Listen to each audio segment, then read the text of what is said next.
Chapter 22. In the lecture area of Qingzhou Academy, a group of people wearing black robes embroidered with 3 flames were blocking the entrance.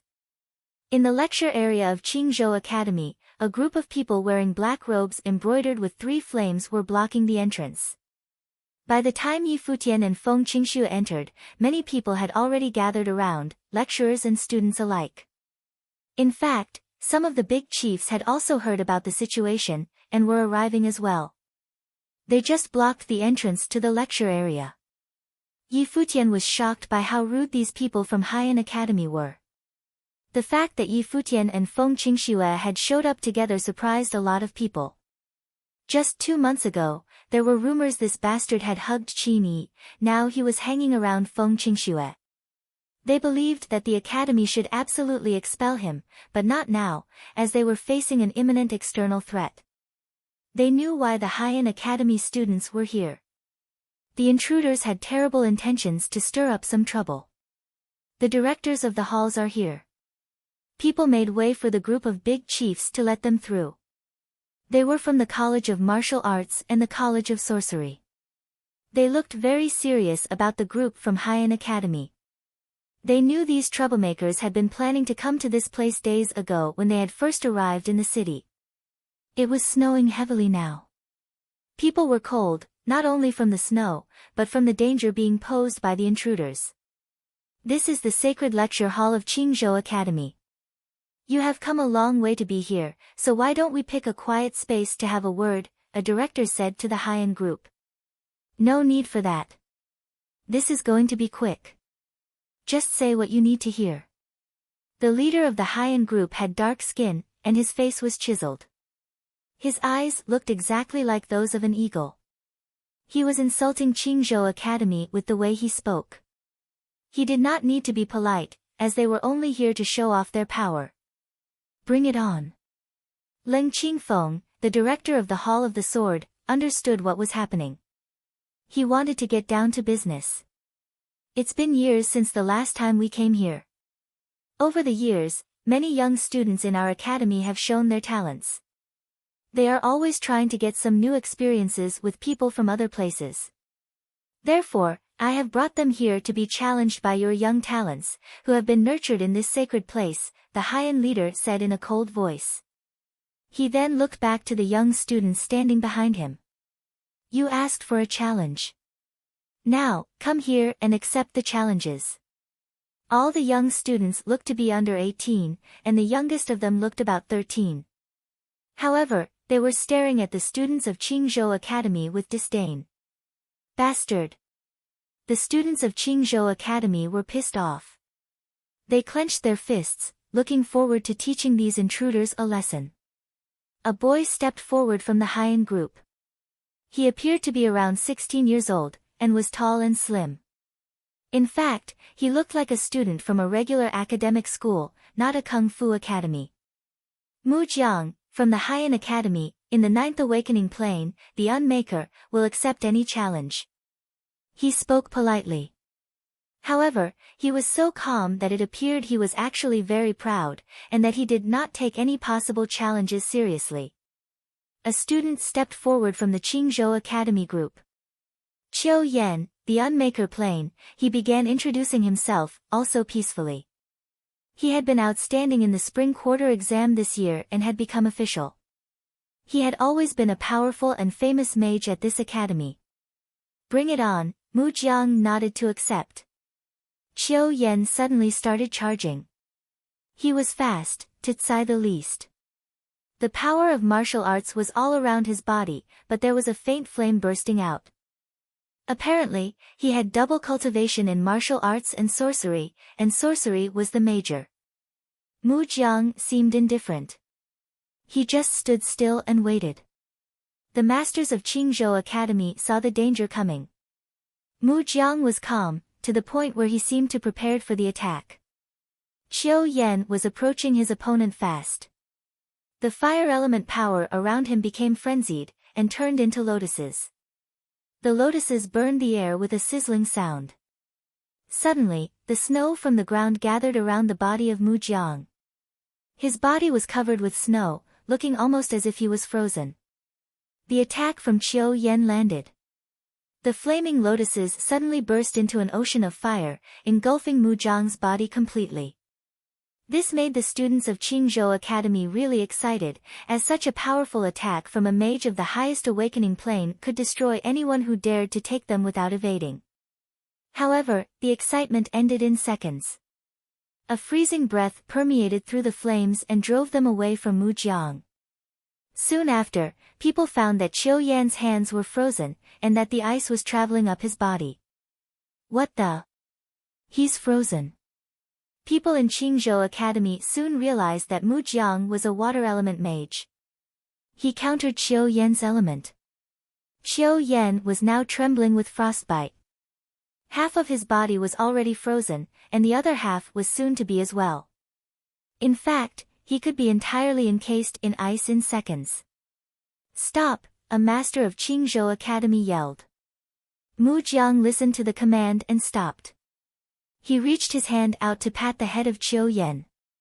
Qiu Yan fell to the ground, entirely immobilized. People from the Qingzhou group soon took him to the medical room. His life had been endangered by the frostbite already. He just attacked without a backup plan, not even knowing the elemental attributes of his opponent. "Is that what your masters teach you to do, losers?" Mu Jiang was still peaceful and arrogant. He returned back to the group once he finished speaking. People in Qingzhou Academy were chilled by his power, as they seldom saw a mage that was able to freeze another mage at only the awakening plane level. Once Mu Jiang was back in his group, another young man stepped forward. His eyes were as sharp as the sword on his back. He was apparently a powerful swordsman. "Eighth awakening plane," he began saying. He was too lazy to say his name. He was more arrogant than Mu Jiang. "I'll accept the challenge," someone responded. "Wow, it's Senior Li Qingshan." People held high expectations for the responder. Li Qingshan had ranked third on the list of excellence for the spring quarter exam this year. He was now cultivating in the Hall of the Sword. "I'll take you down with only 3 strikes, the young man from Haiyan Academy bragged. What a presumptuous bastard. Li Qingshan was angry. "Please." Li Qingshan unsheathed his sword, it whistled through the air. The power of the sword was a specific martial arts power, and a great one at that. The spiritual qi in the universe was condensed into the sword to attack the enemy. This power was not less than the element power of a mage. The attack from a swordsman would be terrifying. Li Qingshan had learned his lesson from Qiu Yan. He remained cautious and still. However, the young man began to laugh. He said, "So obedient." Right after he spoke, he charged towards Li Qingshan. He was almost as fast as the wind, so fast that the snow covering the ground was disturbed by his speed. "Be careful, he's a wind element mage." The Qingzhou Academy group was shocked. A wind element mage with sword cultivation would be dangerous. Li Qingshan looked serious about this attack. He was anticipating the attack, and countered it in a moment with a lightning-fast strike. His enemy was faster, however. The sword took a curve around his body with the wind element power, so fast that Li Qingshan could not even detect its direction. Li Qingshan's sword began shaking to condense its power. Soon, Li Qingshan took his first strike at his enemy. However, his opponent dodged the attack quickly, sidestepping the blade. "Senior." People were really nervous about the situation on the battlefield, as the combat between the two swordsmen could be life-threatening to both of them. Li Qingshan directed the power of the sword to his left palm and used its power to block the attack from his side. His enemy used the same tactic again, and rushed behind him for a strike he could never anticipate.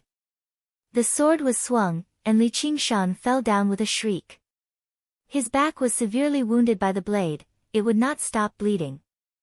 Third strike it is. His enemy sheathed his sword and went back to his group.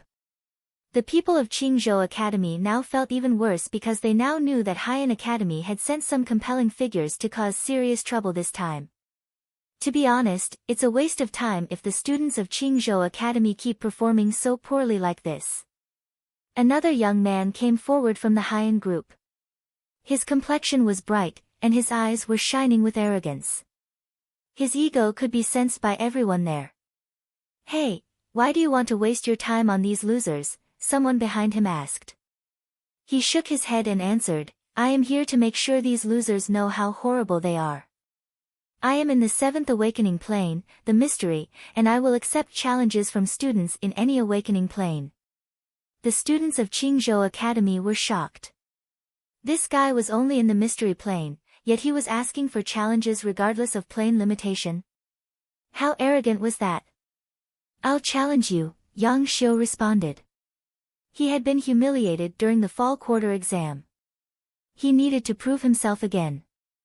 "I'll challenge you as well." Some other people also responded and stepped forward.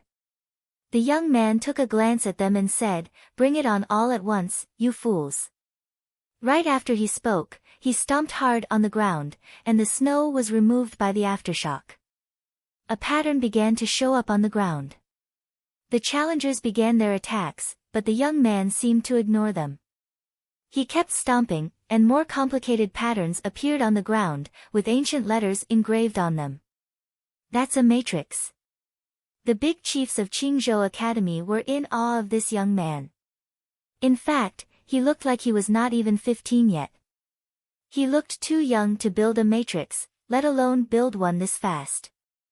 The spiritual chi was now centering on the middle of this matrix. The young man was standing on the powerful matrix, looking at the opponents with contempt.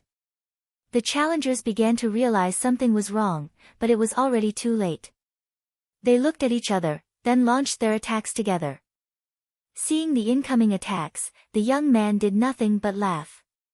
He soon responded to the attacks, another matrix showing up behind his body. His body was now radiant with the glow from this new matrix, surrounded by the power of fire. "Go, pythons," he commanded. All of a sudden, giant flaming pythons rushed out of the matrix behind him and began attacking the enemy. In fact, the flame python summoned by Yang Xiu was so small and weak compared to the giant monsters that the challengers could not hold off the attack for even a moment. The director of the Hall of Water Element stepped out and cast a spell. The temperature dropped, and a freezing bite attacked the giant flaming pythons. They quickly dissipated in the snowstorm summoned by the director. The challengers were now lying on the ground, injured and in pain. They could have died if not for the snowstorm summoned by the director. "Oh my gosh, he's a mandate sorcerer." The director looked shocked. But it was the truth. This young man who wasn't even 15 years old was a mandate sorcerer. Chapter 23, Mandate Sorcerer, the students of Qingzhou Academy discussed in shock. That formation, it was a life spirit, no wonder he was able to create the matrix so quickly. Mandate Sorcerer, the students of Qingzhou Academy discussed in shock. That formation, it was a life spirit, no wonder he was able to create the matrix so quickly. This young fellow was not even 15 years old, yet his matrix was so powerful that it could be a threat even to aces in the 9th awakening plane, the Unmaker plane. Qingzhou Academy students were feeling threatened. With the two people before, they could still confidently say that Qingzhou Academy had students who were able to stand up to them, but with this fellow, it would be difficult to find someone on his level. "I heard that your academy just had fall quarter examinations. Who took first place?" the youth asked arrogantly. He did not even spare a glance at the students, they were not good enough to be his opponents. He stared straight at the important figures of Qingzhou Academy. "Murong Qiu," someone answered him. Everyone immediately shifted their gaze towards Murong Qiu, but his fellow schoolmates did not hold high hopes for him. Even though he came in first during the exams, everyone knew that Yu Sheng and Hua Jieyu were both much stronger than him. Murong Qiu had no confidence in himself either. Everyone was looking at him, but he just stood there having no intentions of stepping up. Even Qiu Yan, who had been defeated earlier, was more capable than Murong Qiu. The important figures of Qingzhou Academy were also watching Murong Qiu, but they were quickly disappointed when it became clear that he was not going to participate in the duel. Yu Sheng, Cabinet Master Leng Qingfeng of the House of Swordsmen called out. It was rumored that Yu Sheng had broken into the Unmaker plane not long ago. Plus, Ling Qingfeng had already witnessed his power at the fall quarter examinations. To have him battle increased their chance of victory. Yu Sheng glanced at Ling Qingfeng once and did nothing. He did not move, nor give a response. His expression was as cold as ice, it was like a silent protest. Seems like Yu Sheng is still pissed. I don't think he plans on fighting, someone said. Everyone shuddered at the expression on Yu Sheng's face. Not once did they think Yu Sheng was afraid of fighting like they thought Murong Qiu was. They felt that he was unwilling. In the past 2 months, Murong Qiu had become an official disciple. Even Yang Xiu joined the School of Divination Arts but not Yu Sheng. No matter how many times the schools of martial arts and divination arts tried to recruit him, he never once accepted. Qingzhou Academy knew exactly why. It had something to do with the ban they had placed on a certain student. They knew this made Yu Sheng very angry. Some people even hypothesized that as long as the ban existed, Yu Sheng might ever choose to leave the academy altogether. The higher-ups of Qingzhou Academy had argued over this topic many times, but there were still some individuals that refused to give in and lift the ban. It was because of this that Yu Sheng refused to battle, even if the academy's reputation was on the line. In Yu Sheng's eyes, the academy's punishment on Yi Futian was incredibly insulting. Until the academy was able to provide him with a satisfying result, Yu Sheng was unwilling to do anything for the academy. Ling Qingfeng was furious upon seeing Yu Sheng's reaction, but his anger was not directed at Yu Sheng. It was directed at Shi Zhong. He was extremely ticked off as he looked over at Shi Zhong. It was Qingzhou Academy that was in the wrong for being unjust. He had no right to punish Yi Futian for the way he had questioned the academy. Yu Sheng is still angry about what happened to you, said Feng Qingxue after witnessing this scene. Yi Futian nodded in agreement. Of course he knew how stubborn Yu Sheng was. If the academy had punished Yu Sheng would not have cared one bit, but because it had been Yi Futian, Yu Sheng was bound to hold a grudge. There was no way he would stand up for the academy. Yi Futian would do the same if it had been Yu Sheng who had been punished. Feng Qingxue was disappointed. If Yu Sheng was not going to forgive the academy, there was a slim chance of him forgiving her. Is Hua Jieyu here? Asked one of the school's leaders. Everyone looked around in search of her. One part of the crowd moved to make a path for Hua Jieyu. With something big like this happening at Qingzhou Academy, it did not take long for Hua Jieyu to find out. She had to have come. So beautiful, said the fellow from Haiyan Academy. His eyes glistened at the sight of such a beauty. Hua Jieyu, looks like it's up to you, said the school leader from before. All of Qingzhou Academy anticipated her reaction. In 3 years, no one had ever seen Hua Jieyu in action. Would she be able to defeat this genius from Haiyan Academy? How can I possibly fight such a beautiful lady? The prideful youth was smiling as he looked at Hua Jieyu. We're not too familiar with the city of Qingzhou, why don't you keep us company, beautiful? I can let Qingzhou Academy off the hook for today. Hearing his words, his companions from Haiyan Academy began to laugh. Someone chimed in, Junior brother has a point. Being accompanied by a beauty is a great thing. It could turn into a beautiful story for both academies. How presumptuous, said someone from Qingzhou Academy. This group of assholes, everyone from Qingzhou Academy joined together to curse at their rivals. They were furious. Hua Jieyu was the perfect being to all of them and she was now being insulted by these jackasses from Haiyan Academy. Shut up, you group of losers. If you don't like the things we say then come stand up to us, said the young fellow. He was dripping with pride. The students of Qingzhou Academy felt deeply insulted but they knew that they could not fight against him. On the other hand, Hua Jieyu seemed to be at peace, she did not step up like the elders had hoped she would. She smiled and turned, her gaze falling on a certain someone. It was Yi Futian. Not only did she see Yi Futian, she also took notice of Feng Qingxue beside him. She smiled and said softly to Yi Futian, they're picking on me. When she turned toward Yi Futian, everyone was confused. The moment she spoke to him, their hearts broke. "They're picking on me." It was such a gentle voice. Their perfect goddess was whining so cutely to Yi Futian. It was a cute, flirtatious whine. If she had said this to any of them, they would have fought to their deaths, but her words were sadly not for any of them. "My heart hurts," someone said. Everyone saw Feng Qingxue standing beside Yi Futian. First he had teased senior sister Qin Yi. Now, he was with Feng Qingxue.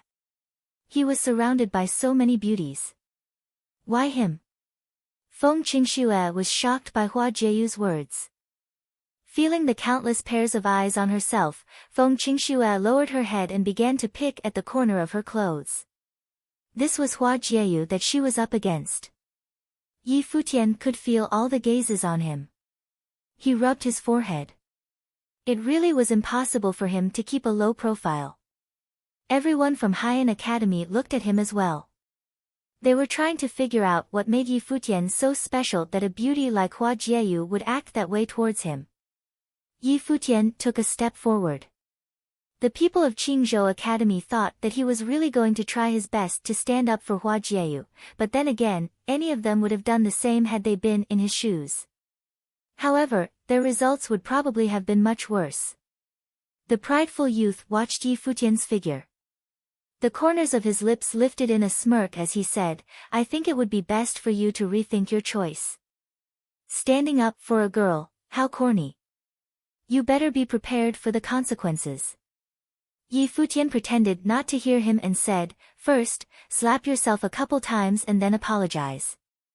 Maybe after that I'll decide to let you guys leave Qingzhou Academy unscathed." This. Everyone's eyes widened. They couldn't believe what they had just heard.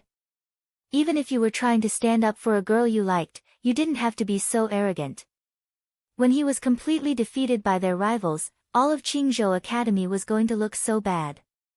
The hearts of the Qingzhou students continued to ache. How could a person like this get a girl like Hua Jieyu? What was wrong with the world? Even the important figures of the academy could not bear to listen to Yi Futian. This rascal was exaggerating a little too much. Even though his gifts were not bad, his opponent was a mandate sorcerer. And if I refuse? The prideful youth was looking at Yi Futian as if he were a moron. There was definitely something wrong inside this guy's head. Well then. Yi Futian took another step forward. Everyone was still watching him.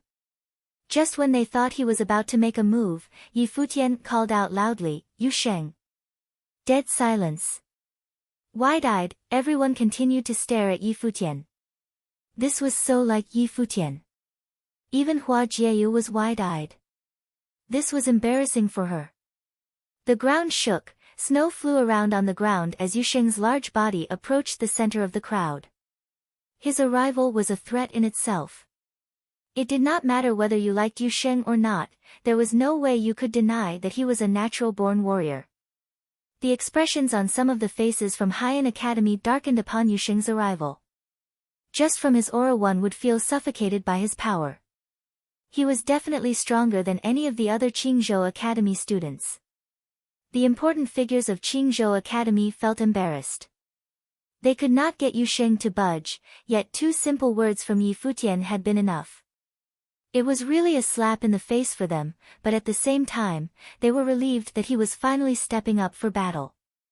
Yu Sheng looked at Hua Jieyu and said, "Leave it to me, sis-in-law." Huh? Everyone was confused. Smart guy. Yi Futian complimented him in his mind. Yu Sheng had changed, he had become so understanding. Yu Sheng pointed at the prideful fellow from Haiyan Academy and said emotionlessly, "Scram. Let someone of a higher level come out. I don't want people to say that I pick on the weak. He's so cool." Everyone from Qingzhou Academy complimented him. This was crazy. Not long ago, someone else had also done something crazy like this, but everyone had thought it was embarrassing. It was the complete opposite with Yu Sheng. A shameless jerk like Yi Futian could never compare to Yu Sheng. Chapter 24, Yun Tianhao was mad. He was already arrogant enough about being a mandate sorcerer that he didn't expect there to be someone more arrogant than him. Yun Tianhao was mad. He was already arrogant enough about being a mandate sorcerer that he didn't expect there to be someone more arrogant than him. However, the truth was, these two new challengers were the source of this feeling. Fools, Yun Tianhao spoke in a cold voice. The spiritual qi started to surround his body, but Mu Jiang stepped up and stopped him. "Let me take care of him," Mu Jiang said. He then moved directly towards Yu Sheng to challenge him. He faintly felt that Yu Sheng was a threat, and he wanted to take matters into his own hands to prevent Yun Tianhao from a sudden failure. Yun Tianhao was the pride of Haiyan Academy, and they couldn't afford to lose this pride. "Sure, take him down for me," Yun Tianhao nodded and stepped back. Mu Jiang started to control the frost energy from his surroundings, and he vibrated with all the power around him. "Yu Sheng, make sure he has to be carried out." Yi Futian was mad about being called a fool by Yun Tianhao. Of course, Yu Sheng nodded, then stepped forward firmly. The earth was shaking from his sheer strength. Mu Jiang stared at the huge guy in front of him and started to get concerned. He could feel a horrifying mass of coldness flowing in front him, forming a storm to attack his enemy. Yu Sheng stomped the ground and started to attack. Mu Jiang also initiated his spell. All of a sudden, an ice storm appeared out of nowhere, and Yu Sheng's body was covered with frost. Mu Jiang was trying to confine his enemy by trapping him in a prison of ice. That was the spell, Ice Imprisonment. Look how powerful he is. People noticed that the ice on Yu Sheng's body was growing thicker. Mu Jiang was still in the plane of awakening, but he could already convey ice imprisonment without physical contact. This ability usually belonged to those in the glory plane. However, a golden glow burst out of Yu Sheng's body, and suddenly, the ice shell started to shatter. He now looked like the Almighty in this golden glow, and he was unstoppable as he reached closer to Mu Jiang. "Imprison him!" Mu Jiang shouted, and another, stronger, ice storm burst out from his body. Yu Sheng was engulfed by the storm in a second. Qiu Yan had been defeated by the same tactic. Yu Sheng was not affected at all. He got rid of the ice on his body by merely shaking his hand. A golden glow flowed down his arm. Mu Jiang tried to retreat. As a mage, when he led a warrior into his melee range and failed to attack, he could do nothing but retreat. Unfortunately, he was just not fast enough. Yu Sheng's hand had already clamped onto his neck, and Mu Jiang's entire body was lifted into the air. People were in awe to see that Yu Sheng did this with such ease.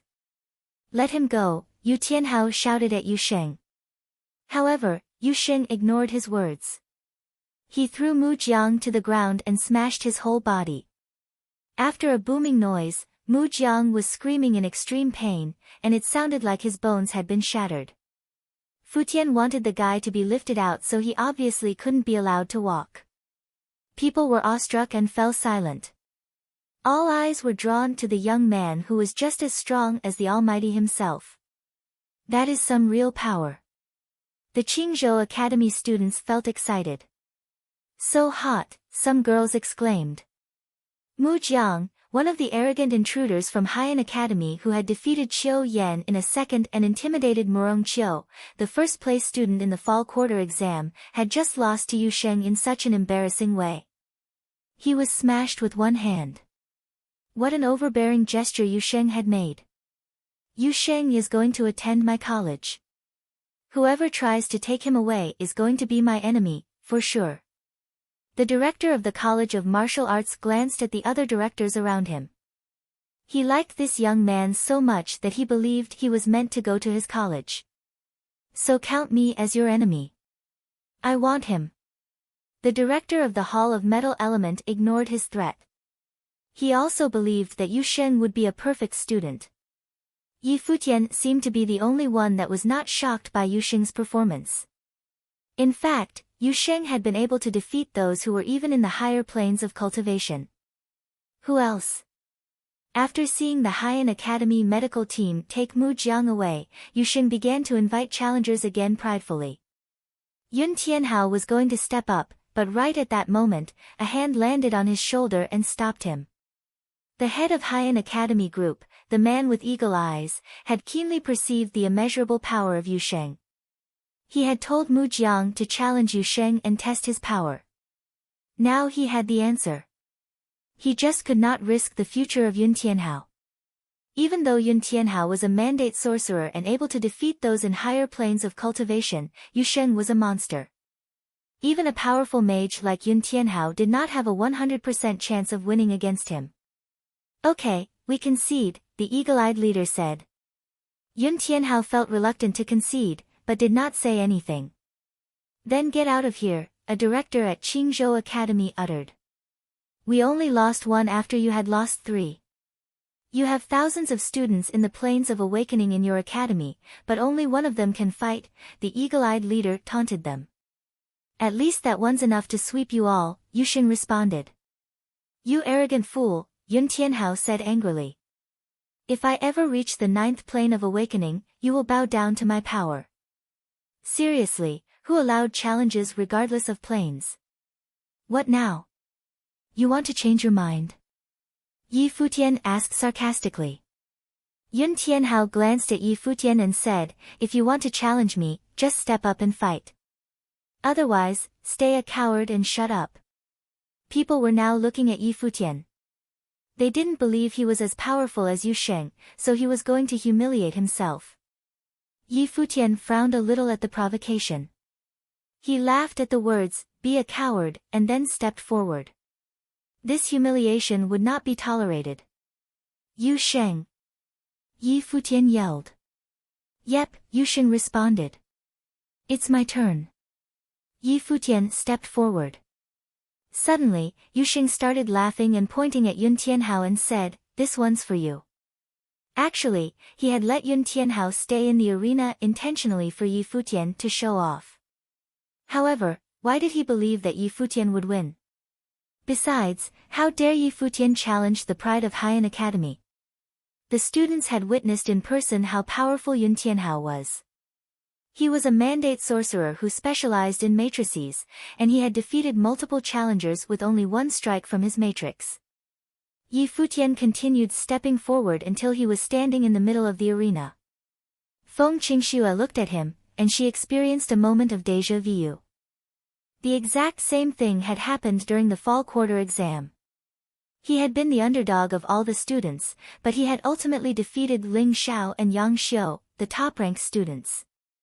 However, he was now challenging someone even more powerful, a mandate sorcerer from Haiyan Academy and the pride of all the students there. Yi Futian made a peaceful introduction. I am in the 7th plane of awakening, the mystery. Only 7. Yun Tianhao was surprised for a moment, then responded, you are too weak to challenge me. He had a strong enough talent to say that. After all, he was a mandate sorcerer who had never lost a challenge from anyone in the same plane or lower. I feel the same way about you, but since you're asking for it, I'll give you the humiliation you deserve. Yi Futian peacefully conversed with him. I don't mind if you take the challenge or not. All of you can take this challenge. You can take me on one-on-one, or you can take me on all at once. What the? The Qingzhou Academy students were shocked. He didn't have to show off in such a dangerous way, did he? Yi Futian had repeated the intruder's own words. But, what if he lost? The students of Qingzhou Academy dared not think further. That's not funny at all. Yun Tianhao believed that Yi Futian was imitating him to mock him. Words are just words. Now you're the one acting like a coward, Yi Futian kept speaking, with an odd sense of confidence. He had his hands in his pockets and looked like he despised all of the Haiyan Academy group. Yun Tianhao was incredibly mad at this gesture. He had never seen anyone act so arrogantly in front of him. However, he had seen 2 arrogant fools today, and the one talking now was only in the 7th plane of awakening. How dare he talk like that to a mandate sorcerer? I'll take him on. The swordsman who had defeated Li Qingshan with 3 strikes stepped up. Yun Tianhao nodded and backed down. Take him down. Remember, never let him forget this fear. For sure, I will. The swordsman unsheathed his sword and pointed it at Yi Futian. 3 strikes, no more, no less. He had made the same statement before while defeating Li Qingshan. I don't need 3. You'll be down after 1 strike, Yi Futian said calmly. The students of Qingzhou Academy were already used to his arrogance. They were just curious as to how this would eventually end. The swordsman started laughing, and wind gathered over his body. He had specialized in both sorcery and martial arts, and was in the 8th plane of awakening, the metamorph. How could he ever lose to a cultivator in the 7th plane of awakening? The swordsman took the form of a shadow and disappeared. Snow was raging, and the attack was initiated. At the same time, Yi Futian closed his eyes. The students of Qingzhou Academy were dumbfounded. Had he lost his mind? He had just closed his eyes while facing an imminent attack. Even though most of the students hated Yi Futian, they didn't actually want to see him die. They had had a faint hope that this guy would save the pride of their academy, but it seemed that Yi Futian had just given up. Thunder started gathering around Yi Futian's body, and a roaring sound burst out of him. The sound was almost like a dragon. He stayed still and let his power take care of the fight. The blade was fast approaching his neck. However, Yi Futian seemed to be ignoring this attack. His eyes were still closed, and his body had not even moved an inch.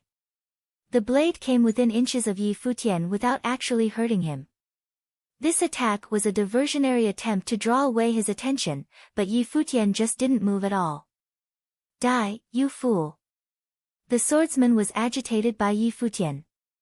He had been counting on him to flinch and move to the side so that he could make the second attack, which was solid.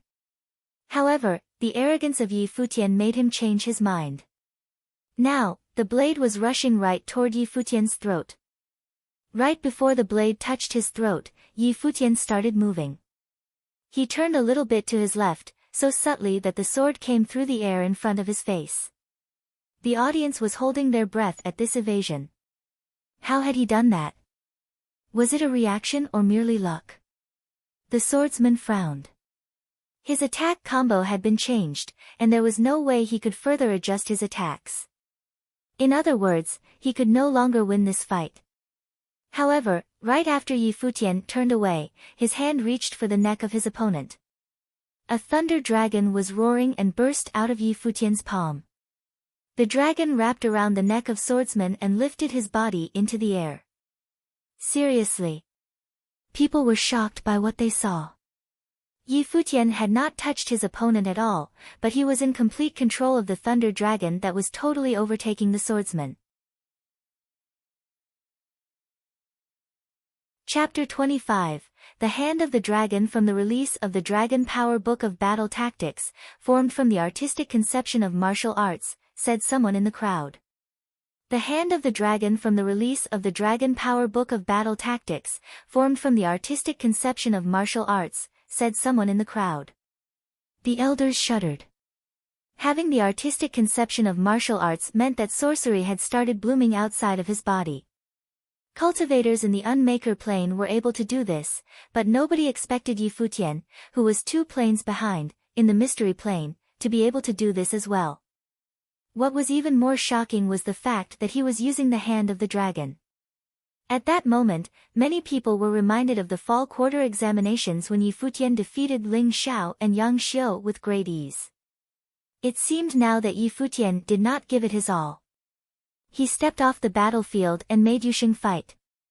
This seemingly shameless move was not because he was afraid, but because he wanted to let Yusheng shine.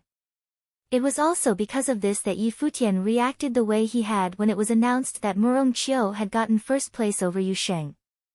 Almost everyone had underestimated Yi Futian. Yi Futian took a look at the young swordsman in training who had fallen into the grasp of the Hand of the Dragon and spoke lightly. Haiyan Academy came so far to pick a fight, but is this all you guys have? All the disciples of Qingzhou Academy looked at Yi Futian. Even though he was still being as pretentious as always, it did not bother them as much as usual. After the 3 previous losses, Qingzhou Academy was utterly humiliated.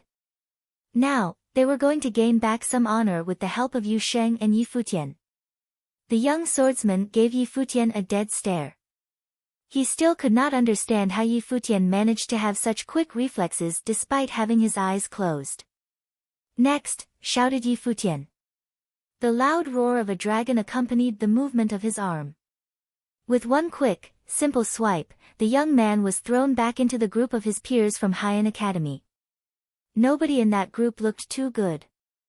They had sent out 3 people and gotten 3 consecutive wins, but now, 2 of those 3 people had been defeated in the blink of an eye. If this was the result they left with after having come such a long way, it would be really embarrassing. Yun Tianhao stepped up, looking more serious than before. He looked at Yi Futian and said, "You're worthy enough for me to step in personally." Worthy enough? Yi Futian looked at him in disbelief. Yun Tianhao was more arrogant than Yi Futian. "Make your move," said Yun Tianhao. "You should make the first move. If I go first you won't have a chance to do anything." After hearing Yi Futian say this, Yun Tianhao's expression darkened. He then released his life spirit and took a step forward, a matrix forming underneath him. It was a fire matrix, able to endlessly absorb the world's fire elemental spiritual qi. Frightening fire boas revolved around the matrix. Yun Tianhao stood at the center pompously. "How dare you act so presumptuously in front of a mandate sorcerer?" asked Yun Tianhao. As he finished speaking, a fire boa broke free from the matrix and raged toward Yi Futian. Everyone from Qingzhou Academy had a change in expression. Yun Tianhao was able to control his sorcery outside of his body in the awakening plane. What's more, his spells were very powerful, perhaps even one of the most powerful in the awakening plane. Despite what everyone thought about Yun Tianhao's powers, Yi Futian walked up to the fierce fire boa nonchalantly. No matter how strong Yi Futian was, wasn't he being a little too cocky disregarding its powers? The fire boa approached, ready to engulf Yi Futian in flames. There seemed to be something clutched in his hands, and the next moment a force enveloped Yi Futian. Lightning and thunder surrounded him. When it collided with the fire boa, they both dissipated into the air. "It's a spell scroll," said someone in the audience. "Shameless, how can he use spell scrolls in a battle?" the people of Haiyan Academy complained. Yun Tianhao continued to control his matrix, more fire boas danced through the air and charged at Yi Futian. Yi Futian charged head-on at the boas with multiple spell scrolls in his hand. With a sly smile on his face, he threw the scrolls into the air, and more of the boas disappeared in the cloud of lightning. Yun Tianhao growled in anger and continued to manipulate the matrix. More and more fire boas appeared in a frenzy. Suddenly, Yi Futian was holding a handful of scrolls on each side. People from both academies were dumbfounded. "I guess that's one way to go about the situation." "Stop." Yun Tianhao was not impressed. Yi Futian stopped what he was doing and looked at Yun Tianhao, who was still standing in the middle of the matrix. "You finally realized that you can't beat me and want to give up?" Yun Tianhao had no words for Yi Futian. He stared at the spell scrolls in Yi Futian's hands and felt an urge to curse him out. Was this even a battle? How could Yi Futian be so shameless? How were they supposed to have a fair fight when he had fistfuls of top-grade spell scrolls? How did Yi Futian even have the nerve to ask if Yun Tianhao wanted to give up because he was unbeatable? As a disciple of Qingzhou Academy, don't you think it's disgraceful to use spell scrolls in a battle? Asked the eagle-eyed leader from Haiyan Academy. He could no longer stand what Yi Futian was doing. Others from Qingzhou Academy felt ashamed of Yi Futian. Their opinion of him had changed not long ago, but now they realized that he truly was just shameless. However, Yi Futian did not seem to notice anything wrong. He remained arrogant as he stared at the eagle-eyed leader. "If he can use a matrix in a battle, why can't I use spell scrolls? If you guys know that you can't win, then just leave. Stop throwing a tantrum." He created the matrix himself. It's one of his abilities, so of course he's allowed to use it in battle, reasoned the eagle-eyed leader. Well, I also inscribed these spell scrolls myself, so it's part of my abilities as well. If he can use a matrix, then why can't I use spell scrolls? Yi Futian retorted. Eagle-eye's expression darkened, he was speechless. Yi Futian's shamelessness was on a different level. The people of Qingzhou Academy were dumbfounded. Had he just said that he had inscribed the spell scrolls? How could a 7th plane cultivator in Awakening produce top-grade spell scrolls such as those? Wasn't Yi Futian exaggerating a little too much? Yun Tianhao had also created a top-grade matrix, but it was because he was a mandate sorcerer. His life spirit was the matrix. It wouldn't matter if you did personally inscribe those spell scrolls. I created my matrix during the battle, but you came onto the battlefield with pre-inscribed spell scrolls. How could these be comparable? Said Yun Tianhao. He thought that Yi Futian was simply spewing nonsense. Since you won't admit defeat, I'll just have to continue to fight you until you accept it, Yi Futian spoke lightly. He then turned to the elders of Qingzhou Academy. Will you please ready a pencil and some scroll paper for me? The higher-ups were surprised. Was Yi Futian planning to inscribe spell scrolls during battle? I'll get them for you, an elder responded and departed quickly. The audience was discussing quietly amongst themselves as they all studied Yi Futian. Could he really be an inscriber? Did he really inscribe all the spell scrolls he used earlier? If what he said was true, then Yi Futian really was gifted beyond belief. A short while later, the elder reappeared and handed a pencil as well as a stack of scroll papers to Yi Futian. Thank you very much, Yi Futian thanked him and began to lay out the papers in front of himself. What is he doing? Everyone wanted to know. Inscribing spell scrolls was just like creating a matrix, you needed time. Yun Tianhao was a mandate sorcerer who possessed a matrix for his life spirit, so he was able to create the matrix quickly, and was able to use it immediately in battle. Even if Yi Futian really was an inscriber, he wouldn't be able to mimic Yun Tianhao's speed and efficiency, would he? If the opponent attacked with their matrix before you could finish inscribing your spell scroll, you would be as good as dead. However, it seemed that Yi Futian wanted to challenge the impossible. Many people turned very serious. Although Yi Futian was shameless, his capabilities were not something people doubted anymore. Is he mocking me? Yun Tianhao was furious when he saw Yi Futian laying out the papers. Even if he was an inscriber, to do so while in battle with a mandate sorcerer using a matrix was a form of mockery. You may begin, said Yi Futian. He held on to his pencil calmly. He was being serious, it was as if a holy light was emitting from his person. This made people want to believe in him. It seemed like he was born with this aura around him. Yun Tianhao took a step forward and released his life spirit once again. This time, it was no longer a fire matrix, but an ice matrix. The water elemental spiritual qi in the surrounding area began to be absorbed into the matrix. From there, it cooled into ice. A blizzard began where Yun Tianhao stood. He was in a world of ice and snow all by his own doing. One could feel the freezing temperatures from far away. Because his life spirit is the matrix, he is able to control all elements. His matrix is able to absorb all the different elements. He's too powerful, said someone from Qingzhou Academy. Even though the two schools were rivals, the elders of Qingzhou Academy could not help but be envious of Yun Tianhao's gift. He was truly a genius. No wonder Haiyan Academy had brought him here to gloat. Even so, the young man whom Qingzhou Academy placed a ban on was facing Yun Tianhao fearlessly. Yi Futian sat on the ground, covered in snow, and inscribed his scrolls quietly. He created his strokes at the speed of lightning. The pencil danced across the paper like a dragon in the sky. Lightning's spiritual qi flooded into the pencil in his hand.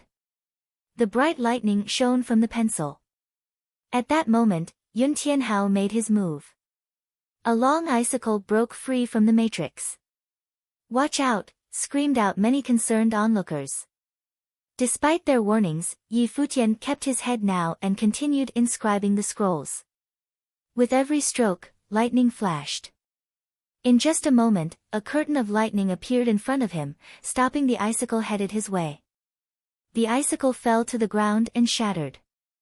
"A defense spell, lightning shield," said someone in the crowd. Many people knew what spell Yi Futian had used. He was able to use this spell to defend against his opponent's attacks. The ice on the ground cracked loudly. The spiritual qi continued to flow into the matrix. Upon the completion of the matrix, Yun Tianhao raised both of his hands, controlling the icy world around him. "Go!" yelled Yun Tianhao. At his command, countless icicles flew towards Yi Futian relentlessly. Finished. Yi Futian completed his final stroke and lifted his pencil. The scroll followed the pencil and was lifted into the air. Once again, the lightning shield appeared and destroyed the attacking icicles. Yi Futian had still not lifted his head. He was inscribing another scroll. The movements of his arms were extremely fluid. Coupled with his good looks, he had the female disciples swooning. Who knew he was this powerful? Feng Qingxue kept her eyes on the young man sitting in the snow. She felt a slight sadness in her heart. She did not know why she felt this way. Yi Futian had just started to showcase his talents, yet it was already obvious that his gifts were unparalleled by that of any other. Chapter 26. The big chiefs of Qingzhou Academy were staring at Yi Futian, almost as if they were looking at a monster. The big chiefs of Qingzhou Academy were staring at Yi Futian, almost as if they were looking at a monster. He could inscribe the scrolls so quickly that it was definitely important. It meant that this boy possessed an insane control over the perception of spiritual qi. Therefore, even without the scrolls, he was still able to initiate spells that were above his level and plane. "Looks like we missed someone on the list of excellence for the fall quarter exam, and this guy is now on probation. Anyone mind explaining that?" The director of the Hall of Thunder Element questioned these decisions, giving Shi Zhong a cold glance. Shi Zhong looked really awkward. Yu Sheng had been so powerful in the previous battles, while Murong Qiu had been wholly intimidated by the enemies. Yi Futian just made Shi Zhong's situation worse with his talents. Yi Futian kept inscribing with absolute focus. Yun Tianhao, however, was mad. His matrix had no advantage against the inscriptions and it was humiliating. Yun Tianhao initiated spell attacks continuously. In fact, a lot of them were actually over the plane of awakening level. Yi Futian seemed to be unaffected by the attacks. He blocked every attack from Yun Tianhao with a swing of his inscribing pen and kept working on the scrolls. Soon, another scroll was coming into form. He finally finished the scroll and laughed slightly. At the moment he dropped his pen, a horrifying thunderstorm burst out of the scroll, roaring towards Yun Tianhao. Frost barrier. Yun Tianhao sealed his body with the frost he had summoned. He almost looked like an ice sculpture. Frost barrier was the top-level water element defense spell in the Plains of Awakening. The thunderstorm was raging down from the sky. However, rather than attacking the frost barrier, it was the matrix under Yun Tianhao that was the focus of this attack. The patterns of the matrix were being scraped and destroyed. "Be careful. He's aiming for your matrix," someone from Haiyan Academy tried to alert Yun Tianhao. At the same time, Yi Futian stood up. He charged toward Yun Tianhao like the wind. He was so fast that Yun Tianhao had no time to defend himself with his matrix. Yun Tianhao stood up straight. Coldness flowed around him, absorbing the power of the universe, and he was turning his own body into a matrix to generate spells. All the space around him began to freeze. His hair began to turn gray and white, along with his eyebrows. He looked directly at Yi Futian as frost condensed into sharp lances right in front of his body. Die! Yun Tianhao had lost his mind. He had decided to kill his opponent, and the frost lances were aimed at Yi Futian's heart. However, at the same time, a flame burst in front of Yi Futian. Soon, countless flames suddenly started to appear. Grand Meteor? The people of Qingzhou Academy were confused. The Grand Meteor was, in fact, the most basic spell of all attacks, and its power was truly limited. The question was, where did it come from? Had Yi Futian controlled the fire element power in the same space to initiate that? It was impossible, because it required the level of elemental power perception that did not belong to a cultivator in the plane of awakening level. He was at the highest level of martial arts power perception and thunder element power perception. People were now reminded of his talents in power perception. In fact, they now believed that he also possessed talent in fire element power perception, which could be at the highest level as well. Of course, the Grand Meteor did not serve as an attack. Yun Tianhao briefly lifted his hand, and his frost engulfed all of the flames in front of him. However, more flames were flying around his field of view. He suddenly realized that Yi Futian was blocking his sight with the flames and approaching him. Yun Tianhao considered this distraction useless. He was ready for any possible attacks. Suddenly, Yi Futian bolted to his side. At that moment, Yun Tianhao shouted with extreme anger. All of the frost lances floating in front of his body rushed at Yi Futian without any hesitation. While he attacked, Yi Futian's entire body was bathed in fire, and he almost looked as if he was glowing like the sun. All of the frost lances melted and vaporized the moment they reached his body. Yi Futian's body was more than a furnace that evaporated all coldness. Water elements could counter fire elements in a fight. However, when the flame was hot enough, it worked the other way. No! Tianhao, go back, the eagle-eyed leader yelled at Yun Tianhao. However, Yi Futian was just too fast. His body pounced into the air. Then he rushed at Yun Tianhao with all the flames around him, like a roaring fire dragon. A fire dragon seemed to possess Yi Futian's body during this attack. All the frost defense was gone. Yun Tianhao realized that there was nowhere he could escape to. The matrix on his body started to absorb any surviving frost power around the area to cushion the inevitable attack.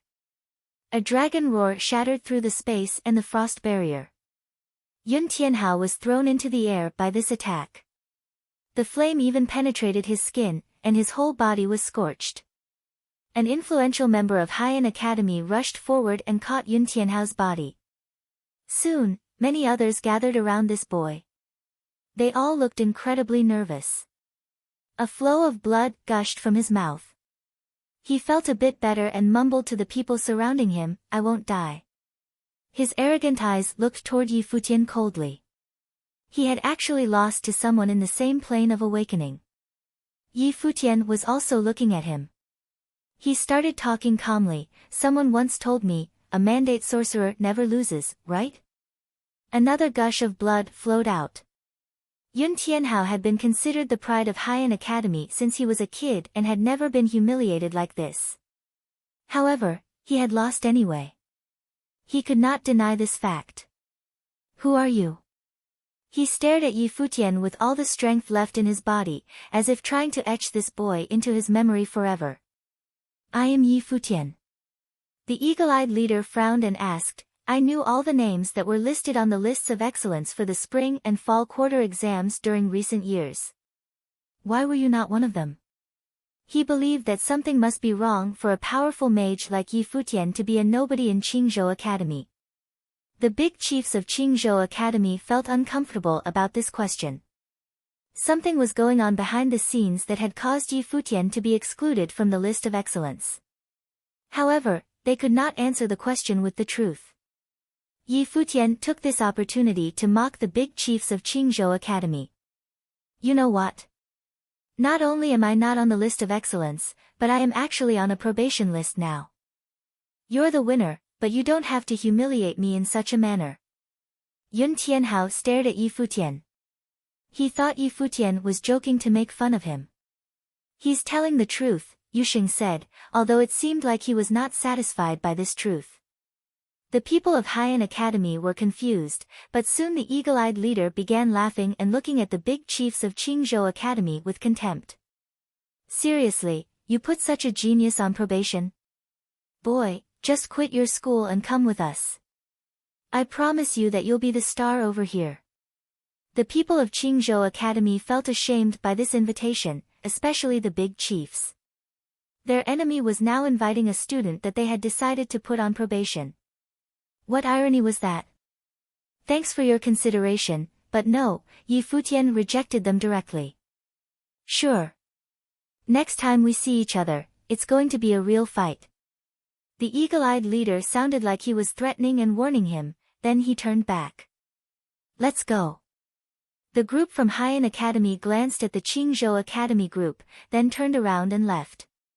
Even though they had lost, their pride seemed unharmed by the defeat. Actually, the people of Qingzhou Academy weren't relieved either. Their top students had lost all 3 fights. Without Yu Sheng and Yi Futian, their arena would have witnessed the worst humiliation in the history of the academy. How exciting that one of the saviors of the academy's honor was currently on probation, and the other one had lost his first place on the list of excellence. They were standing together, and all eyes were drawn to these boys. Only moments ago, people had finally realized how powerful they were. Before the fights, people believed they were just bad students with inappropriate arrogance. However, they now believed that their arrogance was, in fact, well-deserved. Yi Futian, I apologize on behalf of the academy. We have mistreated you. I am glad that we have seen our mistake. Now, since we know that you have the highest level of talent in Thunder Element, Fire Element, and Martial Arts Power, do you have any preference in the selection of a college? Ling Qingfeng, the director of the Hall of Swords, was now asking for Yi Futian's decision. The big chiefs had realized that with all of these talents and his scroll inscribing ability, Yi Futian would be the star of any hall he chose to attend. Both the College of Martial Arts and College of Sorcery were waiting for his choice. And Yu Sheng, you are more than welcome to join the Hall of Martial Arts. I will accept you as my own disciple if you choose to join, I promise. The director of the Hall of Martial Arts invited Yu Sheng. Consider the Hall of Metal Element, Yu Sheng, you would be a great addition for us. The director of the Hall of Metal Element was also competing for the prized students. Yu Sheng said nothing but looked toward Yi Futian. Yi Futian would make the final decision for both of them. The big chiefs realized what Yu Sheng meant by this gesture. They understood that Yi Futian would decide their futures. Everyone was watching Yi Futian, waiting for him to make the final call. Yi Futian perceived the expectations that all of the big chiefs had of him. He started speaking slowly. Are we done with what happened during the fall quarter exam yet? This question indeed made a lot of big chiefs feel awkward, and the students wondered how stubborn this boy was to stay fixated on the topic even at this point. This boy. Qin Yi mumbled. Of course, he felt happy for Yi Futian and Yu Sheng, because their abilities had been confirmed to everyone at the school. There was no doubt that their futures would be splendid. However, why did he continue to misbehave and bring up the topic of the fall quarter exam again? Ling Qingfeng looked at Yi Futian, and he was even more dissatisfied about the conspiracy from Shizhong. He said, Yi Futian, we admit that we somehow made a misjudgment during the fall quarter exam. However, you guys have totally proven to us how powerful you are. Let's just leave it in the past, please. Misjudgment, that's it. Yi Futian was laughing because he was still not satisfied. He knew that something must have been going on behind the scenes during the fall quarter exam that made Murong Qiu rank first place. What Ling Qingfeng said was only to appease him. What do you want? Ling Qingfeng asked again. Yi Futian bowed slightly and said, to be honest, I am not even an official student at the academy. It is definitely not proper for me to say whether it was truly just a misjudgment. We defeated Haiyan Academy only as a favor for the 3 years of education we received from Qingzhou Academy. As for becoming an official student, there is no need. People were shocked by his decision. The whole arena was in silence. Nothing moved other than the falling snowflakes through the air. People finally understood how stubborn this young man could be. Chapter 27, He had actually rejected their offer. He had actually rejected their offer. countless people had their eyes on Yi Futian. Just a while ago, Yu Sheng and Yi Futian defeated the people of Haiyan Academy and saved the honor of Qingzhou Academy. In combination with his astonishing gift, everyone knew that the ban was as good as gone. These two young men were definitely going to be well favored by the higher-ups of Qingzhou Academy. The reality was exactly as had been expected. Many of the school leaders extended a welcoming hand to the two, and it seemed as if this whole fiasco was coming to an end. They would have never expected such an ending. Everyone had obviously underestimated Yi Futian's stubbornness and pride. If he were still the Yi Futian of the past, no one would have cared about him. Now he was a genius prodigy. He was able to inscribe top-notch spell scrolls in the blink of the eye and defeat a same-plane mandate sorcerer. He had every right to be prideful. Everyone fell into a deep silence, even the authoritative figures of Qingzhou Academy. At Qingzhou Academy, outer sect disciples received guidance and basic knowledge on cultivation from instructors. However, they had to put in a lot of work themselves for cultivation. Even at the library, they were only allowed on the ground floor. They did not have the privilege to make use of many other resources at the academy. The battle also now involved the honor of the entire academy, so when Yi Futian had said that this victory was a sign of gratitude for being able to cultivate at the academy for the past 3 years, no one could blame him for anything. From the looks of it, Yi Futian and Yu Xing stepped up to battle together not only for Hua Jieyu, but they had everything thought out in advance. At the thought of this, none of the authorities had a thing to say. Yi Futian had studied at the academy for 3 years and not a single person was able to see his immense potential. In the fall quarter examinations, Yu Sheng should have been ranked first and Yu third. This will be written down in the academy's records, Ling Qingfeng said to Yi Futian. In the crowd, Murong Qiu's expression darkened immediately. This was so embarrassing. 2 months ago, it had been announced that Murong Qiu ranked first in the fall exams. Now the academy was going to break tradition and alter its records by taking him off the ranks. This was sure to cause a huge ruckus. If the news got out, how was he going to look to the world? He would be a giant laughing stock. There was not a word from any of the other students. They could not help but look over at Murong Qiu. It was true, he had had no right to be ranked first. When Haiyan Academy attacked, he had not even had the courage to step up and fight. Yu Sheng, on the other hand, had been able to do everything Murong Qiu could not. I object, Shi Zhong spoke up, he was not pleased. He stared at Yi Futian and said, the results have already been announced, how can we change them so easily? Even though Yi Futian's performance today was impressive, we cannot ignore the fact that he used his victory in today's battle as a bargaining chip and threatened the academy. What's the use of having a student like this, even if he is immensely gifted? Threatening the academy? Yi Futian stared at Shi Zhong. It looked like it was Earth Elemental Pavilion Lord Shi Zhong who put Murong Qiu in the first-rank position. It was most likely his idea to place the ban on Yi Futian as well. As for Cabinet Master Ling Qingfeng of the House of the Swordsman, he had always been friendly to Yi Futian. He probably had nothing to do with any of this. Looking at Shi Zhong, Yi Futian could not hold in his smile, I'm just an outer sect disciple, what ability do I have to threaten Qingzhou Academy? On the contrary, I would like to ask Pavilion Lord Shi Zhong, what have I done to offend you? What do you mean? Asked Shi Zhong. During the fall quarter examinations, Yu Sheng obviously had the upper hand in terms of both gifts and capabilities. Today's battle was proof of that.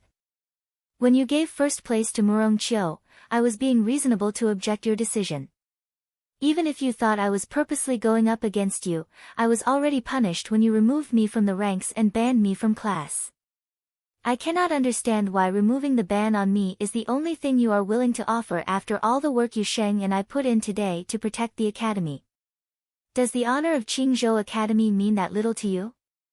Yi Futian looked at Shi Zhong and continued, or should I ask what exactly have I done for you to dislike me so much, and what about Murong Qiu is so great that you had to give him first place?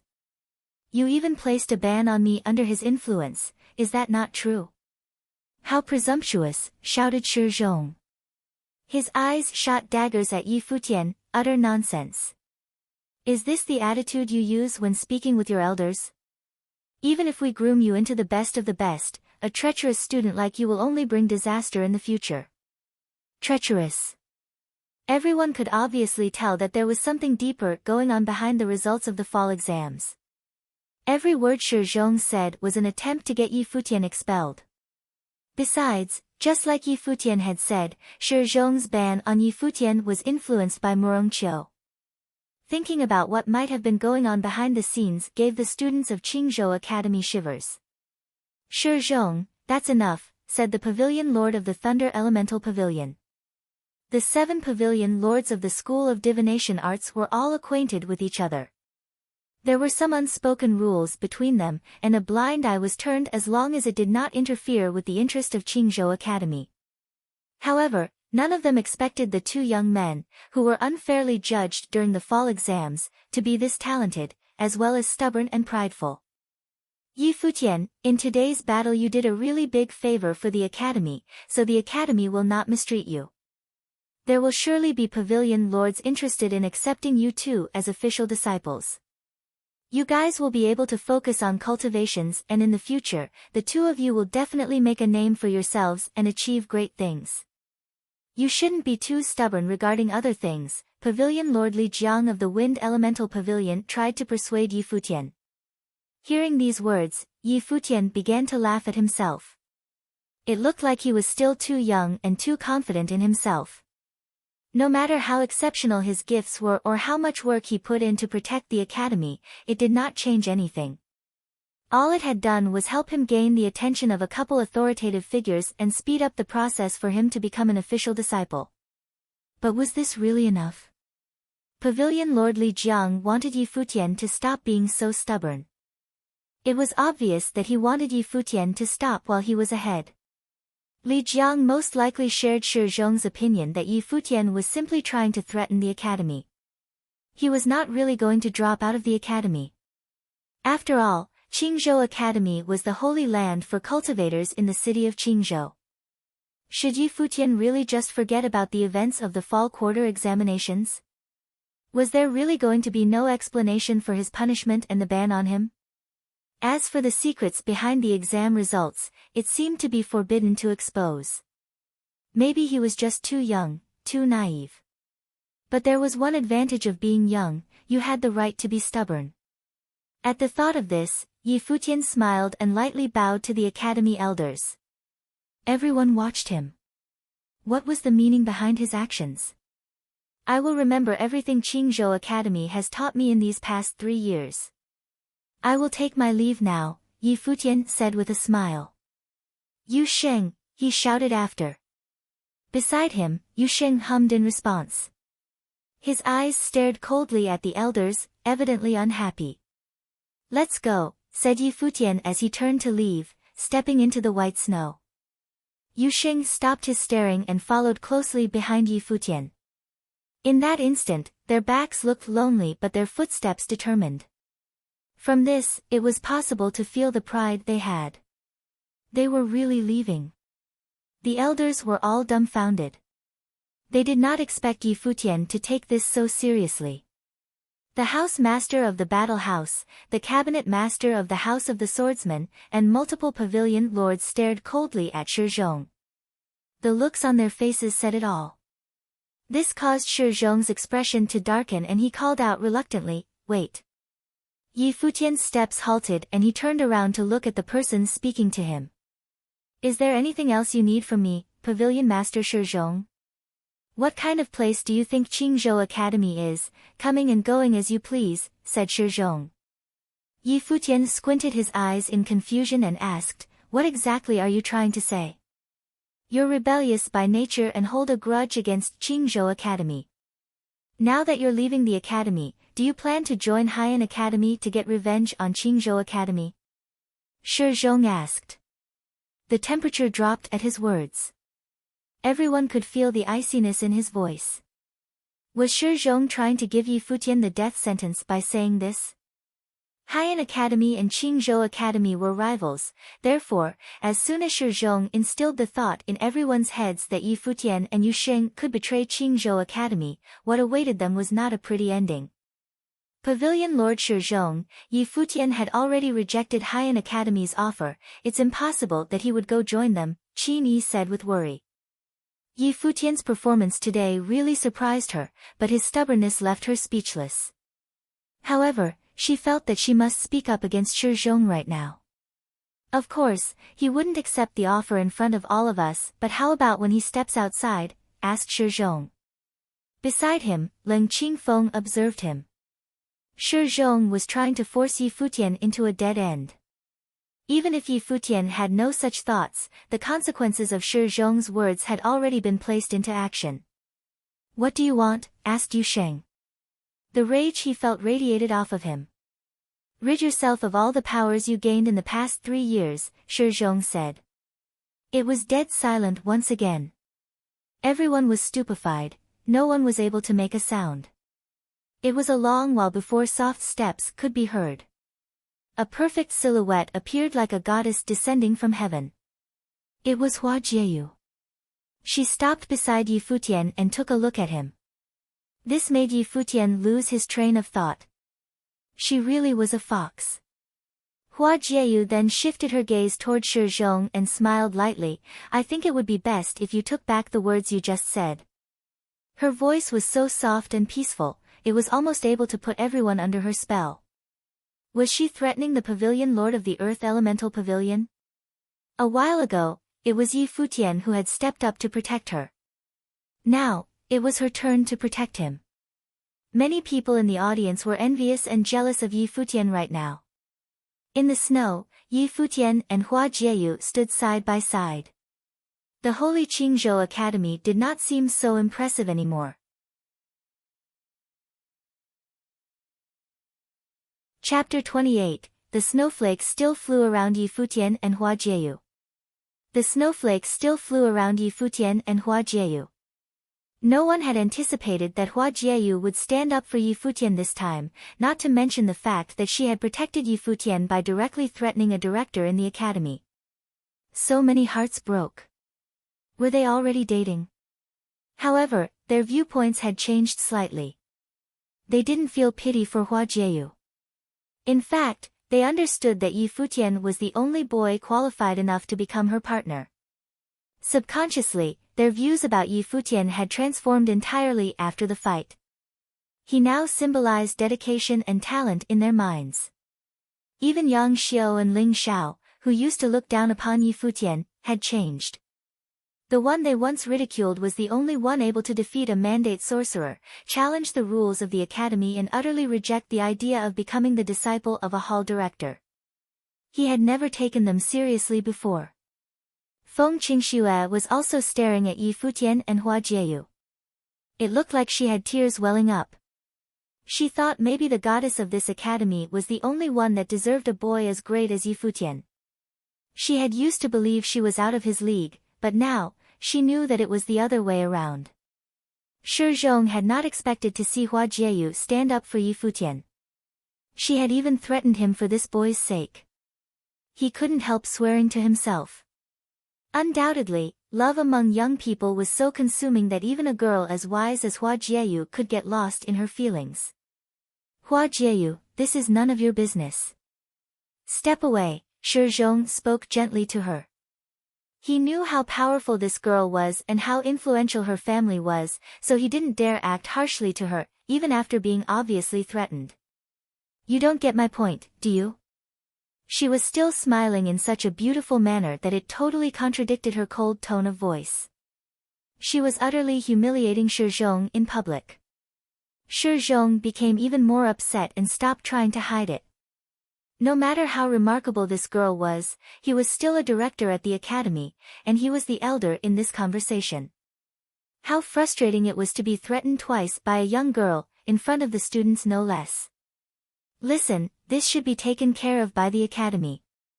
Even your father wouldn't interfere. Shizhong's tone turned rigid. Hua Jieyu looked him in the eye and kept talking.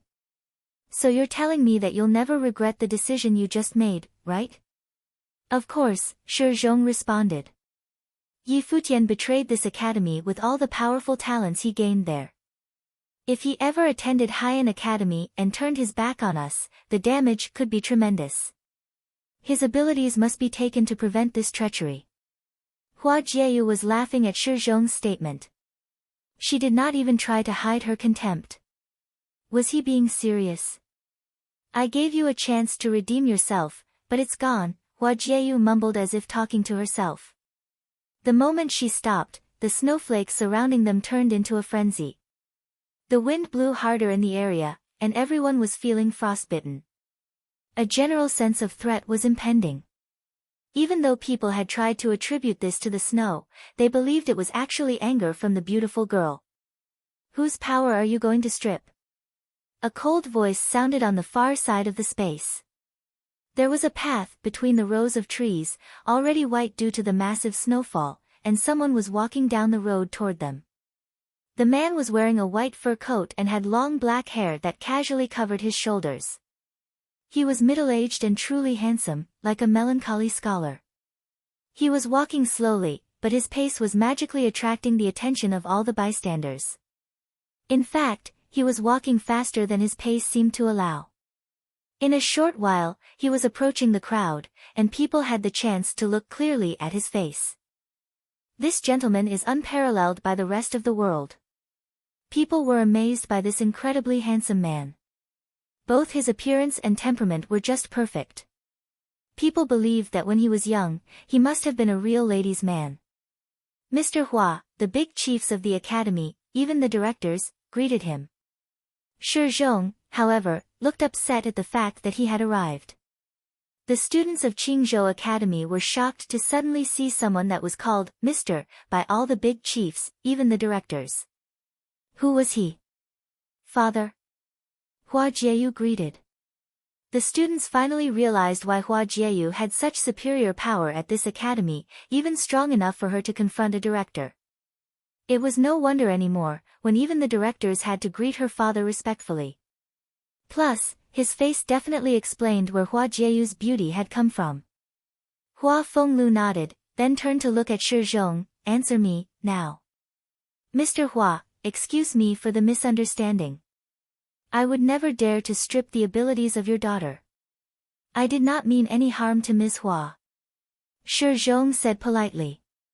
I know. Hua Fenglu understood that Shi Zhong didn't have the guts to threaten his daughter. He turned back and looked at Yi Futian. Then he is your target, right? Shi Zhong nodded and pointed to Yi Futian. Mr. Hua, this boy is a student of Qingzhou Academy. He was committing treachery by trying to quit the academy and join our enemy. To prevent further treachery, his abilities and talents must be removed. Jieyu was trying to stop me for a reason I do not understand. Is he telling the truth?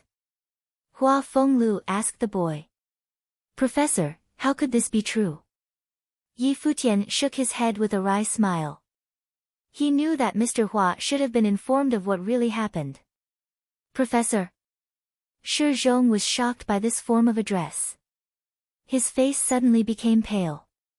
He could not believe that Yi Futian had been a disciple of Hua Fenglu and that Hua Fenglu had come here not to stand up for his daughter, but for this boy. Shi Zhong now felt cold, his back dripping with sweat. He felt the temperature around his body drop. Even with his plane, he felt true coldness. My disciple just fought for the honor of Qingzhou Academy, but now you're trying to deprive him of all his power. Hua Fenglu sounded peaceful, but everyone realized that he was concealing his anger. He stepped forward a bit toward Shi Zhong. People noticed that Shi Zhong was actually trembling. Hua Fenglu gave his ultimatum. Looks like you have been the director of the Hall of Earth Element long enough. His beautiful eyes suddenly turned white and glowed. Horrifying lights shot out of his eyes. His hair flew around his shoulder from the storm wind he had caused. The storm took a moment to form, then suddenly rushed toward Shi Zhong. Shi Zhong had no choice but to defend himself.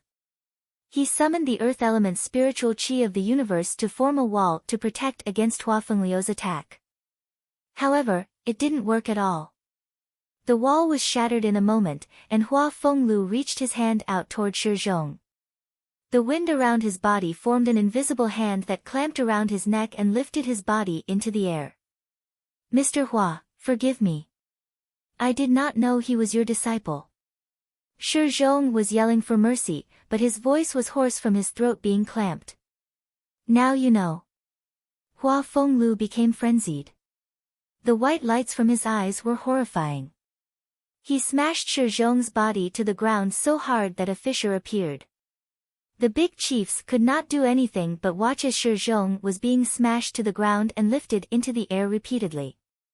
Two sounds were resonating around the space, the sound of Shi Zhong hitting the ground and his screams. People could only feel pity for Shi Zhong, because even as a director, he shouldn't have pissed off someone as powerful as Mr. Hua. After a while, the torture finally stopped. The earth wasn't shaking anymore. Hua Fenglu put his hand down, and his eyes became peaceful again. He explained to those who were still shocked by what had happened, "Sorry, I have bad temper." Yi Futian's eyes widened, and he couldn't stop looking at Mr. Hua. He had never imagined that a gentleman like his professor could be as violent as this. However, he believed it was cool for a real man to switch between being calm and collected to as violent as Mr. Hua was. Other directors of Qingzhou Academy could only smile wryly. Leng Qingfeng started speaking, "Mr. Hua, I feel so sorry for our mistakes. We will definitely make compensation to Yi Futian for our errors in the future." Future? There is no future. This academy does not deserve him. Mr. Hua sounded peaceful again. Leng Qingfeng stopped talking because he understood that as long as Mr. Hua had already accepted Yi Futian, it would be unnecessary for Yi Futian to become an official student at the academy. But in this case, there was also no way Yi Futian would betray this academy. They just wondered when Yi Futian had become his disciple. Soon, Leng Qingfeng was reminded of a past occurrence. Before the fall quarter exam, there was a dragon wandering in Mount Tianyao. They heard that a daredevil boy had gone deep into the mountain and was attacked by the dragon. Later the boy was taken away by Hua Fenglu. People were focused on dealing with the dragon since it was so late at night, and didn't pay attention to who was attacked. When they finally tried to find the boy, he was already gone.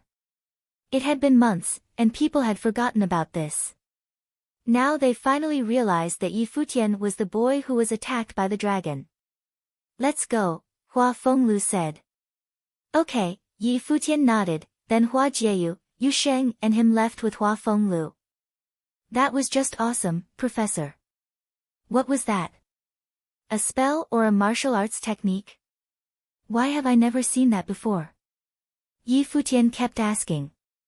"You will know, in the future." Hua Fenglu smiled at him. Yi Futian could not stop his curiosity. He looked at Hua Jieyu and asked her, "Fox, mind telling me?" Hua Jieyu smiled back at him, "Sorry, no comment." Phew. Yi Futian sighed and mumbled, "I thought you were in love with me when you stood up for me. Am I wrong?" The smile on her face was suddenly gone. She gave Yi Futian a malevolent look then ran to her father. However, Yu Sheng was looking at Yi Futian with admiration. This guy had just flirted with the daughter of his professor. He believed the professor would become Yi Futian's father-in-law someday in the future.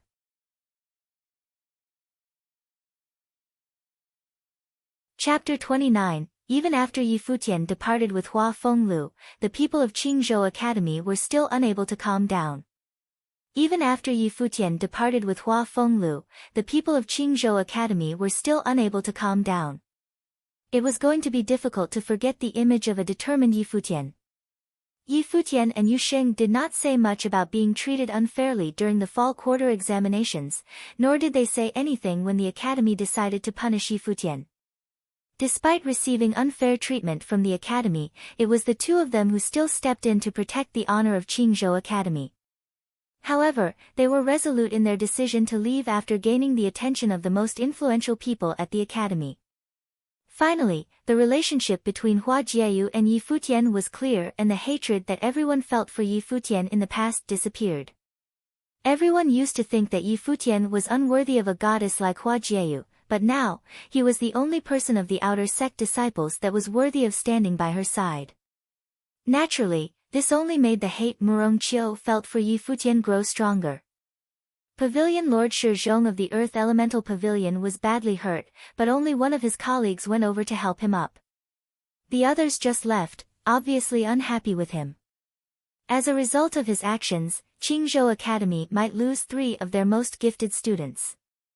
If the 3 of them made a name for themselves, would Qingzhou Academy be able to tell the world that they made any contributions to their success? Yi Futian returned to his master's residence, where he had left just a little while ago. It felt weird to be here again. Yi Futian called out Hua Fenglu as he took his seat. "Master," replied Yi Futian. He was still trying to figure out his master's true identity. This was most likely the doing of Shi Zhong alone, as he harbors bad intentions. "I will have Qingzhou Academy deal with him. Qingzhou Academy has contributed so much to the city of Qingzhou, there's no need to harbor vengeance against them for the doings of one person," Hua Fenglu reasoned. "Yes, master. I understand," nodded Yi Futian. "I am confused as to why you're so adamant about leaving the academy. If you choose to stay, then it would only be a matter of time before one of the pavilion lords set their sights on you." "You would be highly valued," Hua Fenglu asked puzzled. "I know the other pavilion lords are different from Shi Zhong, but still, none of them prevented his actions toward me even though they knew what he did was wrong. It's obvious that they were not willing to make an enemy of Shi Zhong for a mere outer sect disciple like myself. One might say that it was because I was not worth fighting for back then, but even after today's battle, they were still unwilling to help Yusheng and me. I can't tolerate this, so naturally I made the decision to leave the academy. Besides, now that Shi Zhong has a bone to pick with me, staying will only make things harder for myself. Should I have to fight against a pavilion lord while in the awakening plane?" explained Yi Futian. Yi Futian continued, a bit confused himself. "As for being valued by the pavilion lords, none of them can surpass you. Under master's guidance, would I even need them?" "This." Yu Xing listened from behind Yi Futian. He was impressed. With this level of brown-nosing, no wonder Yi Futian was able to turn his master into his father-in-law. Hua Jieyu looked at Yi Futian with disdain. At the same time, she could see that her father was nodding in agreement with Yi Futian. Hua Fenglu looked very satisfied at his response and replied, "You have a very good point." Yu Xing widened his eyes. Hua Fenglu was definitely not the modest type. "Master, the outside world is too dangerous. A small issue is enough to warrant a request to rid me of my powers. I think I should just stay here by your side and cultivate from now on." Yi Futian saw an opportunity and took it. "No." Hua Jieyu opened her mouth before her father could say anything. What did he mean the outside world was too dangerous? Did he plan on just staying indoors for the rest of his life? "Father, you said that cultivation isn't simply about putting work into training and practice, you must also have actual battle experience. If I have to regularly go to Mount Tianyao for battle training, then he should definitely have to as well. Since his gift is so great, he needs to go out and gain actual experience to aid his cultivation," said Hua Jieyu. "Master, what she said is correct. So, from now on, besides cultivating here, I should go out regularly with Hua Jieyu. Under her care, master shouldn't have to worry about me," said Yi Futian. Hua Jieyu was completely speechless. She felt wronged as she looked toward her father. "Father, are you really not worried he might do something to me?" "Of course I'm not worried. You've been cultivating longer than he has and you have more experience. Would he even be able to bully you?" asked Hua Fenglu jokingly. But Hua Jieyu had more to say but was cut off by Yi Futian. "Thank you, master." "Am I the third wheel?" Yu Xing asked quietly. He scratched his head in confusion. Yi Futian looked back at him and thought that Yu Sheng was getting smarter and more observant by the day. Hua Fenglu smiled at Yu Sheng and said, "Yu Sheng, you're a natural warrior and need to continuously refine your skills through battle. I will give you a spell scroll for defense later. You should also pick out some books on battle tactics and some spell books for cultivation from my library. Then, head to Mount Tianyao to train. You should keep challenging higher level demons to help yourself improve. Okay, nodded Yu Sheng. It seemed like he really was the extra wheel. Master, what about me? Asked Yi Futian with anticipation. He had already learned to inscribe spell scrolls and could not wait to see what Hua Fenglu had in store for him next. Since you're cultivating in martial and divination arts, you'll need to break through the planes for both at the same time. You've got tons to do, said Hua Fenglu. Yi Futian nodded and headed towards the study. Hua Fenglu had a large collection of books in his library, including books from all categories. It was a smaller version of Qingzhou Academy's library. Awakening level Thunder Elemental Sorcery, Thunder Lash, and Fire Elemental Sorcery, The Burning of Silence, Yi Futian picked these 2 spellbooks to study. As he continued to study the spells, night fell. The snow was still falling and a crescent moon hung in the night sky. The sound of a string instrument resonated throughout the residence. It was a guqin. The song was peaceful and brought serenity. Yi Futian was drawn in by the sound of the guqin. He left the library and walked toward the main residence. There, he saw Hua Fenglu plucking away at the strings of the guqin. Basking in the moonlight, he looked so graceful.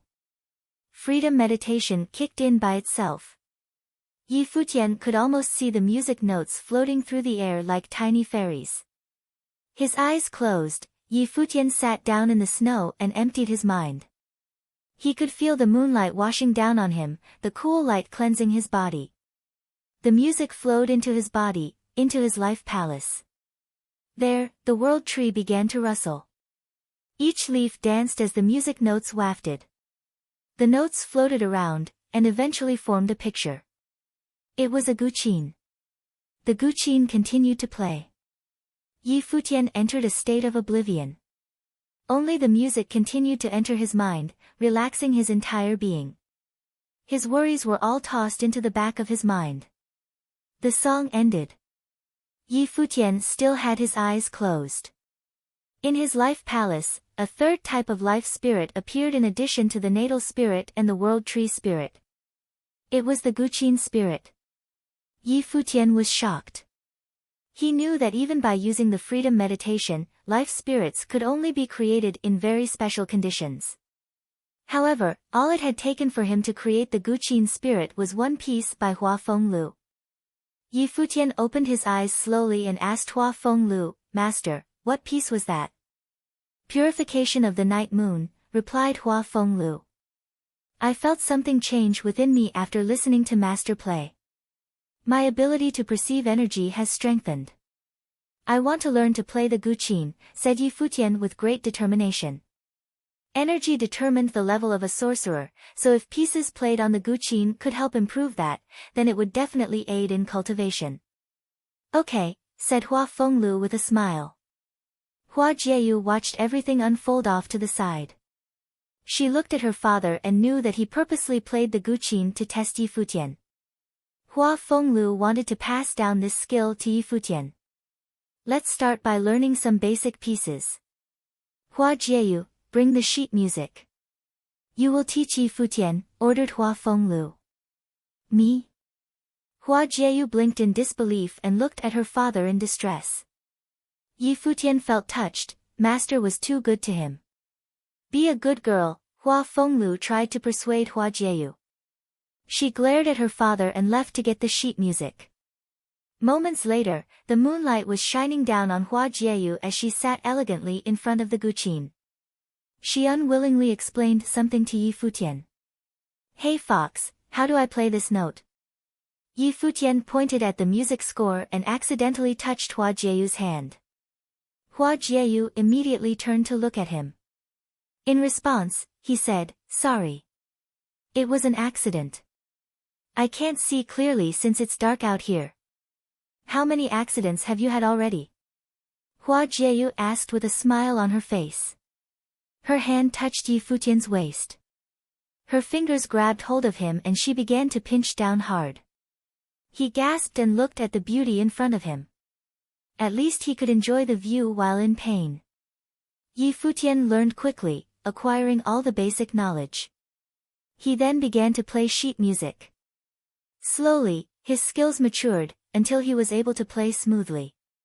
It got deeper into the night. Hua Fenglu had already gone to bed, but Hua Jieyu was still by Futian's side, teaching him the ropes. At that moment, Futian had his hands on the instrument and a bright aura emitted from him. When his fingers plucked at the strings, the music flowed and sent shivers down Hua Jieyu's spine. She watched as Futian kept his eyes closed. His guqin spirit harmonized with the guqin, giving life to every note that resulted from a stroke of his fingers. Under the moonlight, his handsome face looked peaceful. His hands were like magic, they had the ability to get the listener moving with their every stroke. Hua Jieyu became more and more relaxed, her eyes closing as well. She was immersed in the music, and eventually fell asleep sitting in the snow. "A prodigy," remarked Hua Fenglu, who was listening from his bedroom. He was very pleased. He too closed his eyes, drifting off to sleep with the music. Futian was spellbound by the music, unable to pull himself out of the state. He continued to play throughout the night, but felt no fatigue. On the contrary, he felt clear-minded. The next morning, he opened his eyes and felt a change within himself. Using the freedom meditation to perceive the spiritual qi of the heavens and the earth, he knew that he had broken into the 8th plane of awakening for sorcerers. He could not help but smile. Futian looked ahead and saw Hua Jieyu laying in the snow, her body covered in a layer of white snow. The jacket laid out on top of her was now drenched. He walked up to her and carefully removed the jacket. At that moment, Hua Jieyu opened her eyes and looked up at Futian. He smiled at her and retracted his hand. "The jacket's wet, I didn't want you to get sick so I took it off for you," he explained. "Really? You didn't have any other intentions?" she asked with a faint smile. "Am I that type of person?" Futian saw her smile and took a step back. "What do you think?" laughed Hua Jieyu. Suddenly, they heard something. It was the door to Yuxing's room. He stepped out and saw Hua Jieyu and Futian. He then gave them a strange look. "I'm going to leave now. Please feel free to continue whatever you guys were doing," Yuxing said as he took giant steps to bring himself away from the two. They were flirting in front of him so early in the morning. How inconsiderate. How was he supposed to feel about this?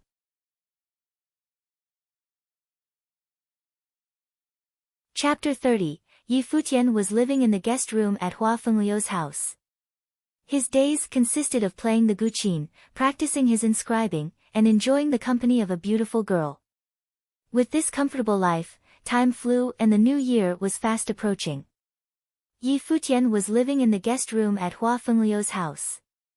His days consisted of playing the guqin, practicing his inscribing, and enjoying the company of a beautiful girl. With this comfortable life, time flew and the new year was fast approaching. One day, a giant monster flew into Gukingju Academy, a huge black condor. Even though the guards of the academy had tried to stop her, she flapped her wings so vigorously that the wind prevented anyone from approaching her. There were several people mounted on the condor. The leaders of this group were an old man and a young man. "That way." The older man pointed toward the academy.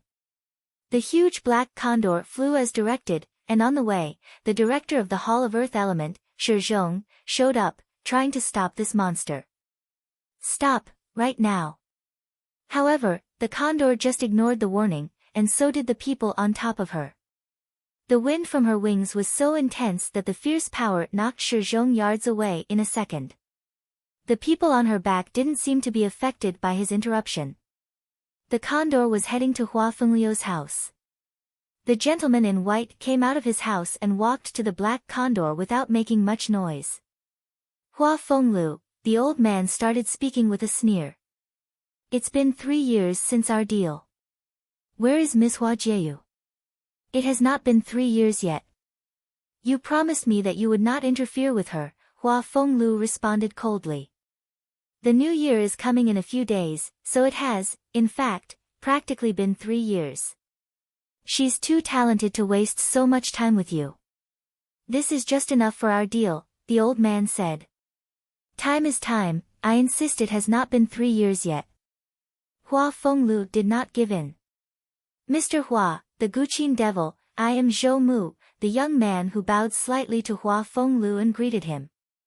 It was just general courtesy. In reality, the smile on his face showed that he was too young to be genuinely humble and had a faint sense of disdain. Hua Fenglu glanced at him and asked, Who are you? My master, the art saint, has been feeling somewhat guilty over the years since he destroyed your natal spirit. He sent me here to see if you were doing well, Zhou Mu smiled as he spoke. Hua Fenglu's eyes soon turned sharply to this young man, but he was not going to attribute this humiliation to Zhou Mu. He turned to the older man and asked, Why did you bring his disciple to my home? I did not bring him here. The art saint actually sent him. Zhou Mu, 16 years old, a glory plane invoker, the old man told Hua Fenglu. Suddenly, Hua Fenglu understood what the art saint was trying to do. He started laughing so hard that his hair flew around him, then he said, He lost to me in the past, and he wants his disciple to win in the present? Is that correct? My master destroyed your natal spirit and banned you from entering the city of Donghai forever. How did he lose? Zhou Mu rejected. A win or loss is not judged by you, young man, Hua Fenglu said with a smile. Just go back, I do not have time for this. Then I will come back for Hua Jieyu after the new year. If you try to stop me at that time, my family will not make it easy for you, the old man sneered, and suddenly the black condor swayed upwards and flew away. Hua Fenglu looked at the shrinking image of that black spot and laughed, You already lost in the past, and now you're putting your hope onto your disciple. That's not going to work. In the guest room, Yi Futian had finished a song. He opened his eyes, but the feelings from that song were not gone. Mr. Hua had not taught him any songs other than the purification of the night moon.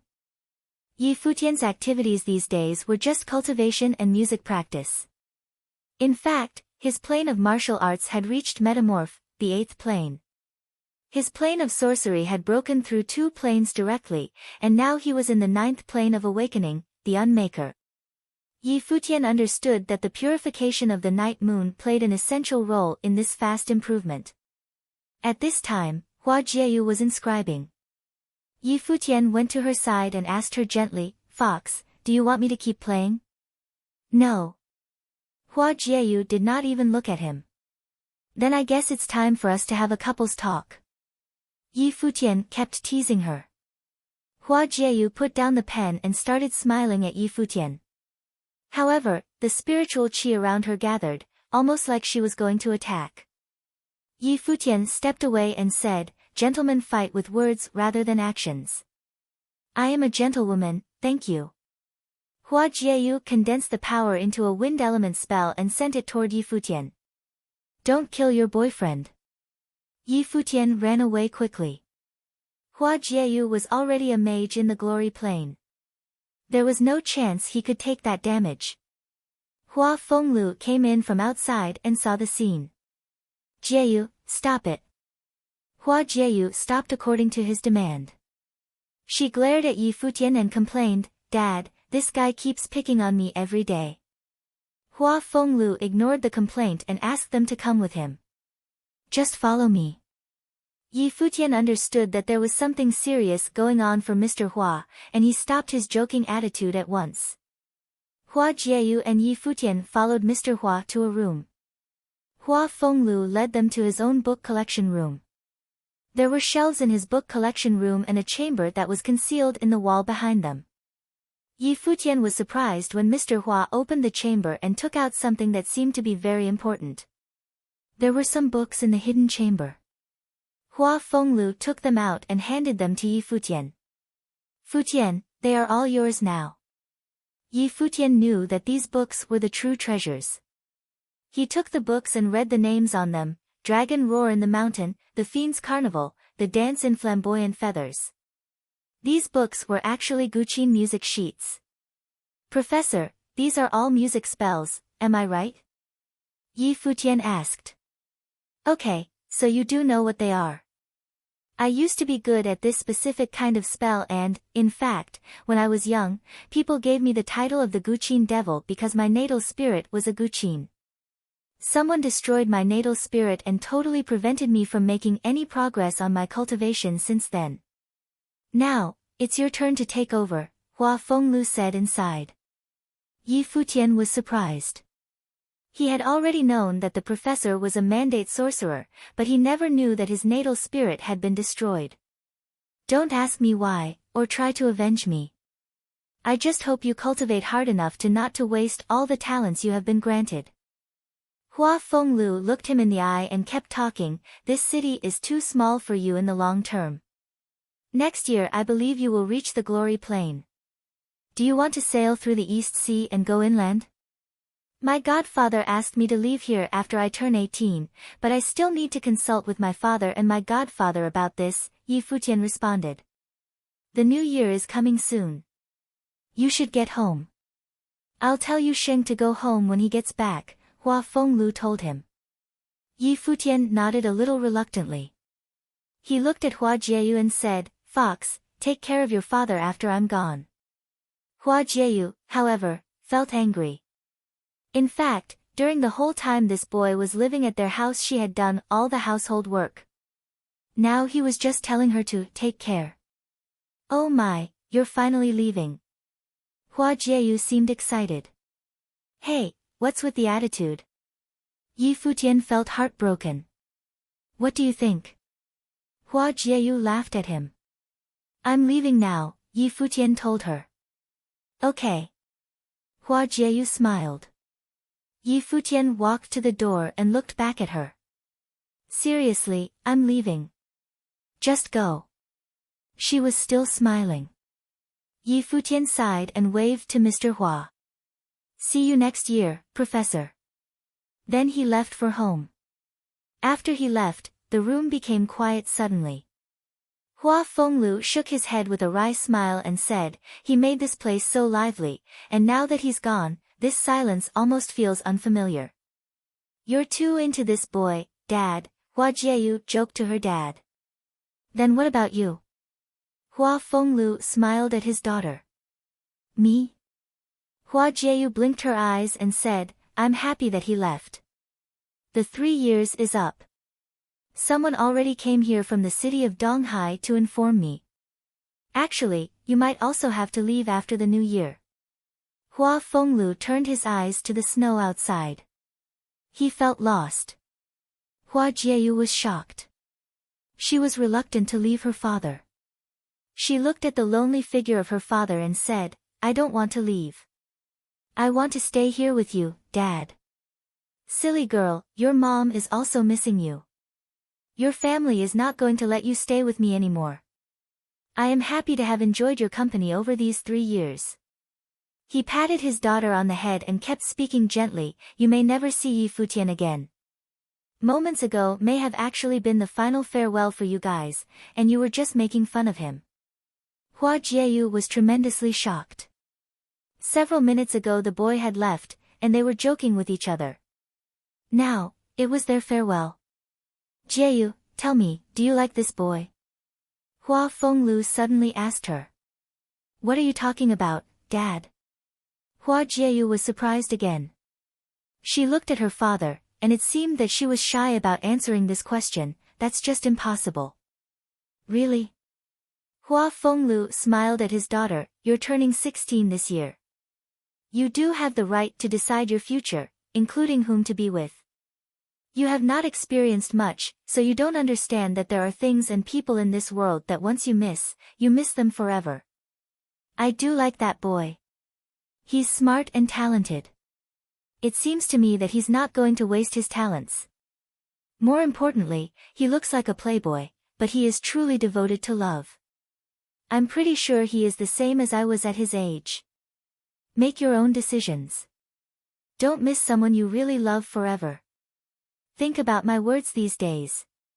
Remember, life is short. Do not have any regrets. Hua Jieyu was dumbfounded by what her father had just said. She hadn't realized that she might miss someone forever. The boy has been spending so much of his time with you, and you just take it for granted. But if you disappear from each other's lives, another beautiful girl will appear in his. You are not a couple yet, so do not just think that you are the only one for him in this world. Hua Fenglu smiled and left his daughter alone.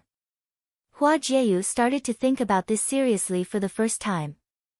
The feeling was intense, but the concept of love seemed to be pretty faint and unfamiliar to her. She always felt annoyed when Yi Futian was around in the house. However, when he was suddenly gone, she actually felt as if something was lost and even needed time to adapt. Her father had told her that she could miss someone forever, and thinking about this indeed gave her a sense of fear. Fear of the thought that she had just lost something precious.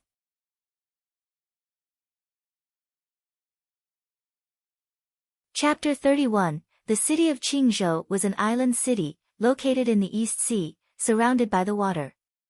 The city of Qingzhou was an island city, located in the East Sea, surrounded by the water. On the vast ocean waters sailed a big ship, headed in the direction of Qingzhou city. On the deck stood multiple people suited in armor. They were a group of knights. There were 3 figures, a middle-aged man, 1 young man, and a young lady stood on the edge of the deck. The man looked dignified and imposing, the young man beside him was handsome, his eyes giving off a hint of evilness, and the young lady on his side looked cold and arrogant. However, her sex appeal was off the charts. So, this is the city of Qingzhou, the young man spoke while looking straight ahead. That's right. Qingzhou City is an island city in the East Sea, but because there are many similar island cities in the East Sea, it doesn't stand out. So, you've probably never heard of it before, explained the man. That's true. If it weren't for you, I never would have found out about this island city. Did someone like him really come from this small place? Asked the young man, unable to believe this. Even though the young man has always been haughty, when they spoke of him, he could not stop the fear-induced palpitations of his heart. The information we have should be accurate. We were able to find some traces from the history books found in the East Sea Prefecture. The only thing we don't know is if he left anything behind in Qingzhou City, said the man. Hopefully this won't be a wasted trip, said the young man, his lips curling into a smile. It was hard to imagine that the most legendary character in the divine prefectures of the East originated from this little island city. Emperor Yi Qing, a legend in the divine prefectures, along with the great East Phoenix, ruled the divine prefectures for over 300 years. He died suddenly 15 years ago. His death is a mystery to this day. Nobody was brave enough to investigate the cause of his death, and his name had since become a taboo. However, traces he left behind in the East Sea Prefecture pointed to him leaving the prefecture and ending up in the city of Qingzhou. The ship sailed quickly, and as they got closer to shore, their view of Qingzhou city became clearer. On the shore stood many high authority figures. The city lord and authoritative figures of the Murong Chamber of Commerce waited deferentially. The people of Qingzhou city had no idea some very important people had arrived. Yi Futian was also oblivious to this. Walking down the familiar streets, the Yi house came into view. Yi Futian's steps relaxed. He had missed his family. Yi Futian is back, shouted a street vendor selling bing, a type of flat cake. Hello, Auntie Shi, greeted Yi Futian. Then, he turned to 2 older males playing chess not far away and called out, Uncle Wang, Grandpa Yun. Oh, you sweet boy. The Lin family's daughter is home. After the new year she'll be 15. She's looking prettier every day, laughed Uncle Wang. Uncle Lin, is Xiaoqing here? Yi Futian asked the shopkeeper of the restaurant next to where Uncle Wang and Grandpa Yun were playing chess. No, she's not here. You haven't been home in a while, hurry home, ushered Uncle Lin with a quick smile. He then turned to Uncle Wang with a glare. Yi Futian is home, a crisp voice rang throughout the restaurant. Go back to work, you brat, the shopkeeper reprimanded lowly. Yi Futian smiled and was on his way. He waved as he left, Xiaoqing, I'll come hang out another day. After he left, Uncle Wang said to shopkeeper Lin, Hey Lin, Yi Futian is the young master of the Yi family. Shouldn't you be glad that he wants to hang out with your daughter? Excuse me, that little devil has never taken anything seriously. How many girls around here have fallen for his words already? How can I let my daughter be around him? Shopkeeper Lin looked worn. He pitied the man whose daughter would fall in love with that little devil. Yi Futian weaved through the streets and came upon a private residence, separate from other buildings. Yi was engraved on the plaque above the main entrance. Two people stood guard on either side of the entrance. By the door was a white-haired, hunched figure. He looked out onto the streets and when he saw Yi Futian, his eyes lit up. Godfather, Yi Futian greeted the man. He made his way to the entrance of the residence in a light jog. What are you doing here, Godfather? Although his face did not look old, his white hair and hunched body made Yi Futian's godfather look oddly aged. He smiled at Yi Futian and said, It's already December. I thought it was about time you came up, so I was waiting here for you. By the way, why don't I see Yusheng with you? Yusheng is training on Mount Tianyao, explained Yi Futian. He walked closer to hold the older male by his arm. Godfather, your white hair has grown out even more. That's fine. I'm just happy and honored to see that you have grown up, smiled the old man. Godfather, you're talking nonsense again. Yi Futian did not know what to say when his godfather used the term honored. What do you mean, nonsense? A day will come when you understand what I mean, said the old man. He smiled and continued, Come, now, let's go home. Okay, let's go, answered Yi Futian. With a skip in his step, he arrived at the courtyard. His father, Yi Bacon, said, You brat, you have finally come home? Is it already the end of the year? Where have you been? Picking on girls? Yi Futian was speechless. Pops, I just got back. Can't I get some fatherly love? Yi Futian, don't mind your father. Let me take a good look at you. A beautiful and elegant woman walked out. It was Yi Futian's mother, Yi Ro. It was said that Yi Ro was not originally from Qingzhou City. She had met Yi Baichuan when he was traveling around to gain experience. Later, when she had gotten pregnant with Yi Futian, they came back to Qingzhou City together. I don't know how you lucked out and ended up with such a beautiful, genial woman, sighed Yi Futian as he looked at his father. Do you want to get beaten?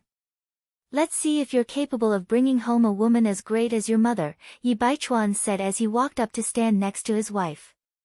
That's an easy enough task for me, it's just that I don't want to do it, said Yi Futian without shame. Yi Futian, you're boasting again, a beautiful girl said from outside. She looked to be a little younger than Yi Futian. She walked towards Yi Futian and his parents. She was an equally beautiful woman. It was Yi Baichuan's younger sister, Yi Rong, and her daughter, Yi Xiaoqin, who had taken her mother's surname. Behind the two females were two more people. A middle-aged man was leading a young boy around the age of 13.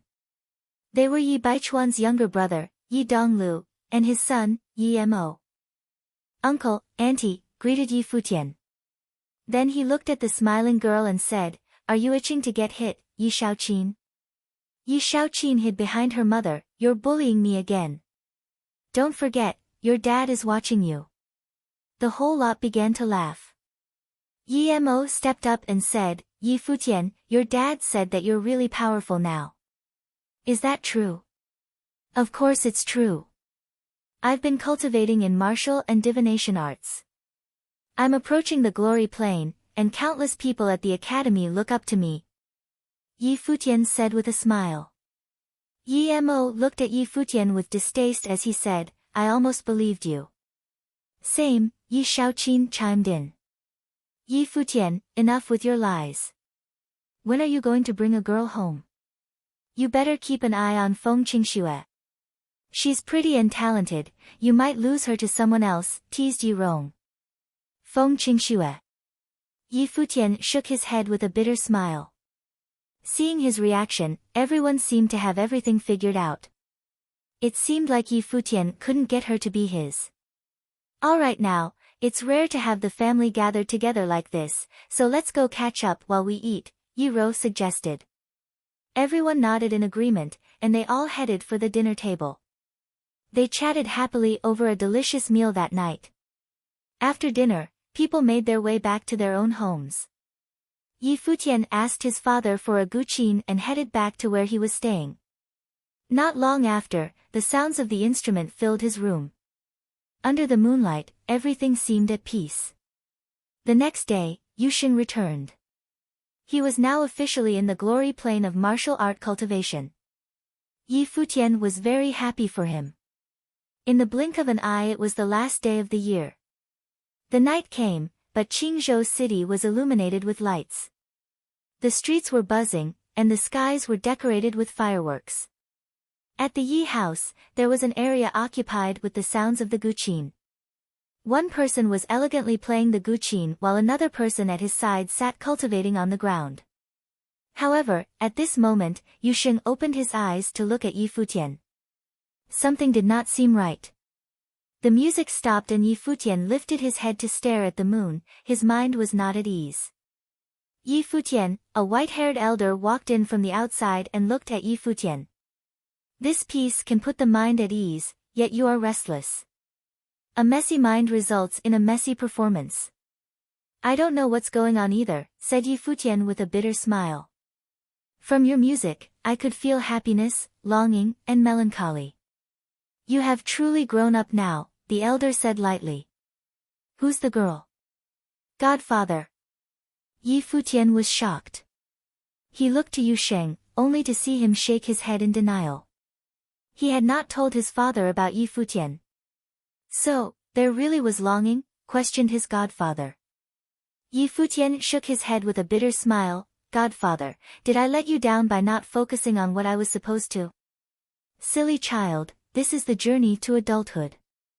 Who in history hasn't been troubled with matters of love? Asked the white-haired elder.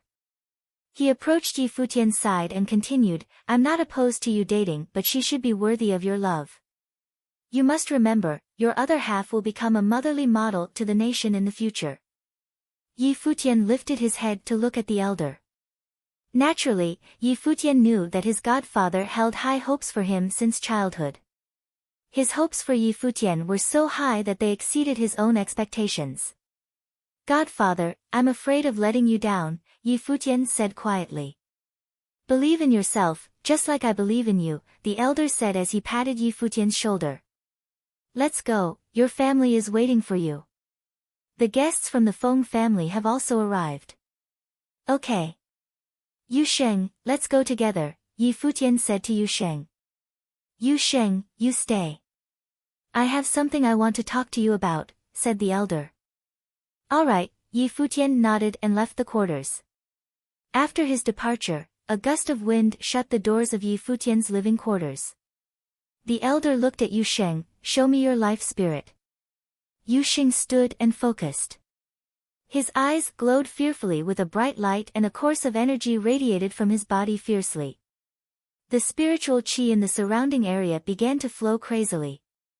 A suit of armor appeared on his body and his life spirit appeared. Right now, Yuxing was godlike. That's good enough, nodded the elder. Yuxing withdrew his life spirit, the look in his eyes returned to normal. Yuxing, you must remember, you will forever be Yi Futian's deadliest weapon and his sturdiest shield.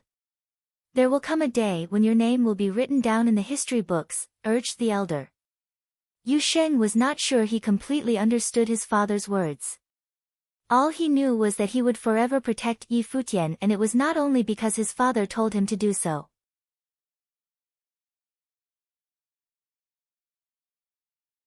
Chapter 32. The Yi family gathered to spend New Year's Eve together with a feast. Feng Ruhai's family came to visit as well. Even though the two families had been good friends for decades, it was the first time Feng Ruhai had come to visit on New Year's Eve. The Yi family gathered to spend New Year's Eve together with a feast. Feng Ruhai's family came to visit as well. Even though the two families had been good friends for decades, it was the first time Feng Ruhai had come to visit on New Year's Eve. Uncle Feng, Yi Futian greeted Feng Ruhai, then sat in between Yi Shaoqin and Yi Mo. You will officially be 16 years old after tonight, Yi Futian. You look more and more handsome, Feng Ruhai complimented. As a result of the constant cultivation that Yi Futian was going through, he now looked more charming than ever. He had become a thin young man with a handsome face, like a model. Feng Qingxue kept looking at Yi Futian from afar. She still couldn't forget what had happened at the academy 1 month before, when the young man had been standing with another beautiful girl in the snow, and they fought against the authority together. Yi Futian had used to make fun of her all the time, and she had believed that this boy would be around her forever. But now, there was a certain distance between them.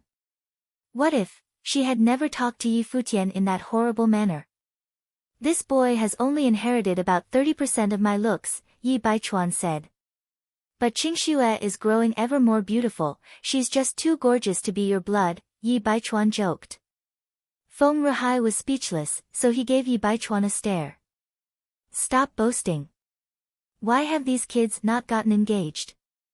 Yi Rong, Yi Futian's aunt, smiled and cut into the conversation. Yi Futian was shocked by this while panic flashed across Feng Qingxue's eyes. She lowered her head to avoid the glances cast on her. Feng Ruhai looked at Yi Futian, and Yi Rong kept talking. Brother, why are you looking at him? I know this boy so well. Really, he would be laughing all night if Qingxue said yes to this engagement. Yes, Yi Futian loves beautiful girls. Yi Shaoqin was speaking for her mother.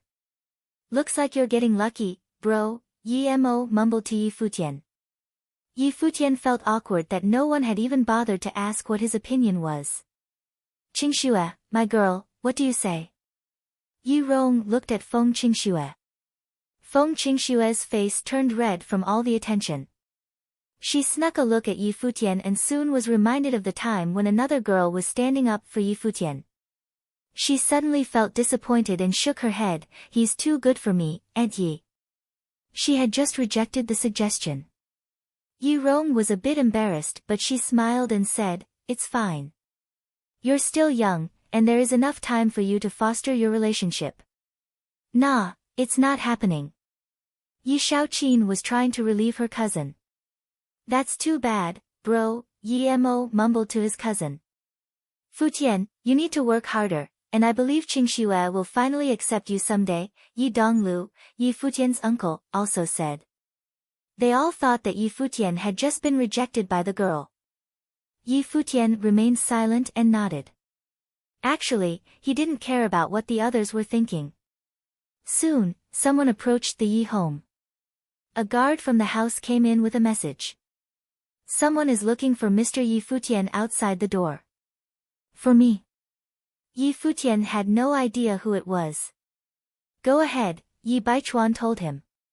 Sure, Yi Futian nodded and followed the guard. After he left, Yi Rong started talking with Feng Qingxue again. Qingxue, you guys have grown up together for so many years. Just give him some time and a chance to prove himself. Feng Qingxue was now even more embarrassed. Still, she was curious about who was waiting outside. Right at that moment, Yi Futian stepped out of the door. He recognized the gorgeous figure waiting outside quietly. He was so surprised that suddenly a bright smile showed up on his face. Wow, you missed me. Hua Jieyu glared at him and said, Dad told me that the city would be lively tonight, so I thought I should go out for a walk. I noticed that this is the Ye's place, so I was wondering if it was your home. It looks like I guessed right. Wow, such a coincidence. Yi Futian fluttered his lashes, and he looked at the girl with a weird expression like he was concealing his laughter.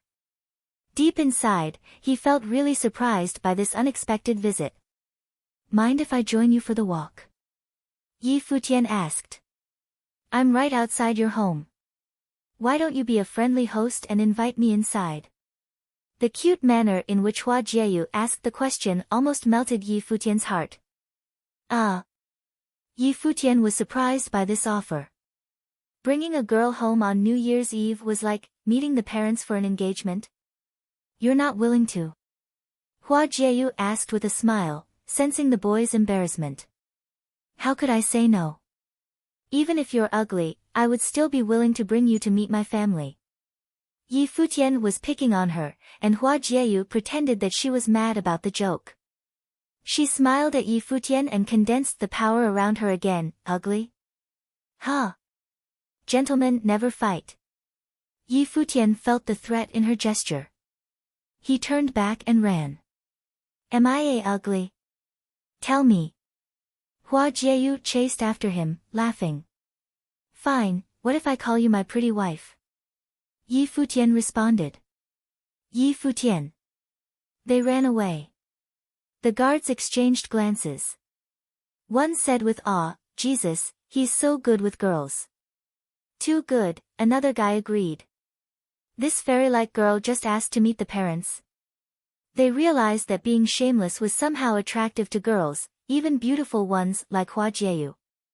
Hua Jieyu and Yi Futian walked into the feast together. Hua Jieyu asked him, Is your whole family here for New Year's? Yes, it's our tradition. Yi Futian nodded, and soon they were beside the table. People in the room were quite shocked that Yi Futian had brought a gorgeous girl to the table at this specific moment. What a beautiful girl. Yi Mo was shocked by his cousin. Yi Rong blinked. She looked at Hua Jieyu, then Feng Qingxue. She had to admit that the newcomer was so much more beautiful. Feng Qingxue had never imagined that Hua Jieyu would just show up at the Yi family's home at that particular moment, in such a meaningful situation. She felt extremely disappointed. She lowered her head and clenched the hem of her skirt in her hands. Futian, introduce the girl please, Yi Rong said. This is Hua Jieyu, Yi Futian started introducing, she is. My professor's daughter. Professor's daughter. The people smiled and some type of understanding showed in their eyes. Hua Jieyu's cheeks turned a bit hot and even felt a little panic, but she did not reject this feeling. In fact, she even felt happy about it. Why are you still standing there? Come have a seat. Yi Baichuan soon recognized who she was. He had a feeling that something was going on between this girl and his son when they had met after the fall quarter exam. However, he never anticipated that his son was good enough to successfully bring her back home in such a short time. Yi Mo gave his spot to Hua Jieyu so that she could sit next to Yi Futian. After the introduction, Hua Jieyu started greeting the family members one by one in a sweet manner. Yi Futian was surprised. She had never treated him in such a manner before. Hey, Yi Futian, how did you manage to trick her into coming here? Yi Shaoqin asked her cousin. My amazing looks, obviously. Yi Futian smiled at his cousin. Yi Shaoqin looked at her cousin with contempt. No matter how handsome he was, the girl sitting next to him had no match. In fact, Yi Shaoqin never imagined that there could be a girl as beautiful as Hua Jieyu. After sitting down, Hua Jieyu did nothing but sit there quietly. However, the whole atmosphere had changed since her arrival. Soon after, Feng Qingxue mumbled to her father, Dad, I'm full now. Let's just go home. Okay, Feng Ruhai nodded. Then the Feng family said goodbye and left. Yi Rong noticed that Feng Qingxue's eyes avoided the boy and girl sitting together. She suddenly realized that what Feng Qingxue had said was right, rather than an excuse for rejection. Dad, Mom, I'm going to take Jieyu out for a walk, Yi Futian said. Sure, go ahead. Take care of her, Yi Baichuan responded. Sure, we will, Yi Futian answered, then they left the house together. Colorful fireworks were everywhere above the city, and the area of Qingzhou Lake had the best view of them all. People were rafting in the lake, some of them families, and others couples. The restaurants on the shore were full of people. All of them were enjoying the beautiful scenery while drinking. It's beautiful here. Hua Jieyu and Yi Futian had come to a stop. While looking at the scenery around them, the happiness could be read in the girl's eyes. It is not as beautiful as you are, Yi Futian said. Hua Jieyu gave him a spiteful glance, but deep inside she was happy from being complimented like this. She had never felt this unique happiness before. This was apparently the first awakening of love for the 16-year-old girl. Hua Jieyu walked all around the place. There was a lot of entertainment going on. Lantern riddles, magic tricks. Yi Futian kept following her. The cute smile on her face suddenly melted all the depression he had had these days. He finally realized that he could not be at peace without her. They had only spent 3 months together, but it was such a joyful time that they were already attached to each other without realizing it. On the shore of the lake, Hua Jieyu saw many tourists placing wish lanterns onto the water. She bought one, put it on the lake, closed her eyes, and made her wish. I'm done, she opened her eyes and told Yi Futian. What was your wish? Yi Futian asked. I'm not telling you, Hua Jieyu smiled at him. Then she looked at the sky, where the bright fireworks show was going on, and mumbled to Yi Futian, are we in a relationship now? Yi Futian hesitated. He had not expected to be asked like this. What kind of relationship? Yi Futian blinked his eyes. Hua Jieyu looked up at the sky rather than at Yi Futian. But in the next moment, Yi Futian felt a tender hand touch his arm as if looking for something. Yi Futian reached over and grabbed the hand. A smile appeared on his lips. Feeling the softness of the hand, he squeezed it a little. Hua Jieyu blushed. She mumbled, that kind of relationship. Yi Futian closed his eyes, then opened them again. Together, they enjoyed the bright fireworks together, holding hands, like all happy couples would do. It was the first time Yi Futian realized that a fox could be so cute and silly. It seemed like time had stopped and everything had fallen silent. Neither of them spoke to the other. However, Yi Futian believed that the smile on Hua Jieyu's face was even brighter than the fireworks.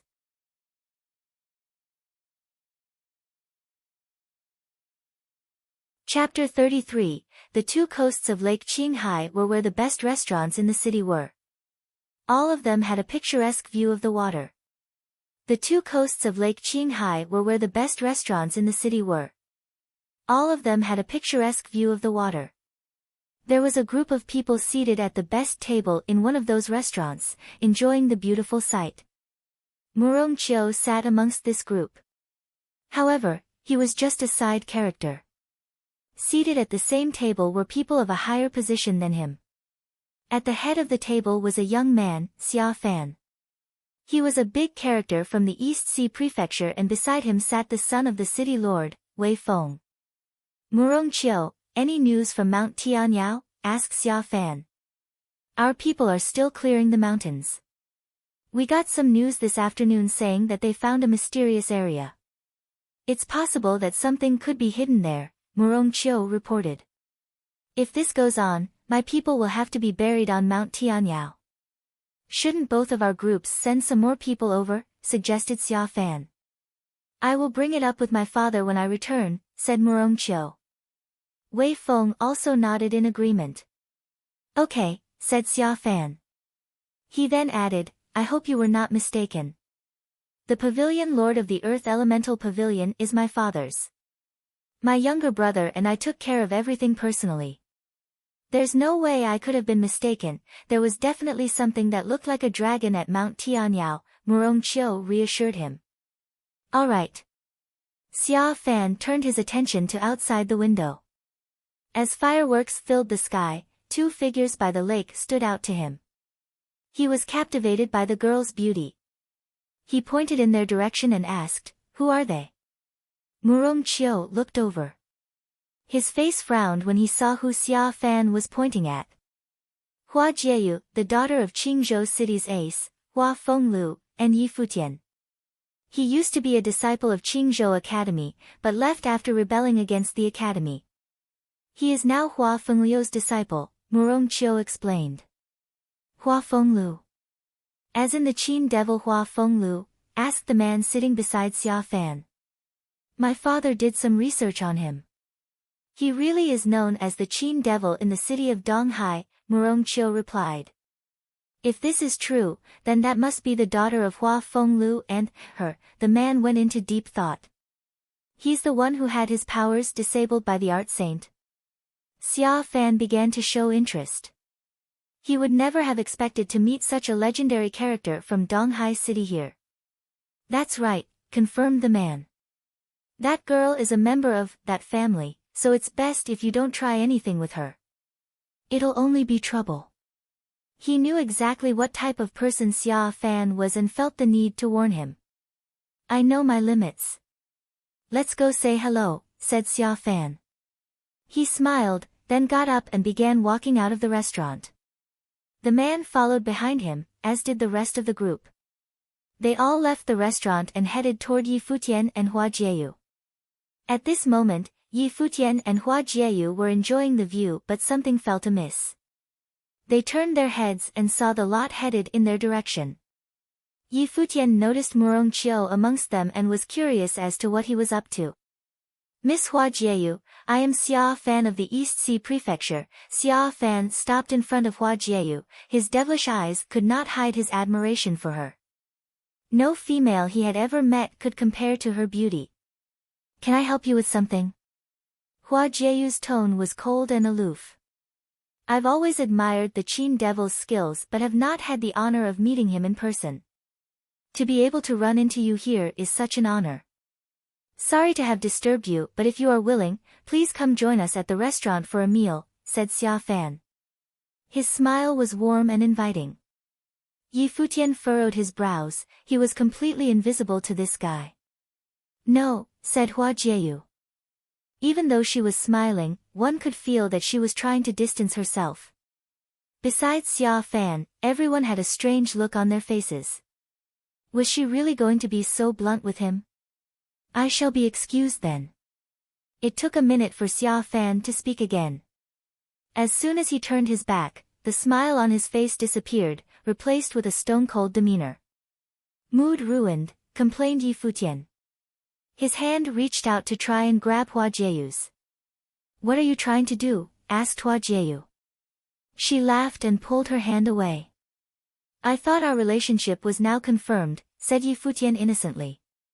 Yeah, hasn't our relationship already been confirmed? Teased Hua Jieyu.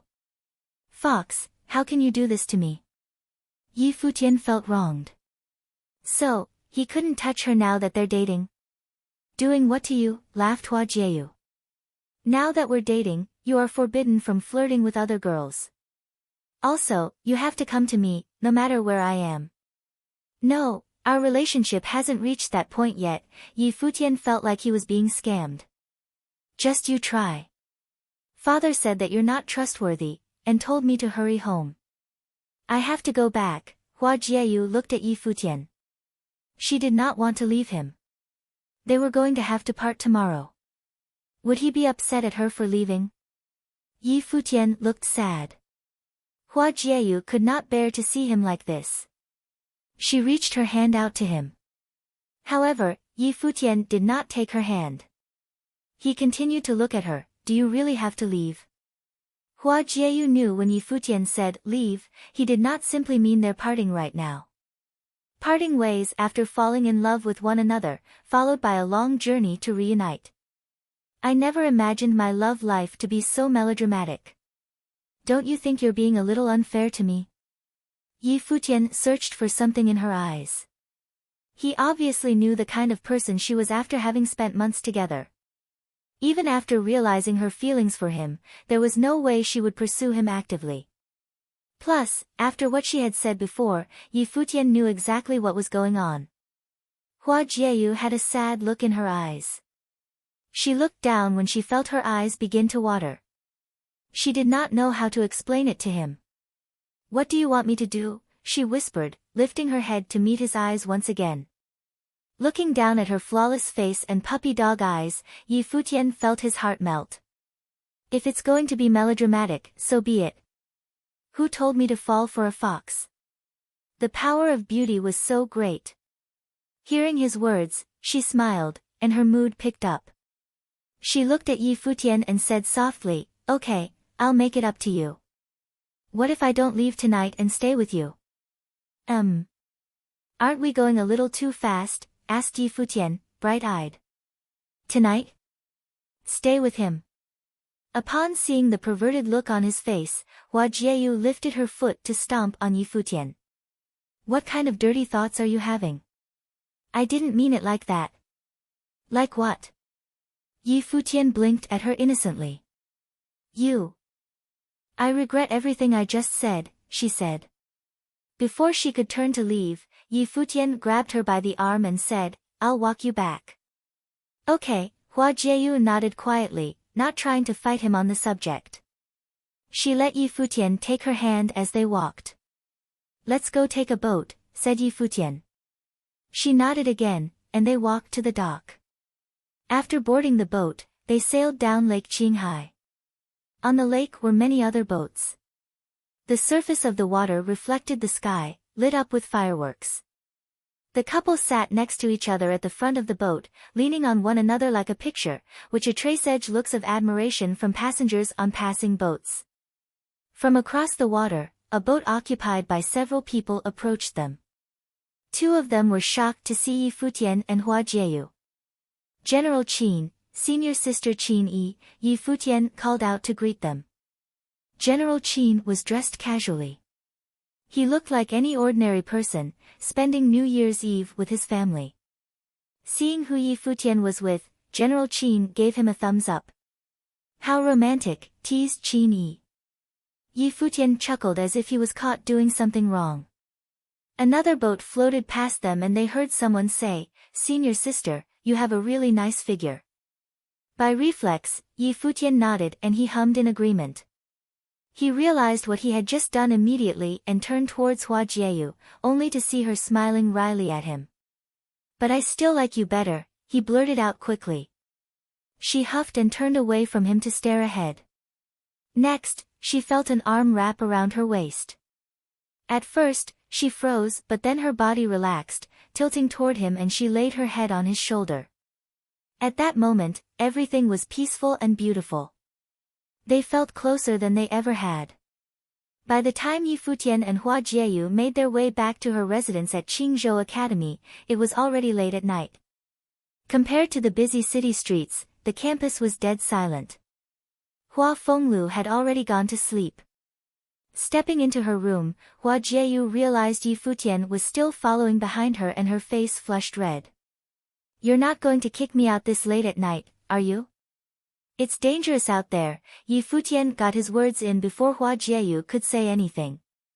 When he saw how hard she was glaring at him, he added, Do you have the heart to do that?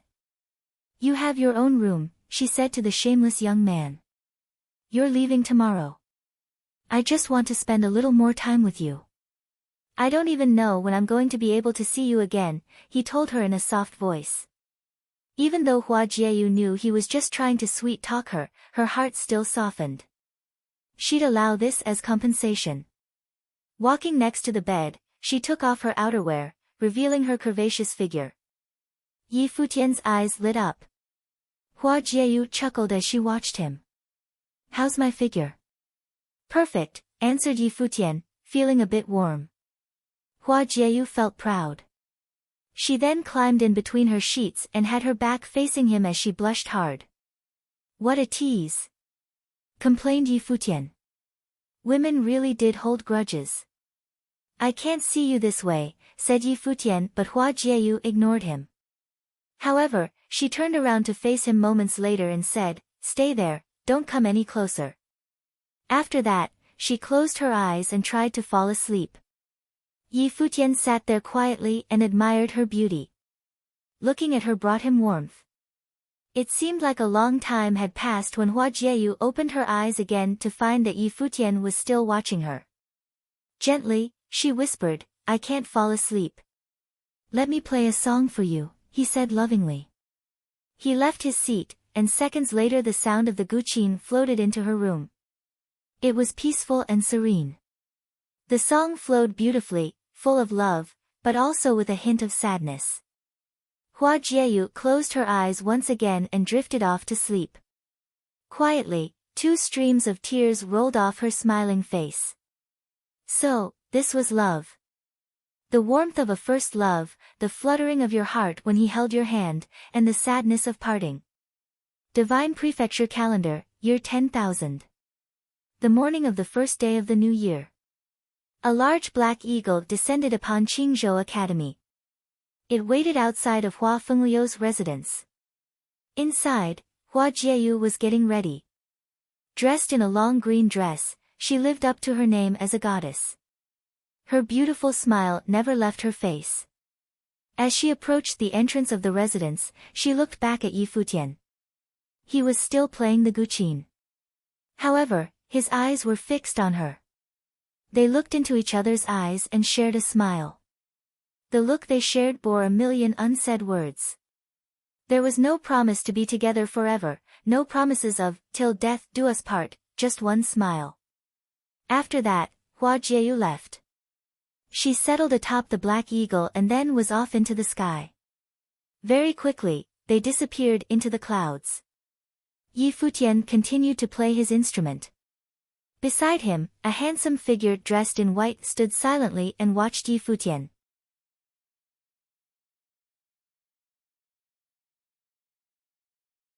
Chapter 34, Yi Futian played the guqin for a long while before he stopped. He sighed with a particular sadness. He felt empty deep inside after his fox was gone. Yi Futian played the guqin for a long while before he stopped. He sighed with a particular sadness. He felt empty deep inside after his fox was gone. Stop your fake sadness. The city of Qingzhou belongs to East Sea Prefecture, and the city of Donghai is the capital. You can get there simply by sailing through the East Sea, and I don't believe that you don't know this. Hua Fenglu looked at Yi Futian and said, I know you'll leave once you reach the glory plain. With your talent and effort, it would be several months at most. Don't tell me you have no interest in this. Yi Futian blinked his eyes and looked at Hua Fenglu. As much as you already know, could you please just save me some honor? To reveal my plan like this makes me sound like a horrible person. How far did you go last night? Hua Fenglu asked Yi Futian with a smirk. Yi Futian felt really embarrassed and stressed. He had finally realized there was a difference between a professor and a father-in-law. Apparently, Mr. Hua was transitioning between the two roles smoothly. His embarrassment actually made Hua Fenglu laugh. He told Yi Futian, just stay here until you reach the glory plain. You'll make it soon. Sure, father-in-law. Yi Futian understood Mr. Hua's plan. Now his professor was supervising him on behalf of his girlfriend, and the only way to regain freedom was to reach the glory plain. You glib-tongued boy, Hua Fenglu smiled at him and said, I will teach you the songs I gave you before. Yes, sir. Yi Futian nodded. Since this man was going to be his father-in-law, there was no reason not to obey his orders. Time passed by and the students of Qingzhou Academy came back to school after the break. Yuxing went to Mr. Hua's place to look for Yi Futian. Sometimes they went to Mount Tianyao for cultivation, sometimes they practiced songs in the yard. One day, Yi Futian was sitting in the pavilion with his eyes closed. Suddenly, he felt that something was happening in his soul. He focused and all the fire element spiritual qi of the universe gathered into a scarlet form around his body. It was dusk, and the orange sunlight fell on his body. Yi Futian started freedom meditation to perceive the vast essence of the universe. Soon after, constant flames concentrated over his body. It was not merely just spiritual qi at all. In fact, it had taken solid form, and the space around Yi Futian was turned into flaming territory. Now his spiritual qi comes into form. Hua Fenglu happened to pass by and noticed the new progress made by Yi Futian. He smiled, genuinely pleased and proud. Yi Futian opened his eyes. He laughed and mumbled, that's the glory plane of sorcery for me. Professor, he greeted Hua Fenglu. Since you have reached a new level of sorcery, the next step should be to break through in your martial arts. Hua Fenglu smiled and told him, then gave Yi Futian a letter. Hua Jieyu sent it. Fox sent me a letter. Yi Futian's eyes twinkled. He snatched the letter and could not wait to open it. The letter said, "You lecherous boy, I dare you not to flirt, or even talk, with other girls while I am away. I know it's just unfair to you that I had to leave. But I promise you that when you come to Donghai City, I will compensate you for everything, big time." Compensate me for everything? Yi Futian felt excited about this everything. He could not stop thinking about Hua Jieyu's beautiful face and her curvy body that he saw the night before she left. In fact, he almost wanted to leave now. This girl knew him so well that she was throwing him a daring temptation. "How do you want to reply?" Hua Fenglu smiled at Yi Futian. "Professor, you peeked at the letter before giving it to me, didn't you?" Yi Futian demanded when he saw Hua Fenglu's eyes. On the envelope of the letter was written, "Yi Futian's eyes only." "Huh, why do you think that I would do that?" Hua Fenglu tried to sound harsh. However, it didn't work at all. The way Yi Futian looked at him indicated that he didn't believe him at all. "The messenger bird is still here. Reply soon, or I'll let her go." Hua Fenglu changed the topic. Yi Futian was frustrated. His professor was shameless too. "Help me reply and just say, Fox, wait for me," Yi Futian told Hua Fenglu because he didn't dare add anything else to the reply, since it was apparently being monitored by his father-in-law. "Okay." Hua Fenglu smiled and left. This snooping had severely damaged the image of his greatness in Yi Futian's mind. Bang, bang. Someone was stomping on the ground outside. Yi Futian felt like it was almost as strong as an earthquake. Soon, he saw it was Yu Sheng who was charging into the place. He was running so fast that his harsh steps actually cracked the ground. What's going on? Yi Futian knew that there must be a reason for him to be in such a rush. A monster tide is coming. Yu Sheng was serious. Yi Futian was shocked by this news. According to the historical profile, there had been several monster tides over the course of the city's history, and every one of them had been considered catastrophic. Countless people died because of these disasters. The tide stopped 300 years ago when the nation was unified. In fact, the main reason that Qingzhou Academy was built near Mount Tianyao was to prevent the monster tide. Fortunately, a monster tide had not come once during the last 300 years. It had been such a long time that people had almost forgotten how horrifying it was. Hua Fenglu heard what he said, and he suddenly rushed to Yu Sheng's side. "Yu Sheng, are you sure that this is a monster tide?" "Definitely," Yu Sheng nodded, "and it was possibly man-made. I actually saw some powerful sorcerers driving the monster herd." "Man-made?" Yi Futian and Hua Fenglu felt terrible about this. The people who had started this monster tide were committing such a serious felony.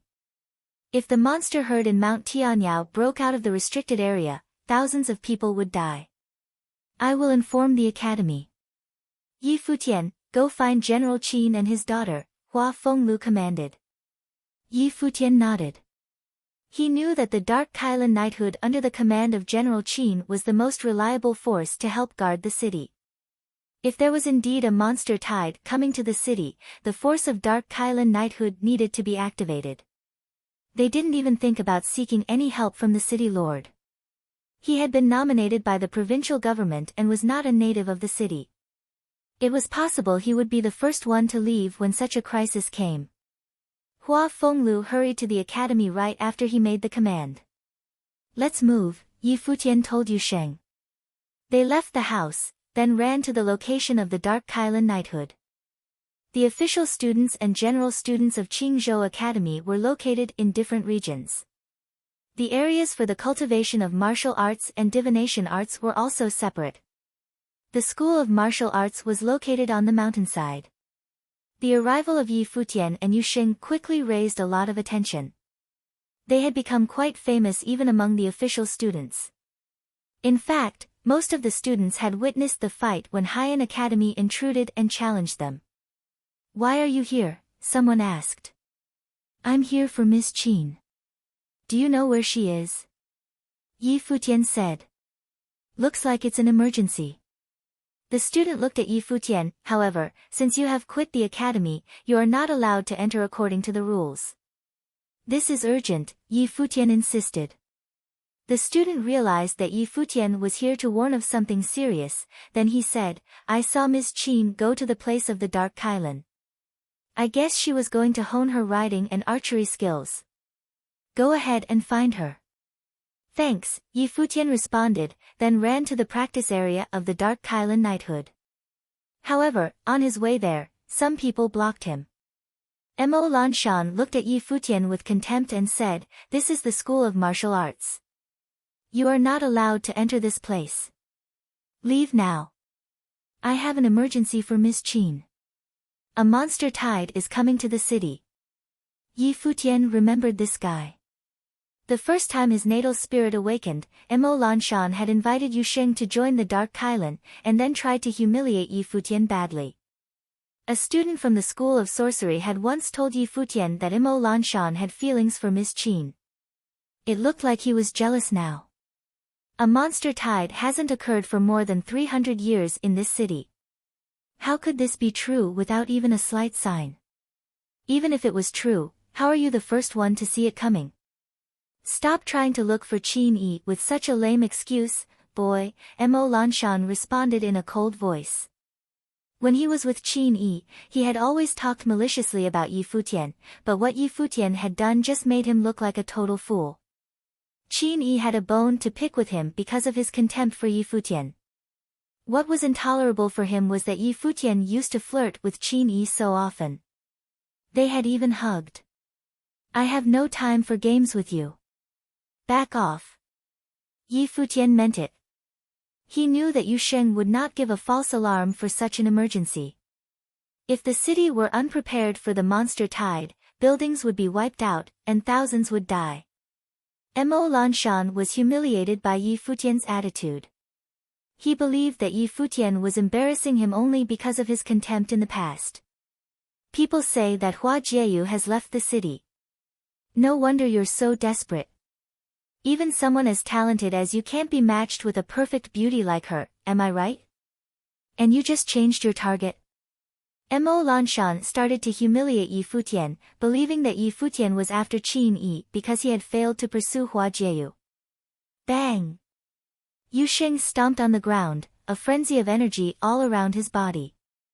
The group around Mo Lanshan frowned at Yu Sheng, and they prepared to fight.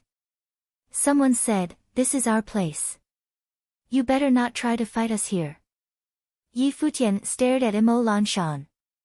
He was determined, knowing that it was the only way to solve this meaningless quarrel. Yu Sheng, are you ready? Yi Futian asked. Sure, Yu Sheng nodded. Yi Futian gave a simple order. Go. As soon as he finished the command, Yu Sheng charged right toward the group to attack them.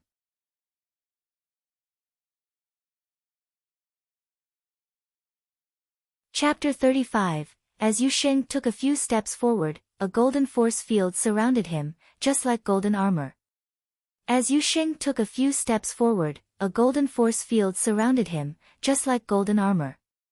Mo Lanshan and his people looked very serious. Everyone charged at Yu Sheng with long spears gripped tightly in their hands. A loud explosion erupted from a single punch from Yu Sheng. Even his fist that he used to enclose the tip of an attacking spear was golden. The point of the weapon was enveloped by his fist when a cracking sound was heard. The point had been broken off by the enormous amount of strength exerted by Yu Sheng. Yi Futian continued to charge forward. He had no time to waste on these people. However, Mo Lanshan had no intentions of letting him pass. Avoiding Yu Sheng, Mo Lanshan aimed his ice-frosted spear at Yi Futian.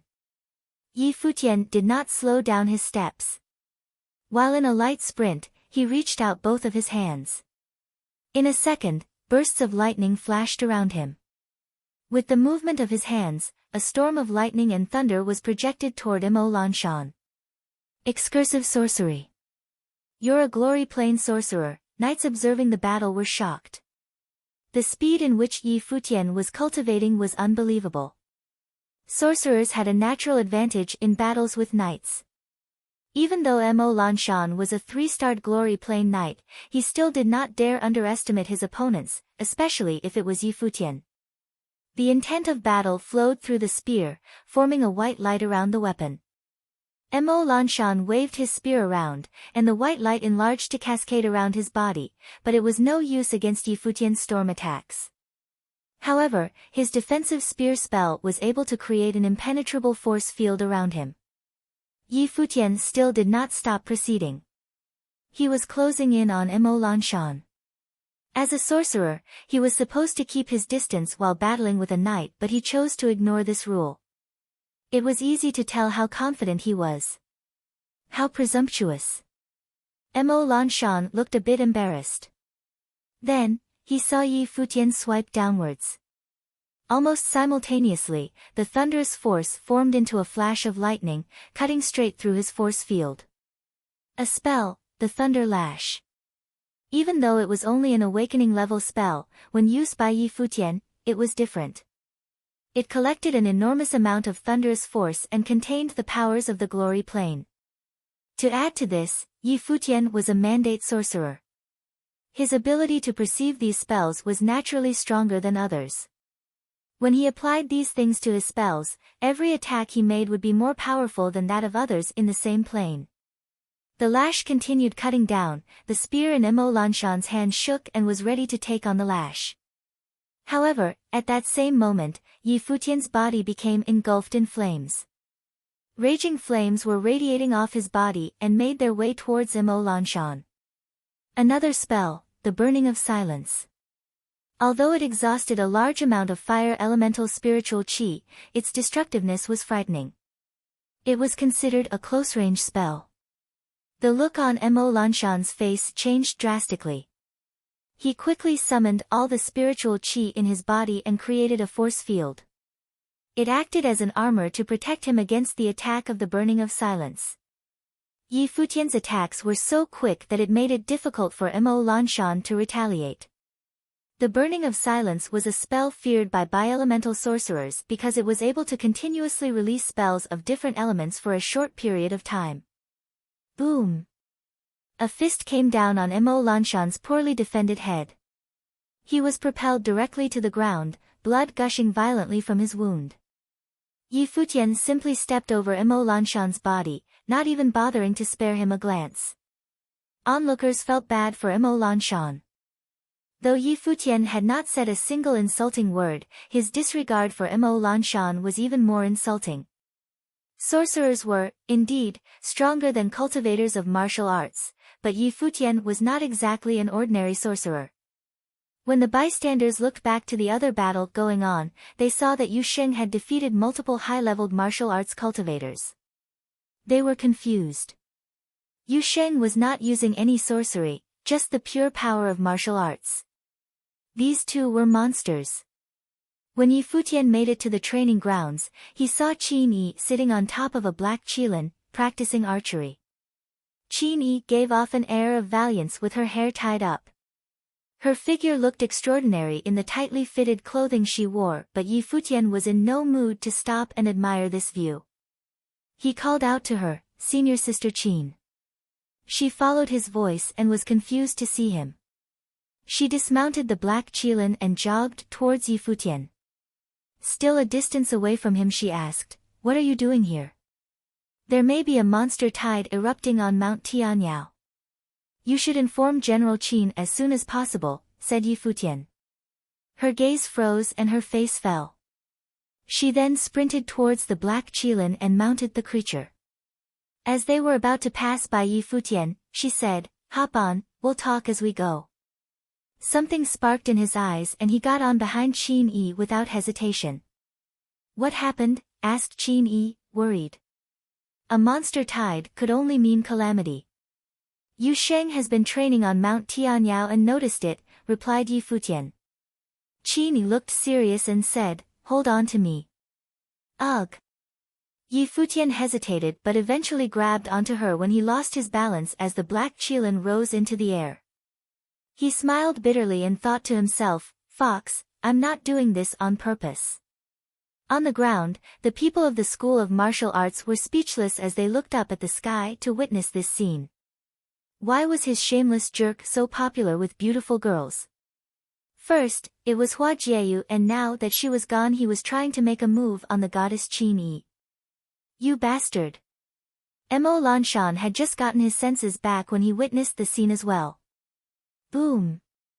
He did not notice when Yu Sheng came back. A punch landed on his face and Mo Lanshan was thrown on the ground once again. After hitting Mo Lanshan, Yu Sheng looked up to see Yi Futian leaving with Qin Yi and quietly made his way back home alone.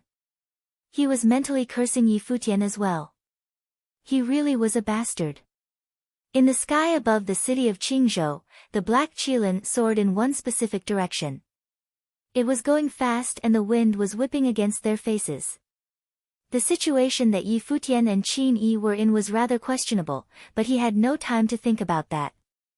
His only thought was that they had to reach their destination quickly.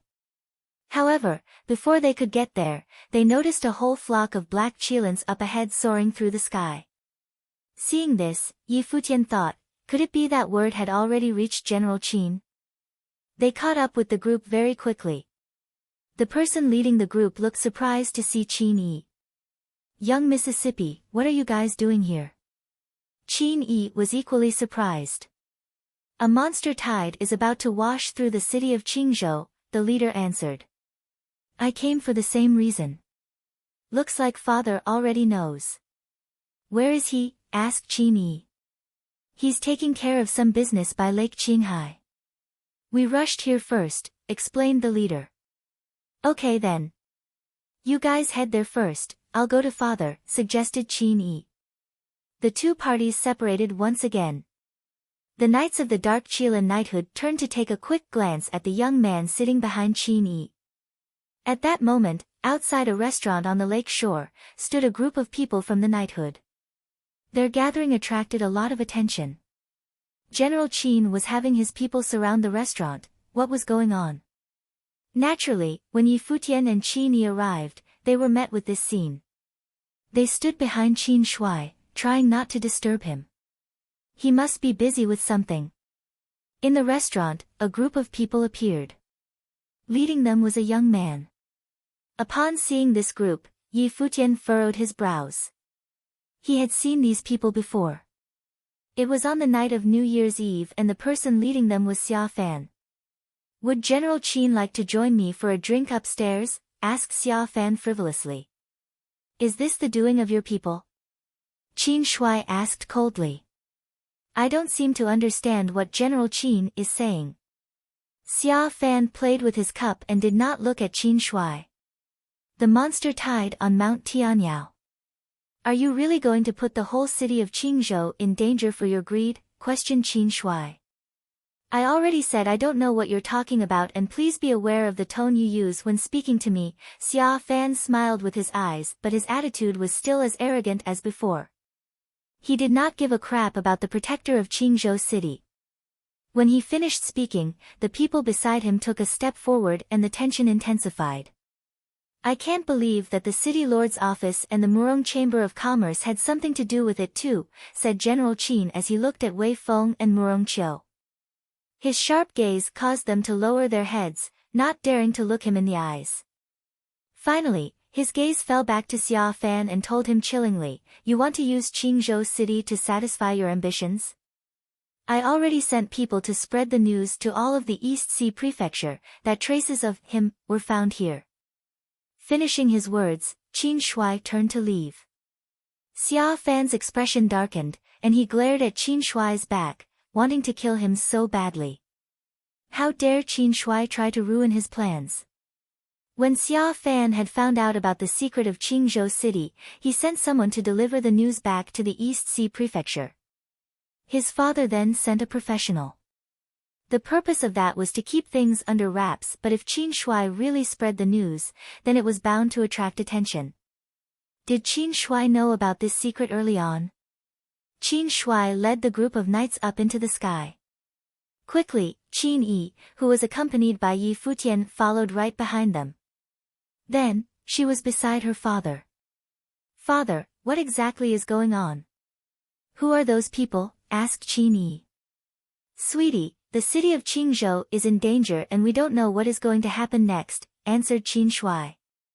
The city of Qingzhou is under the jurisdiction of the East Sea Prefecture and that person before was the son of the prefecture chief. I've been keeping an eye on him since he arrived in Qingzhou city, so I knew that he sent people to Mount Tianyao to search for hidden secrets. I just can't believe he actually found it. Mount Tianyao. Secrets? Qin Yi was even more confused now. Long before you were born, my master wanted to obliterate the big demon of Mount Tianyao to save ourselves from future problems. He sent people into the mountains but realized that it was an impossible mission after paying a heavy price. However, he did find something important on Mount Tianyao, Qin Shuai reminisced. His mind seemed to be miles away. To this day, he could never forget the shocking scene he witnessed all those years ago. What did you guys find there? Qin Yi asked. Qin Shuai looked at his daughter and spoke the forbidden name, Emperor Yi Qing.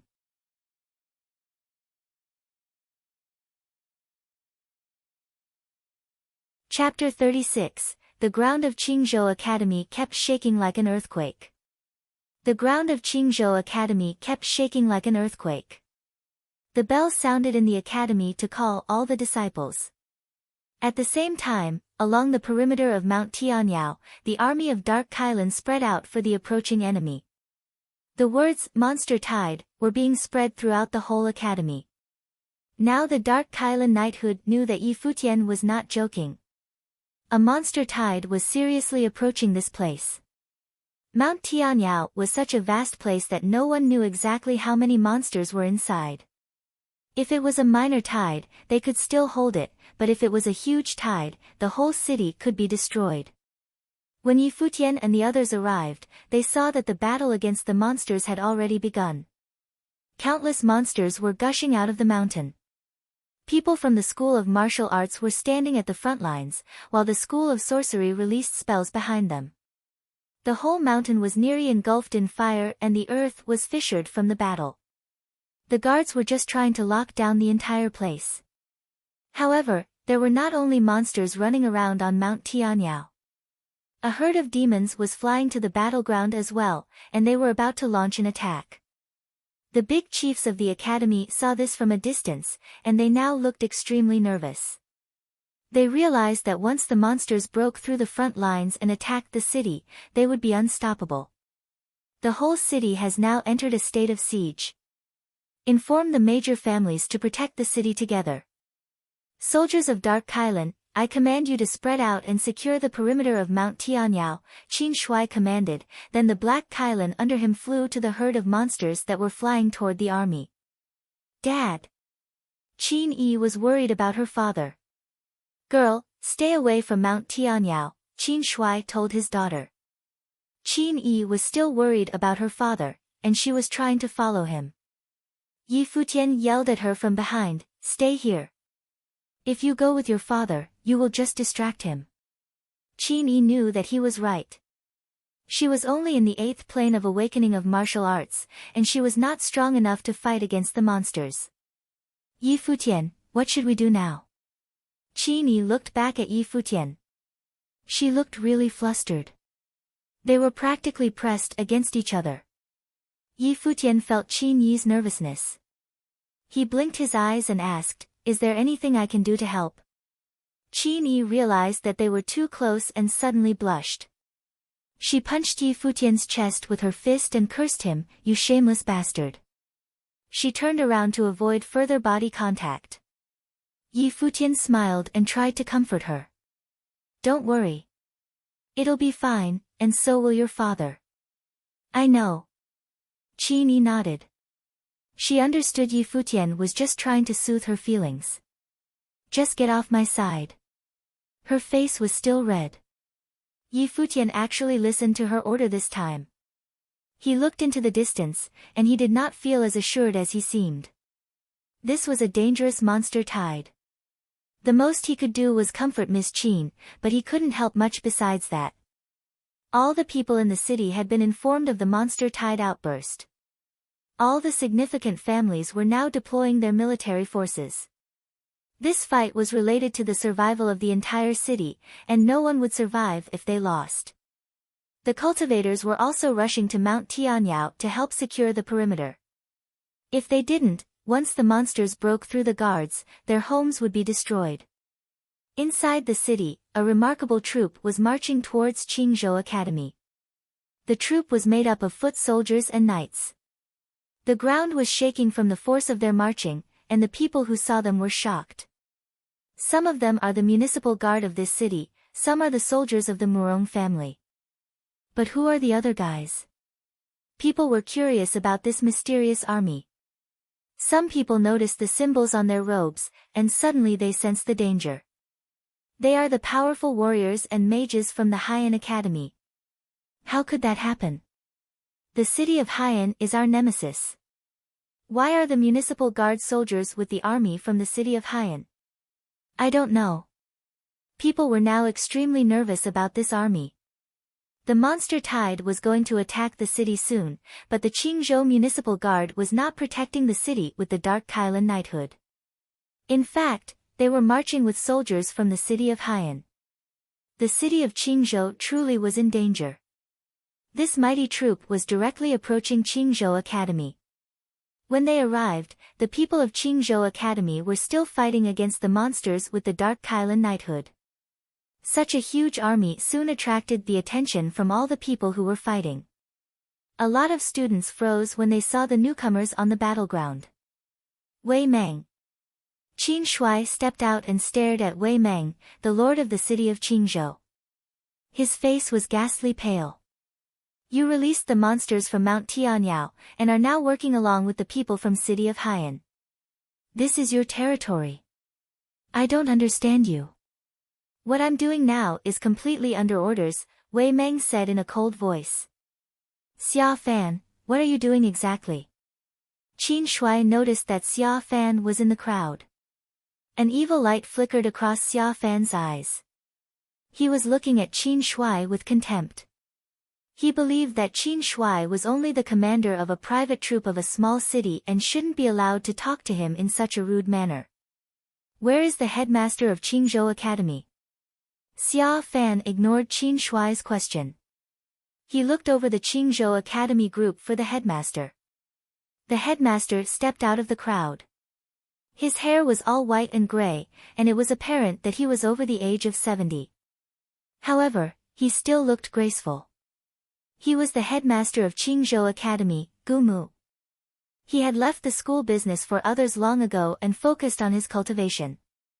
In fact, without the monster tide, he would not have even shown up in this place. Mr. Xia, the lord of East Sea Prefecture, why are you here? Gu Mu asked Xia Fan. Mount Tianyao has been a potential danger for the city of Qingzhou for many years.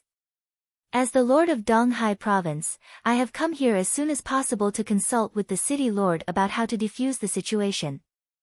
Therefore, I have summoned the army of the municipal guard, the Murong family, and the city of Haiyan. We are going to break into Mount Tianyao, and we need your cooperation. Xia Fan laughed. Gu Mu didn't believe his explanation. However, the crisis of this city had doubled. They were now surrounded by the monsters and the army. If he said no to Xia Fan, they might all be wiped out. Okay, we will cooperate, Gu Mu answered. I believe Mr. Gu is making this decision for the good of the city.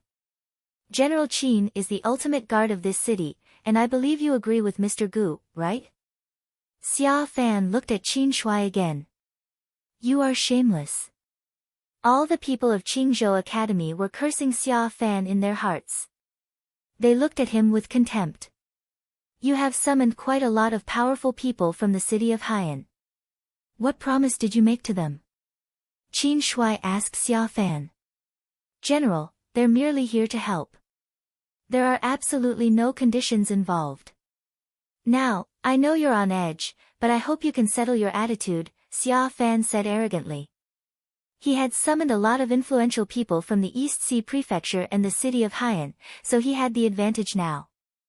Okay, Qin Shuai agreed reluctantly. He knew that there must be some conspiracy occurring under the table.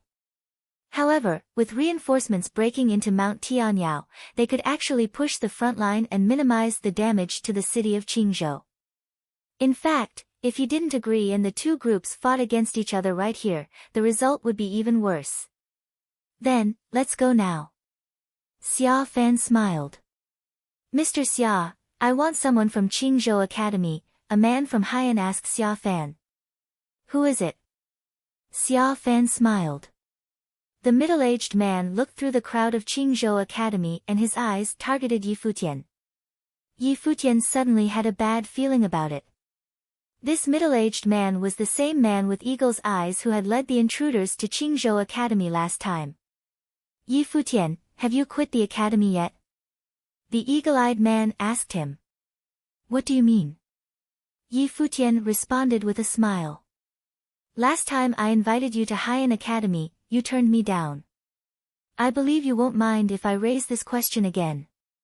I did quit the academy, but I already have my own master, so I'm sorry that I still have to turn you down this time, Yi Futian answered. Who is so lucky to be your master? He kept asking. I am, Hua Fenglu responded from the crowd. It's okay. In fact, Haiyan Academy is still willing to accept you even though you already have a master.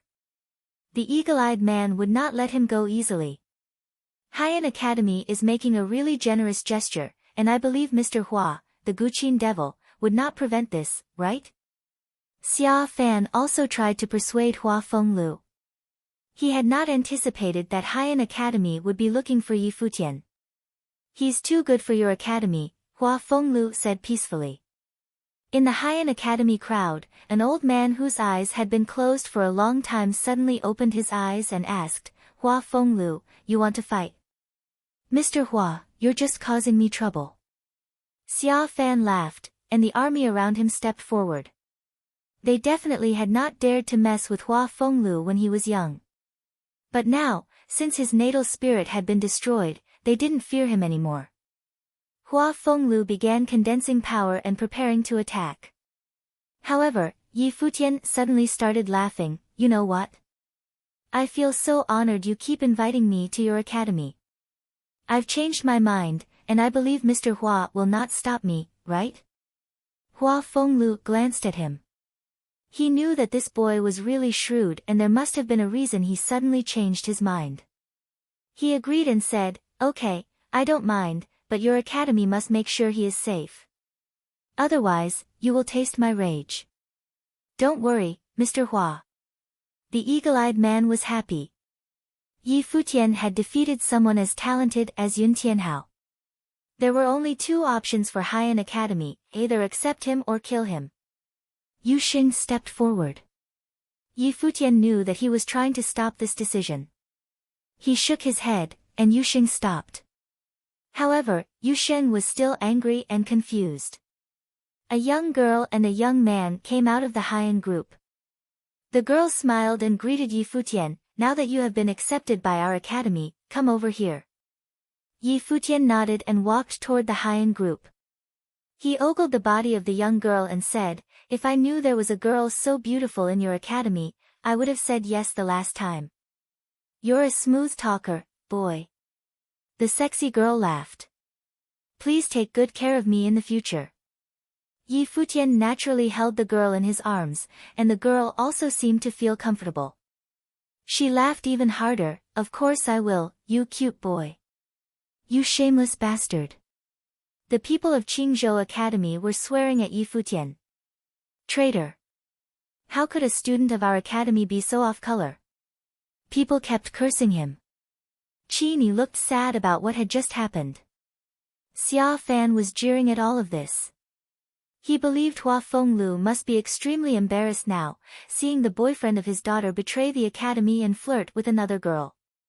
However, he was surprised that Hua Fenglu was still calm. It almost seemed like Hua Fenglu had no idea about the relationship between Yi Futian and his daughter. Xia Fan believed it was possible. Otherwise, Hua Fenglu would have been furious. Still, he wondered how such a lame boy could get Hua Jieyu to fall in love with him. What he did not know was that Hua Fenglu was calm because he knew Yi Futian all too well. Okay, let's head in there, Xia Fan made the command. He seemed to be pretty satisfied with all that had happened.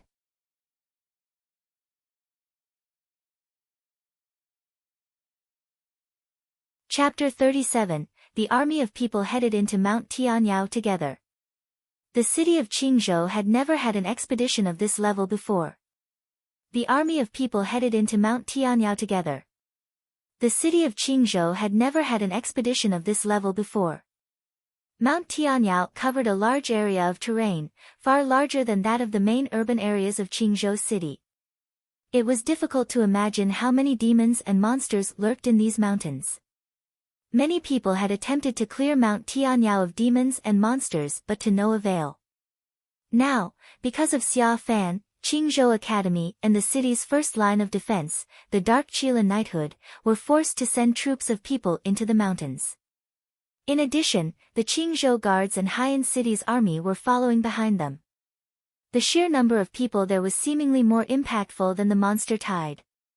The Dark Qilin Knighthood charged forward on the path that Qingzhou Academy's School of Divination Arts had cleared for them using sorcery. Their advance forced the demons and monsters deeper into the mountains, but Qin Shuai was not excited about this at all. The troop was attacking at full force, but there were still demons and monsters slipping past them left and right into the main city. All they could do now was try their best to eliminate as many demons and monsters as possible. Lead the way, Xia Fan ordered the middle-aged man ahead of him. His people had left markers in the mountains the last time they were here looking for the historical remains of Emperor Yi Qing. Yi Futian and the people of Haiyan Academy were walking at the back of the group.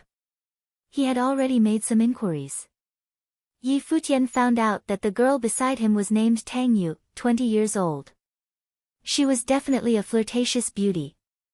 Yi Futian and Tang Yu got familiar with each other fairly quickly. Senior sister, a beauty like you must have many suitors, right? Asked Yi Futian. Why do you ask? Laughed Tang Yu. Do I have a chance? He asked her. She looked at Yi Futian and chuckled. You do look pretty handsome, but it's a shame that you're a little too young for my liking. Senior sister, I'm already an adult.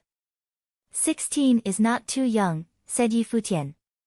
When Tang Yu saw how serious he was, she could not help but burst out in laughter. The young men of Haiyan Academy glared at Yi Futian when they heard Tang Yu laughing.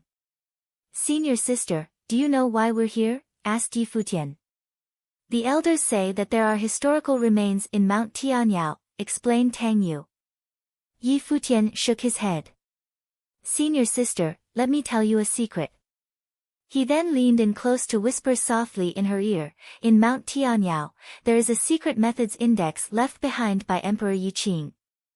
Tang Yu's expression turned serious and she looked at Yi Futian. Is what you said true? It looked like Xia Yan had, indeed, kept this information to himself. It was hard to blame him though because this had to do with Emperor Yi Qing, so, of course, he would keep quiet about it. Of course. My master is the Hua Fenglu and I also know General Qin. It's only natural that I know this secret. Why else would they have made such a big fuss? Said Yi Futian. Wait for me here. Tang Yu finished her sentence and left. Yi Futian watched as she walked up to speak with the elder that had wanted to challenge Hua Fenglu and made her way back. Come with me, she said to Yi Futian. He followed her to stand in front of the elder who had his eyes closed. Where did you hear this information? The elder asked Yi Futian. May I ask what your position is at Haiyan Academy? Questioned Yi Futian.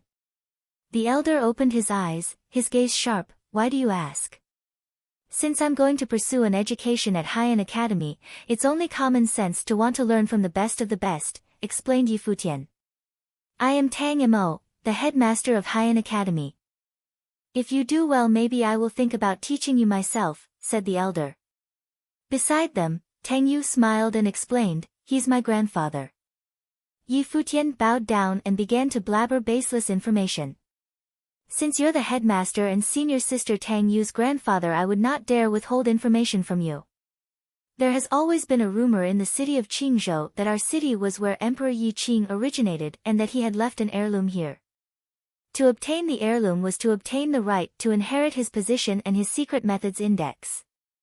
A lot of people think it's just a legend, but it's all true.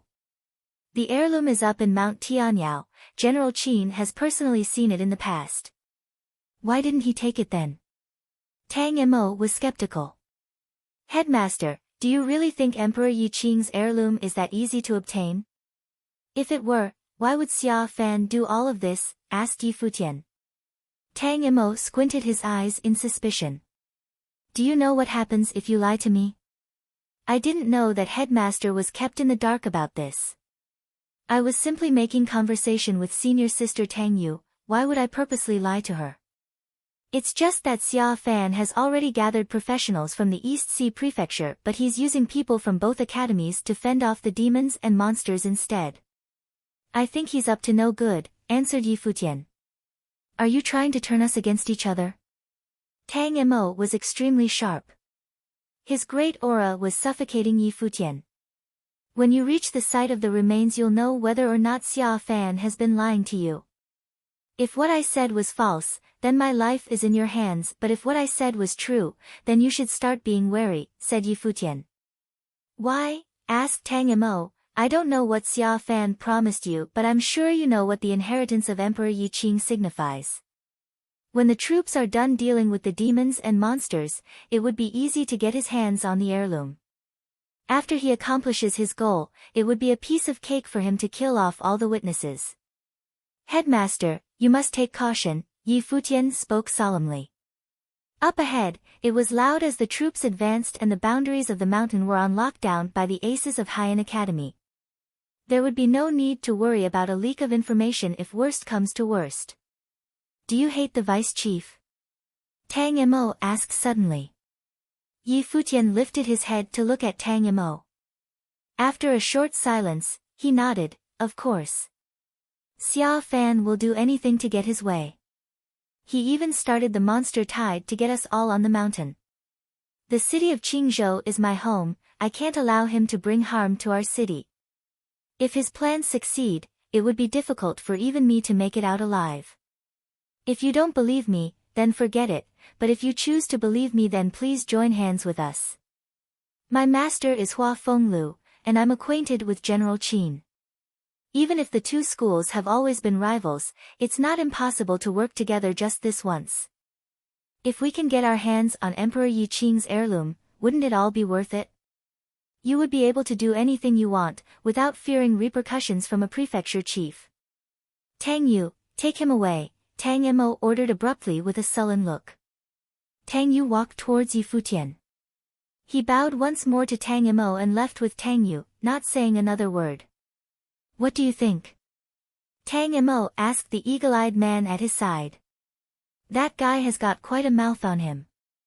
We can't trust him completely.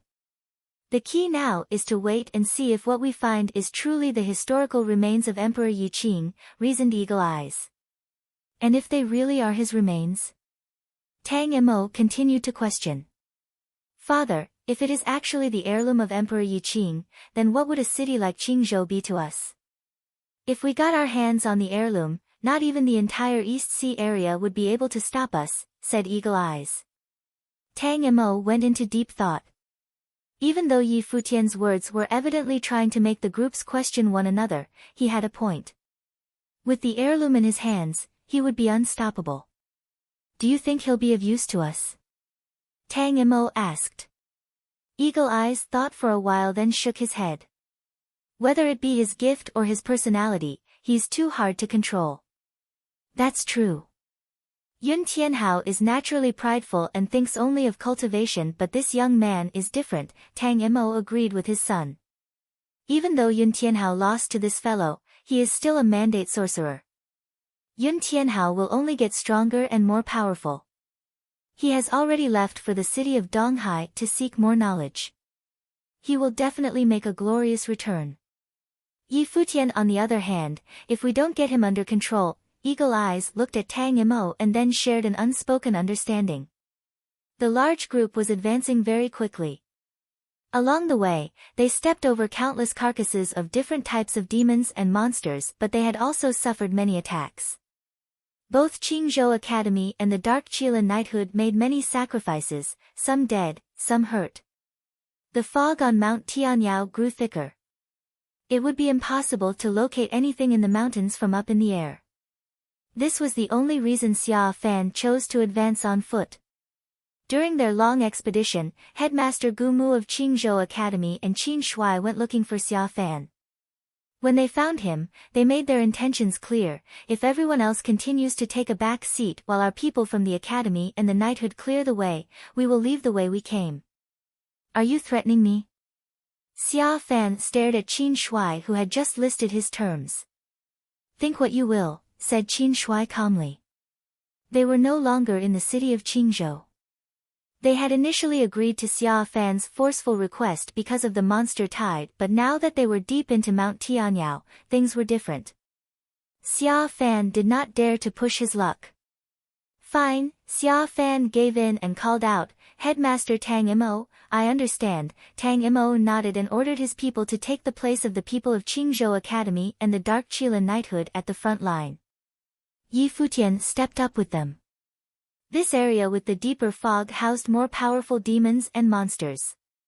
Sometimes, there were even high-level Dharma-ranked demons and monsters. To defeat these creatures, the elders would have to step in. Time passed, and day by day, there were fewer and fewer people in their expedition, and a large number of those who were hurt were actually their most powerful people in the group. The weaker people were being protected in the back of the group. Nobody would send the weak out to die, so they were the safest. Whenever Yi Futian was met with danger, he ran to hide amongst the Haiyan Academy aces so he would be safe as well. He was not about to risk his life for the Haiyan Academy. A lot of people scorned him when he did this, but he did not care at all. Finally, when they had gotten far enough within the mountains, the fog began to clear. This area was bright, maybe even brighter than it had been off the mountains. Spiritual qi was gathered here. This area is heavy with spiritual qi, but the surrounding areas are layered in fog. Could it be? Someone in the group spoke up. That's right. We're here, said an ace beside Xia Fan. He was excited. The lot continued to advance, and they started to realize that there was not a single demon or monster in this area. What is that? Someone pointed ahead and screamed. As they got closer, the view became clearer, and everyone's hearts began to pound. What they saw was an enormous statue. It rose from the valley below and stood in the middle of the mountains. Everyone was shaking, but they continued to advance until they were all standing on a cliff above the valley, looking out at the statue. Spiritual qi was flowing like crazy through the entire area. Look down. Someone pointed with a shaking finger down at the base of the statue. There, they saw a dragon coiled around the statue. It was an actual dragon. Right now, it had its eyes closed shut, seemingly asleep. That's the dragon, someone from Qingzhou Academy said. Everyone, including Yi Futian, was surprised. This dragon was the same one they saw last fall. Around the statue and dragon, the valley was swarmed by powerful demons. They were revolving around the statue, greedily absorbing its spiritual qi. This was a valley of 1,000,000 beasts.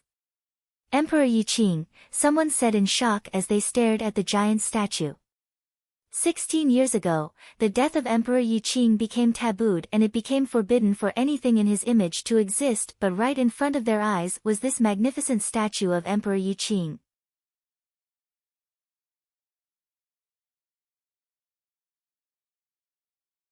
Chapter 38, the monumental statue in front of them was vivid and dignified. Black hair casually spread across the shoulders. The eyes were so bright that they seemed to be looking through people. The statue had already demonstrated the unsurpassed charm of Emperor Yi Qing. The monumental statue in front of them was vivid and dignified. Black hair casually spread across the shoulders. The eyes were so bright that they seemed to be looking through people. The statue had already demonstrated the unsurpassed charm of Emperor Yi Qing. Emperor Yi Qing was the legend of the divine prefectures of the East. Even though his name became a taboo after he died, it was still mentioned privately. The name had come as a shock. They had never expected that in Mount Tianyao there was such a lifelike statue of Emperor Yiqing. And they were wondering whether the dragon was his mount. Wow, look at this, the relics of Emperor Yiqing. Tang Mo, the headmaster of Haiyan Academy, narrowed his eyes. He realized that Xia Fan had concealed his true intentions about coming in here. Qin Shui gazed at the coiled dragon in the canyon below. He frowned with doubt. Several years ago, when he had come here with his master, he hadn't seen the coiled dragon. There were only the statue and monsters at that time. The dragon must have come later. Everyone, these are the relics of Emperor Yiqing. There's an entrance behind the statue, and I believe the treasure of Emperor Yiqing is hidden inside. Even without the relics of Emperor Yiqing, the corpse of this dead dragon is a valuable treasure itself. Xia Fan pointed below. He looked so greedy that he would have started the exploration already if not for the monsters lurking below. Tang Fei went to tell Xia Fan that the monsters below were entirely different from the ones in the monster tide. Mr. Xia, these monsters are different. These monsters were just being lazy. They didn't even care about the people and kept laying there. So, we all need to work together, Xia Fan said. I didn't know Emperor Yiqing was a native of the city of Qingzhou, and that there were relics in this place. How much longer were you going to hide this from me? Tang Mo asked Xia Fan tentatively. Xia Fan looked at Tang Mo and then smiled. In fact, I didn't know that Emperor Yiqing lived in this city until recently. However, it's still unknown whether the relics are behind the entrance of that statue or not. I didn't tell Mr. Tang because I wanted to keep it confidential information. Okay. Tang Mo nodded. Yi Futian was telling the truth. Emperor Yiqing had been a native of the city of Qingzhou. However, what he didn't know was that Yi Futian also felt shocked about this fact. He had totally made it up, and he had no evidence to support it. To his surprise, Xia Fan admitted that Emperor Yiqing had lived in the city of Qingzhou. Time to get to work, Xia Fan commanded. Awkwardly, no one started moving. None of them were going to risk their lives for Xia Fan at this time. General Qin, Mr. Gu. Xia Fan looked at Qin Shui and asked. We have already finished our job. I am not going to let people of the Dark Kailan Knighthood and Qingzhou Academy die for your interests, Qin Shui said coldly. Due to the huge amount of monsters below, Xia Fan would basically be sending them in as bait to distract these monsters from guarding the entrance. Mr. Xia, there are so many monsters and, to be honest, some of us will die if we fight them. If you get the treasure from Emperor Yiqing, what will we get? I don't want my people to die for nothing, Tang Mo protested. Xia Fan was caught off guard, then smiled. He realized that Yi Futian had talked with Tang Mo about his plan. Uncle. Xia Fan looked at the man in black next to him. Then he went silent. The next moment, a fierce storm of sword power burst out of his body. This storm became so intense that it enveloped all the people. People were nervous. The power of this sword storm was so overwhelming that it could destroy everything, monsters and people alike. He's in the Arcana plane, that's incredible. Hua Fenglu realized Xia Fan was serious this time. He had summoned his uncle from the city of Donghai who was, in fact, a powerful swordsman. The treasure of Emperor Yiqing was so precious that it was hard for Xia Fan to fully trust his army. Tang Mo also looked uncomfortable and shot Yi Futian a despising glance. Do you have other questions? Xia Fan laughed out loud. He had gained control over the situation now.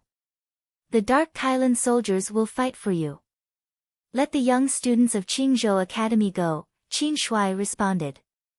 You're asking for death. Xia Fan was impatient. His uncle suddenly launched a powerful strike. The strike was too fast to evade. The Dark Kailan under Qin Shui was killed by this strike, and one of Qin Shui's arms was cut off. General. The Dark Kailan soldiers gathered around Qin Shui.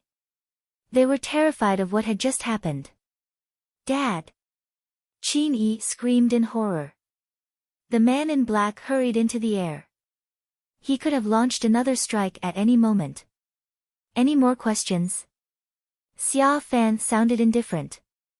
I insist that only the Dark Kailan soldiers join the fight, and the young students of Qingzhou Academy should leave. Qin Shuai was persistent. Blood gushed out of his missing arm, but he was still peaceful.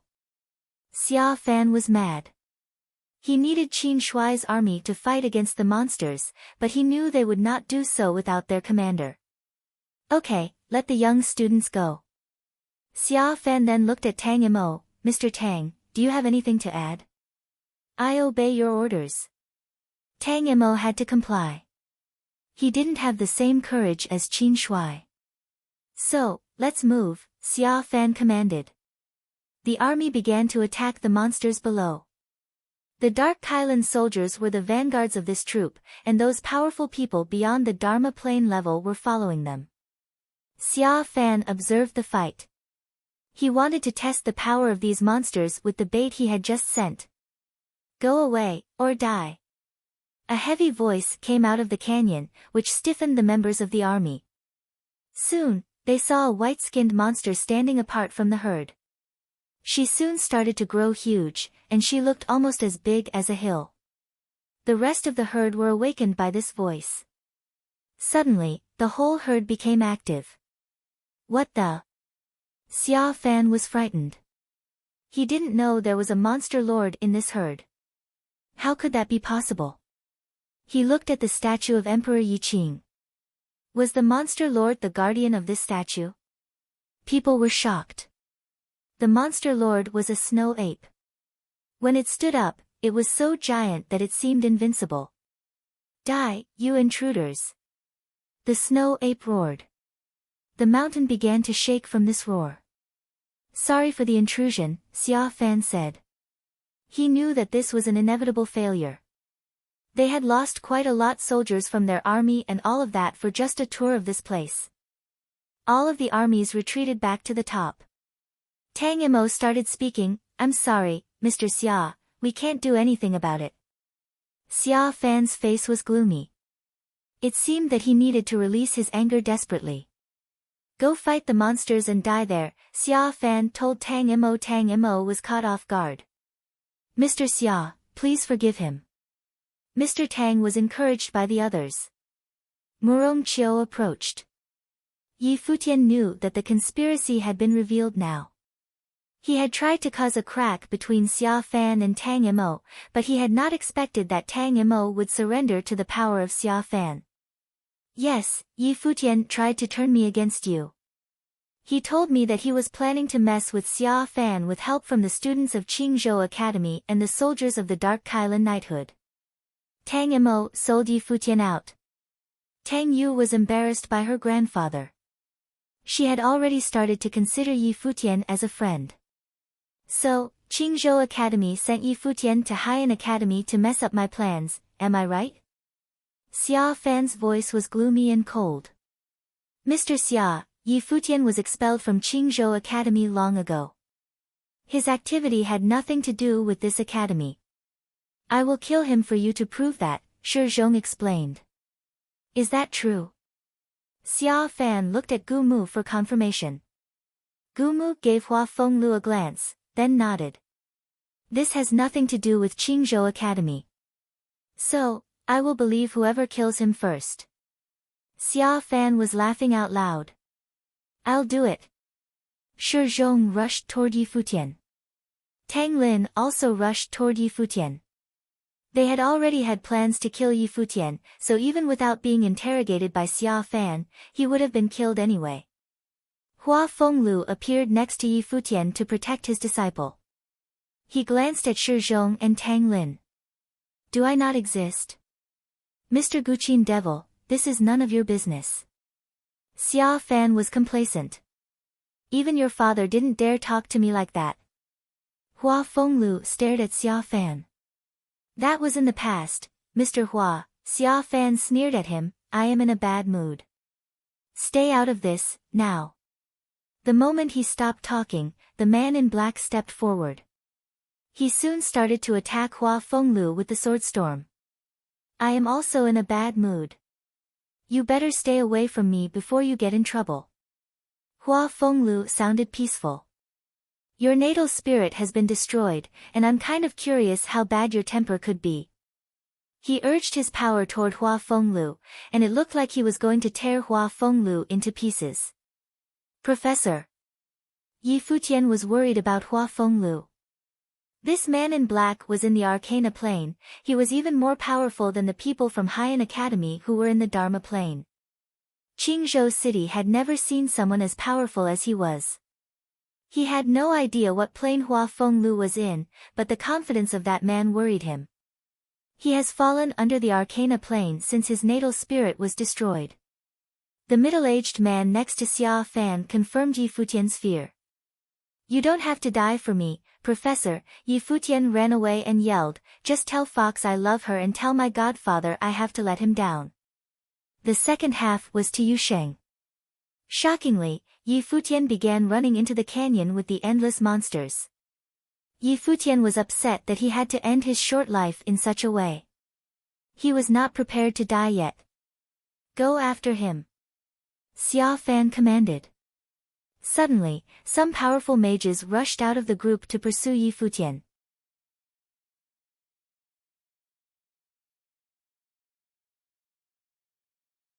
Chapter 39. Hua Fenglu did not expect Yi Futian to be so determined. He even left his last words. Hua Fenglu did not expect Yi Futian to be so determined. He even left his last words. He tried to run toward Yi Futian's direction but was blocked by the sword storm, cutting off his advance. Yi Futian. You get back here right now, screamed Hua Fenglu. You should worry about yourself, suggested the Arcana Plane cultivator dressed in black. His body was surrounded by the endless sword storm. When he swiped his arms forward, a row of swords appeared, all charging at Hua Fenglu. Get lost, raged Hua Fenglu. An invisible force descended upon him, and the row of swords stopped right before they were able to pierce him. The swords shook violently in midair. While the two were in this deadlock, Hua Fenglu saw Shi Zhong, Eagle Eyes, and Tang Lin jump down into the canyon to chase after Yi Futian. His heart convulsed. His long, black hair flowed without the wind blowing, the dust beneath his feet blew like a weird storm. I told you I have a bad temper, why did you have to provoke me? Hua Fenglu's voice was shaking. He felt extremely guilty. His life was just beginning, he couldn't die. A bright light emanated from Hua Fenglu. Then, the light gathered and formed the strings of a qin. From there, the entire instrument appeared in front of Hua Fenglu. At that moment, his aura began to grow, breaking Dharma into the Arcana plane. Life spirit. That's impossible, said the Arcana plane swordsman. He quickly realized what was going on, and his expression changed. Hua Fenglu, this is suicide. Hua Fenglu disregarded him, and began to strum the instrument with both hands. Music began to play. An abstract wave was released that pierced eardrums with a dragon-like roar. The swords formed with spiritual qi dissipated. The Tsangshan dragon chant. The swordsman could only stare at Hua Fenglu. The Tsangshan dragon chant was a musical spell that the Qin devil, Hua Fenglu, specialized in. The swordsman watched as Hua Fenglu's pace quickened, his music spread into his surroundings, and the sound waves created a force field, encapsulating everyone around. The force field made its way to the swordsman and Xia Fan. Boom! Xia Fan received a harsh attack and moaned in pain. His face was now pale. Be careful, this is his musical spell. Retreat, shouted the swordsman. His sword raced toward Hua Fenglu once more. Hua Fenglu's fingers moved even faster. The sound of his instrument was magical, spreading far and wide. Kill him, ordered Xia Fan, blood in his mouth. He felt as if he were about to explode. His people came to protect him in their retreat. Everyone began to retreat, even Shi Zhong and Tang Lin, who were chasing Yi Futian. Kill, muttered Hua Fenglu. His music continued, and an even stronger wave attacked Xia Fan. His people tried to use their spiritual qi to create a force field for his protection, but the wave was too strong. The force field was broken, and Xia Fan was hit once again. His face was now even more pale than before. Shi Zhong, on the other hand, was not so lucky. Under the power of the music, he screamed in pain. He was killed by the power of Hua Fengliu's instrument, bleeding from every orifice. The Qin Devil, someone said. Many people had heard of this name, but seeing him in action made them realize how truly extraordinary Hua Fengliu was. "Let's go," said the swordsman. Protecting himself with a force field, he went to Xia Fan's side to retreat together. Seeing this, Tang Mo and Gu Mu also ordered an evacuation. Qing Shui led the Dark Qilin knighthood away from this place of trouble. Hua Fengliu attempted to chase after his enemies, but stopped after taking a single step. He began to cough up blood. This was going to be the end of the legendary Qin Devil. He could no longer chase after them. Even so, the sound of his instrument never ceased. Yi Futian jumped down the canyon and felt the wind around him. Just as he was about to land, he was swept up in the wind, but not even the wind could defy gravity. He began to fall once more, and Yi Futian felt no strength in his legs. Would he die like this? He did not die, but he did see the demons and monsters gather around him. They looked as if they wanted to swallow him alive. "Are you trying to get yourself killed?" asked the snow ape. Just as he spoke, Yi Futian's thunder dragon spirit was released. "Senior Dragon and I are linked by fate. I have my life spirit thanks to him, so I came to express my gratitude," said Yi Futian loudly. He was not going to give up a chance to live even at a dead end like this. Demons and monsters stormed towards him, not paying attention to anything he said.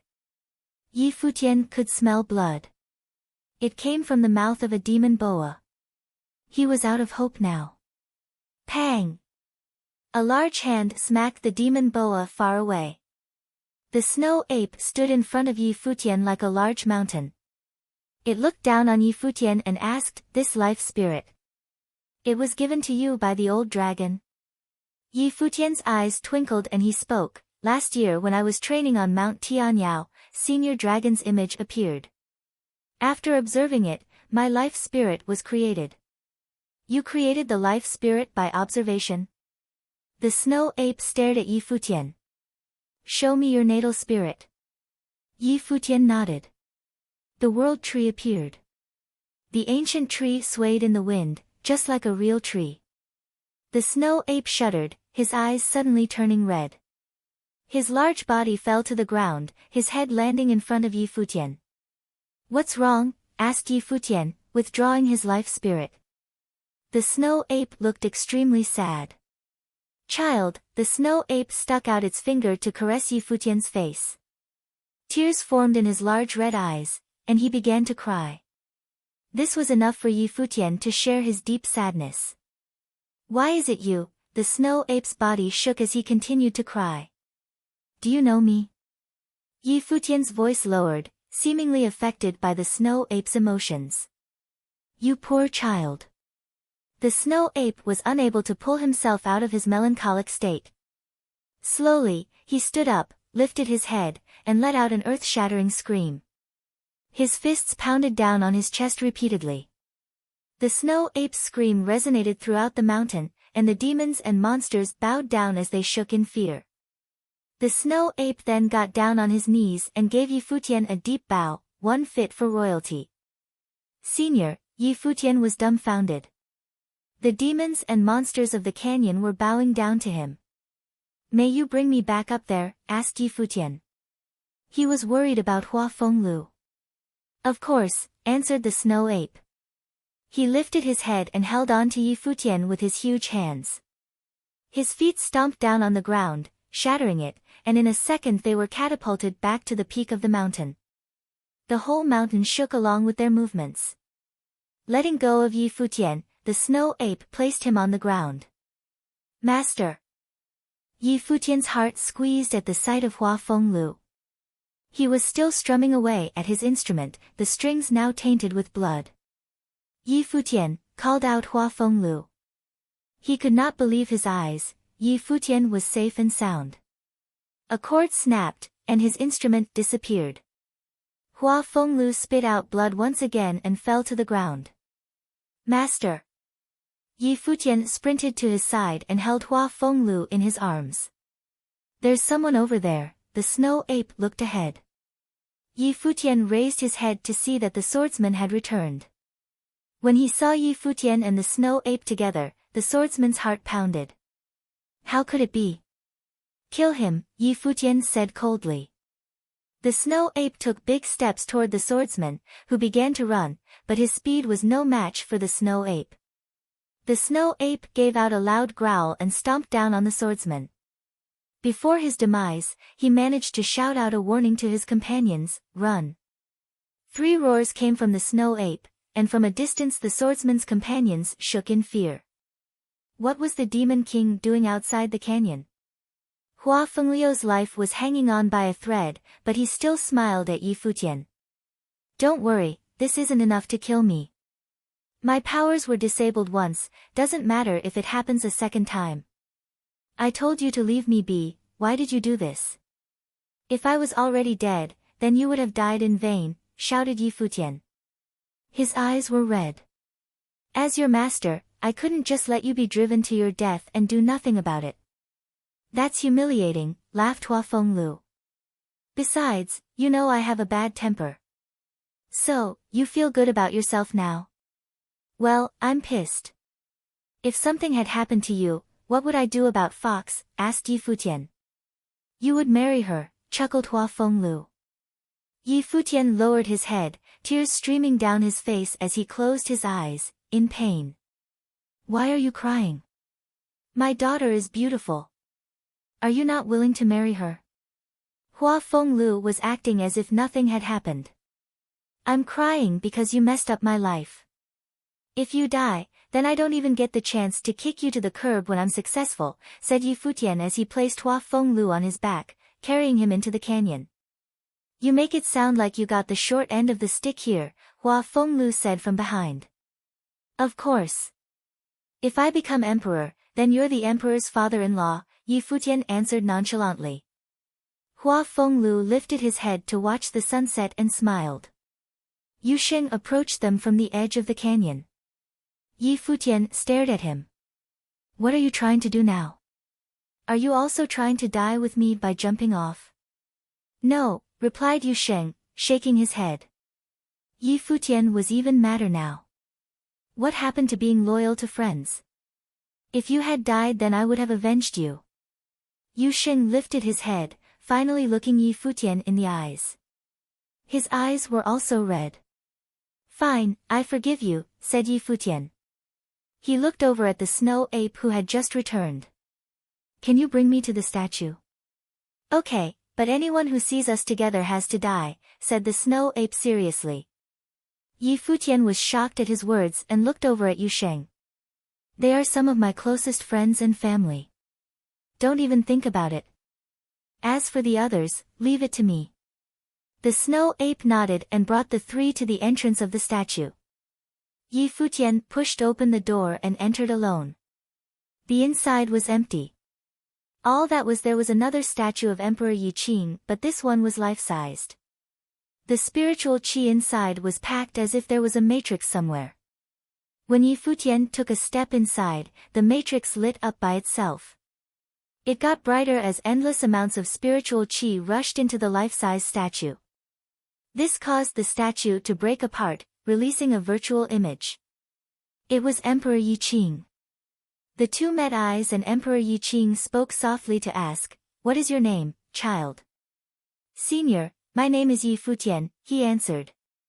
He was not sure why he felt so at peace even though the most legendary character in history was standing in front of him. "We share a surname. Release your life spirit for me," requested Emperor Yi Qing. Yi Futian did exactly that, as requested. Upon seeing his life spirit, Emperor Yi Qing froze. Then, he let out a pained expression. It was the same reaction that the snow ape had. it seemed like he was about to cry.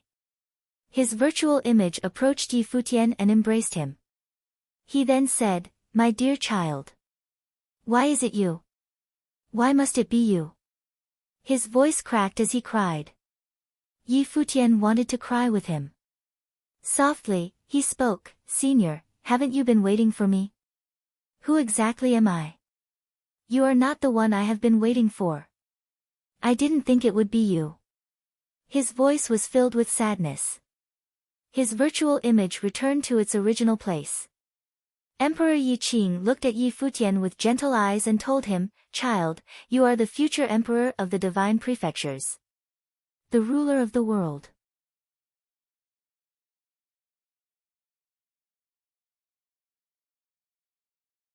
Chapter 40. Yi Futian was looking at Emperor Yi Qing with confusion. His godfather had used to tell him the same thing. He was curious why they had such high expectations for him. Yi Futian was looking at Emperor Yi Qing with confusion. His godfather had used to tell him the same thing. He was curious why they had such high expectations for him. His father had told him that he inherited his natal spirit from his ancestors. However, it was apparent that Emperor Yi Qing and the snow ape recognized his natal spirit. "I would not even dare to think about becoming emperor. Could you please just tell me who I am?"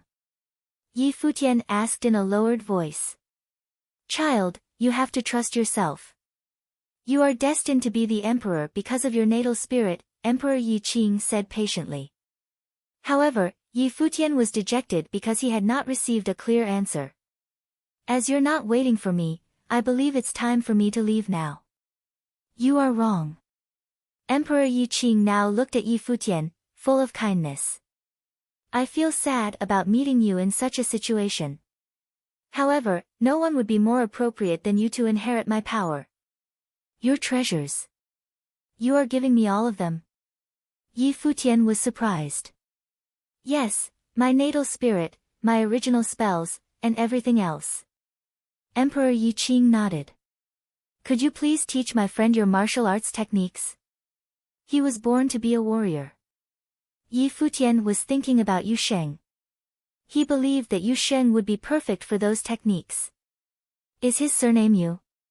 Emperor Yi Qing asked. "How did you know that?" Yi Futian was surprised. "If you had not been born into this world, he would have carried my inheritance. However, since you are here, you deserve all of them. He was born into this world only to help you." Emperor Yi Qing rejected his suggestion. Yi Futian felt sad about this. He believed it was unfair to Yu Sheng. "Child, there's not much time left for me, even though I want to see you grow up." Emperor Yi Qing's voice was low and sad.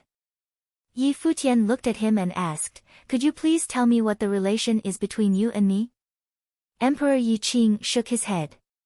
He now looked at Yi Futian with kindness and a trace of sadness. Soon, the illusory figure of Emperor Yi Qing turned into a bright light, which shot toward Yi Futian's forehead. At that moment, Yi Futian felt a piercing mental power enter his head. His body was trembling because of the anguishing pain. This is already the third time. Yi Futian was disappointed, then lost consciousness. When he woke up again, Yu Sheng and Hua Fenglu were sitting beside him.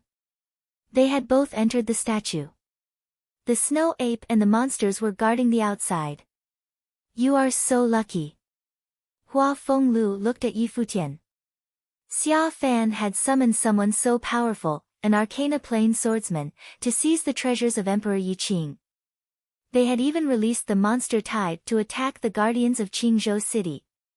However, all that they had done had just helped Yi Futian in the end. Yi Futian smiled wryly, yet he was still confused and depressed about what had happened. He closed his eyes and entered his life palace. There was another natal spirit now in his life palace, the Storm of Eyes. The eyes were made up of total darkness, almost like a black hole. There was horrifying mental power inside the natal spirit. This new natal spirit came as a gift rather than a result of cultivation. Yi Futian had to admit that he was lucky. Soon after, he opened his eyes. The next moment, his eyes became as dark as the storm of eyes. A robust mental power was filling his eyes. Hua Fenglu was surprised by this new power granted to Yi Futian. He vaguely felt the sense of an emperor. His eyes then turned back to normal. Hua Fenglu asked him, "Spirit Elemental?" "Yes, it's beast mastery." Yi Futian nodded. Besides the sorcerers of the 7 elements, there were some special mandate sorcerers. For example, Hua Fenglu specialized in music spells. There were also some beast masters. In fact, all these special sorcerers were categorized as mind controllers, who attacked their opponents with the mental power of the spirit elemental. "So, Emperor Yi Qing was a beast master," Hua Fenglu mumbled. "And he was a powerful cultivator in martial arts," Yi Futian remembered and added. Sorcerers specializing in mental power were powerful offensively. However, they had weak defenses. I guess that was why he enhanced his techniques with martial arts cultivation. That just made him perfect. Hua Fenglu nodded. Emperor Yi Qing was the legend who had unified the whole continent, so his talents must have been incredible, incomparable. Take your time to look through the treasures you have received. Just ignore us. Hua Fenglu was happy with Yi Futian's situation. Okay. Yi Futian closed his eyes, and then pieces of memories were swarming in his mind. He saw the dragon riding on the cloud, the bird flying over the sky, and the giant ape stomping on the earth. They were so real that Yi Futian almost felt like he could reach out and touch them. The dragon serves for my strength, the ape serves for my power, and the bird serves for my speed. I can make use of them and form my body to perfection. Yi Futian was shocked deep inside.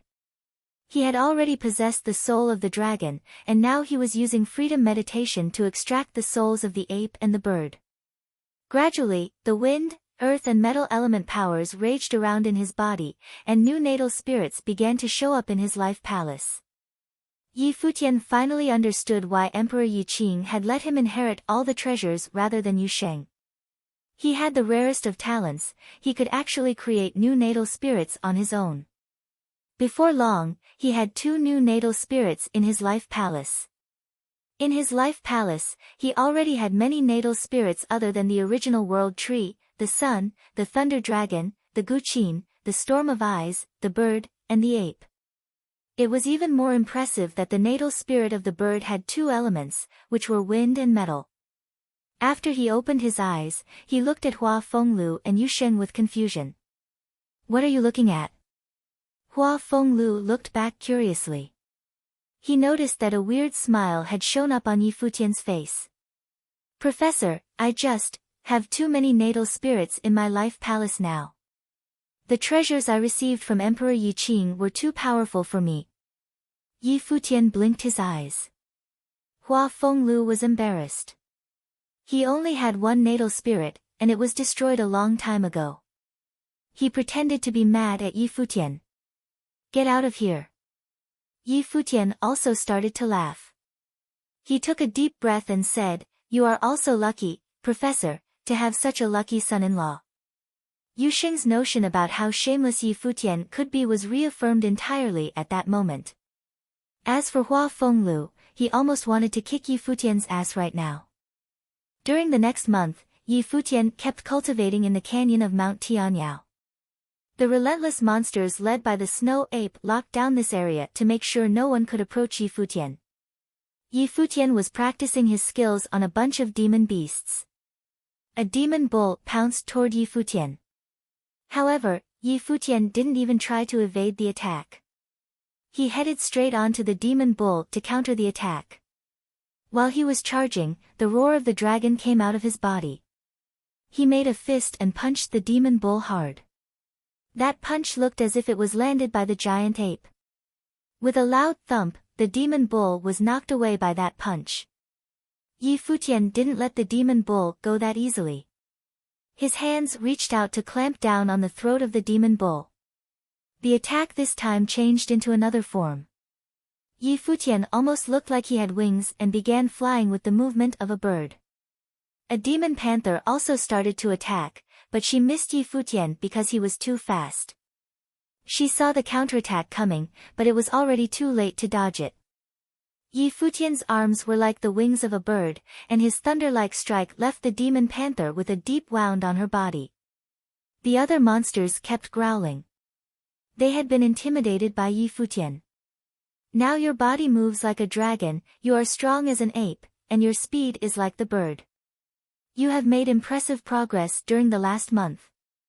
Hua Fenglu felt satisfied with his work. I am still so far away from the abilities of those true divine creatures. Yi Futian remembered the images in his mind. Hua Fenglu understood and tried to comfort him. Your level is not high enough to fully develop the power inside your body. You are only in 2-star glory plane, and you're trying to fully seize power from those divine creatures? Yi Futian was still sad about this fact. He looked at the snow ape and said, I need to leave now. Okay. Have you decided on which beasts to take away with you? Your mental power is not strong enough for those giant creatures yet. However, you can control some beasts and monsters that are in the Dharma plane, the snow ape told him. You're not coming with me? Yi Futian tried to gain her sympathy. He believed that if the snow ape agreed to follow him, he would be the most powerful mage in East Sea Prefecture. Sorry boy, I have to stay here. As long as I am here, no one will know that the treasures have been taken. Remember, don't let anyone know that you have inherited the treasures. Otherwise, those greedy people would. The snow ape stopped. Yi Futian was upset, even though he understood what the snow ape meant. Yi Futian looked at the monsters around him. He needed to stay under the radar so no one would know that he inherited the treasures by picking a monster that wasn't too flashy. Could you please call a dark wind eagle to my side? Yi Futian asked. Sure, the snow ape agreed, then called on a dark wind eagle that was in the Dharma plane. Yi Futian walked toward the dark wind eagle. He started to release the power from his eyes, which was generated by his natal spirit, the storm of eyes. The snow ape stared at the dark wind eagle to prevent the eagle from resisting. The dark wind eagle was a wind element creature, and her mental power was also of the Dharma plane level. Therefore, without assistance from the snow ape, Yi Futian would not be able to mentally control the eagle. This was the first time he had initiated the beast mastery ability with the storm of eyes. He felt as if the figure of the dark wind eagle was imprinted on his pupils. His ruthless mental power was planting his will inside the eagle to control her, and the body of that eagle was shaking in the process. Suddenly, the dark wind eagle reached her limit. She finally surrendered to the power of Yi Futian, and their souls started to resonate. Phew! Yi Futian took a deep breath. The dark wind eagle finally bowed down to him. Hua Fenglu actually knew the reason why Yi Futian had picked the dark wind eagle as his first subject. Yi Futian was still upset that Hua Jieyu had left with the black eagle. Goodbye, snow ape. Yi Futian, Yu Sheng, and Hua Fenglu finally left. They looked at the statue of Emperor Yi Qing with a sense of attachment and gratitude. Go now. The snow ape nodded. The dark wind eagle flew into the air, the sight of Yi Futian, the snow ape, the statue, and the monsters becoming smaller until they were tiny dots. Finally, they were gone. Go escort them, the snow ape commanded. The monsters obeyed her orders. People around Mount Tianyao were frightened by this herd of monsters. They were shocked and wondered why another monster tide was coming.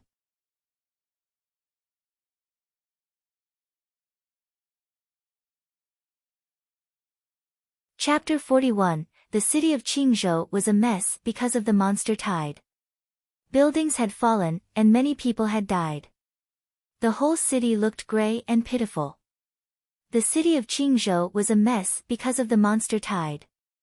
Buildings had fallen, and many people had died. The whole city looked gray and pitiful. Luckily, the monster tide did not last very long. Towards the end of the monster tide, aces from the East Sea Prefecture had come to help kill off demons and monsters. Thanks to them, the damage was not as bad as it could have been. Despite this, it would take a very long time for things to return to what it once was. There had also been consistent earthquakes in Qingzhou City since the monster tide had ended. After the people of Qingzhou Academy returned with General Qin's Dark Qilin knighthood, it was rumored that the vice-chief of the East Sea Prefecture was very unhappy. Then, in a fit of rage, he removed General Qin from his position as leader of the Dark Qilin knighthood. This angered the knights, but they were suppressed by the aces from the prefecture, the Qingzhou guards who were under the orders of the city lord, and the people of the Murong Chamber of Commerce. After a bloody battle, many of the knights had been met with a sad end, and the Qingzhou city protectors, the Dark Qilin knighthood, had become a thing of the past. Then, City Lord Wei Meng was transferred out of Qingzhou City, and his place was taken by the leader of the Murong Chamber of Commerce, Murong Yunshan. Many people were displeased with this decision. Rumors were spreading throughout the city. They said that historical remains of Emperor Yi Qing had been found on Mount Tianyao, and that the continuous arrival of the East Sea Prefecture aces had proved this rumor to be true. However, no one ever made it back from Mount Tianyao with viable information. Some people only make it halfway, some people make it near the remains but get surrounded by demons and monsters. The rumors also say that it was because of these remains that the East Sea Prefecture's vice-chief Xia Fan started the monster tide and aligned with the city lord and the people of the Murong Chamber of Commerce to force Qingzhou Academy and Qin Shui onto Mount Tianyao. When these rumors spread, the citizens were even more upset. However, it did not matter, because the Murong Chamber of Commerce held a lot of power in the city to begin with. Now that their leader was also the city lord, no one dared to speak out against them. To make things worse, they also have the East Sea Prefecture to back them up. The most that citizens of Qingzhou City could do was to complain secretly. At the Yi family house, a black-winged eagle landed to drop off 3 people and then flew up to circle in the sky. Yi Futian, Yu Sheng, and Hua Fenglu had left the mountains after a short while because they were worried about their families. Upon their arrival, Yi Futian's heart sank at the sight of his home. The residence was torn apart with bits and pieces of the house scattered on the ground. Looking around, they could not find a single person. Father! Mother! Yi Futian ran through his home as he called out to his parents. The roof was caving in and the house was empty. Godfather! Yi Futian called again with sadness in his voice. Still, no one answered. Yu Sheng was also running around the residence with red eyes, looking for a trace of the family. What happened? What on earth happened to them? Yi Futian was scared, more scared than when he had jumped into the canyon. Yi Futian! At that moment, someone screamed out his name. Yi Futian whipped around to see a beautiful young woman run toward him. Her body flew into his arms and held on to him tightly. You're alive, you're still alive, said the young woman. Her eyes were red as she cried into his shirt. Feng Qingxue, where is my family? Do you know what happened to them? Asked Yi Futian while he tried to support her. Feng Qingxue dried her tears, her face flushed red and said with her head lowered, your dad and everyone else is fine. My father told me to let you know that they moved away from Qingzhou City. They wanted to tell you not to worry about them. They didn't say where they were going, asked Yi Futian, now relieved. Thank God nothing had happened to them. Feng Qingxue shook her head and replied, my father also told me not to tell anyone. Your family left secretly, but they didn't want you to worry, so they asked my father to relay the message. Yi Futian was stunned. Then he looked up at the sky and cursed, Yi Baichuan, you jerk. His eyes were red from crying. Being as intelligent as he was, Yi Futian knew there was something wrong with his background. Both he and his godfather carried secrets about their pasts. Now, his family had taken advantage of the distraction of the monster tide to leave in secret. He knew it was to hide a secret that no one would ever find out. From this day on, the Yi family did not exist in the city of Qingzhou. The East Sea was huge. Where was he supposed to begin the search for his family? They obviously did not want him to find them. Feng Qingxue, how is the city doing? Have the people from the East Sea Prefecture left yet? Asked Yi Futian. If Xia Fan was still here he would have to be extra careful. They left and so have those from Haiyan City. Qingzhou Academy took a really big blow. General Qin has been removed from his position, and the Dark Qilin knighthood has been dismantled. All of that is thanks to Xia Fan, the City Lord Office, and the Murong Chamber of Commerce. Murong Yunshan is now the City Lord. Recently, more and more outsiders have arrived at Qingzhou City in hopes of finding Emperor Yi Qing's heirloom but have all left empty-handed, explained Feng Qingxue all at once. General Qin has been removed. Yi Futian was shocked. Yeah, she nodded. Yi Futian stood frozen. The protector of the city and leader of the Dark Qilin knighthood has been thrown out by the vice chief of the East Sea Prefecture. Who would have imagined that? Those high authority figures held absolute power and played with the lives of others. Had he not gotten lucky, he would have died on Mount Tianyao. What do you have planned for the future? Why don't you come stay at my place? Asked Feng Qingxue with anticipation. Yi Futian did a once-over of Feng Qingxue. At his piercing gaze, her face reddened. That's okay. I might actually leave Qingzhou City as well, answered Yi Futian. Feng Qingxue was dazed. Her heart skipped a beat upon hearing his reply. She asked, where are you going? To do what I have to, Yi Futian said with a smile. Feng Qingxue, I should get going now. You should head home, too. Say goodbye to your father for me. Take care of yourselves. Yi Futian returned to Hua Fengliu's side. He placed him on his back and they headed outside with Yu Xing beside him. Feng Qingxue remained frozen in place. As she watched him leave, she shouted, Yi Futian. He turned back to face her. I like you, she shouted at the top of her lungs after mustering up the courage to do so. He looked at her and a smile appeared on his face. I know. Who wouldn't like a person like me? Don't miss me too much. Finishing his words, he turned around once again and continued on his way. Feng Qingxue's tears fell and she crouched down to the ground. Yi Futian did not stop. He was afraid that if he gave in, he wouldn't be able to leave. Feng Qingxue was a beauty after all. If I wasn't here, would you go with her? Asked Hua Fenglu, who was on Yi Futian's back. Why would I? I only need one fish from the sea. Fox is the only one for me, Yi Futian answered his question matter-of-factly. At this, Hua Fenglu rolled his eyes. How did a shameless person like you get my daughter to fall for you? Looks, was all Yi Futian said. Hua Fenglu had words for him. Master, when are you going to get better? If I keep carrying you like this people might misunderstand, asked Yi Futian in a low voice. If you don't want to carry me then just throw me on a corner somewhere, retorted Hua Fenglu. In that battle, it took all the power he had to rekindle his Qin spirit. It also caused irreversible damage.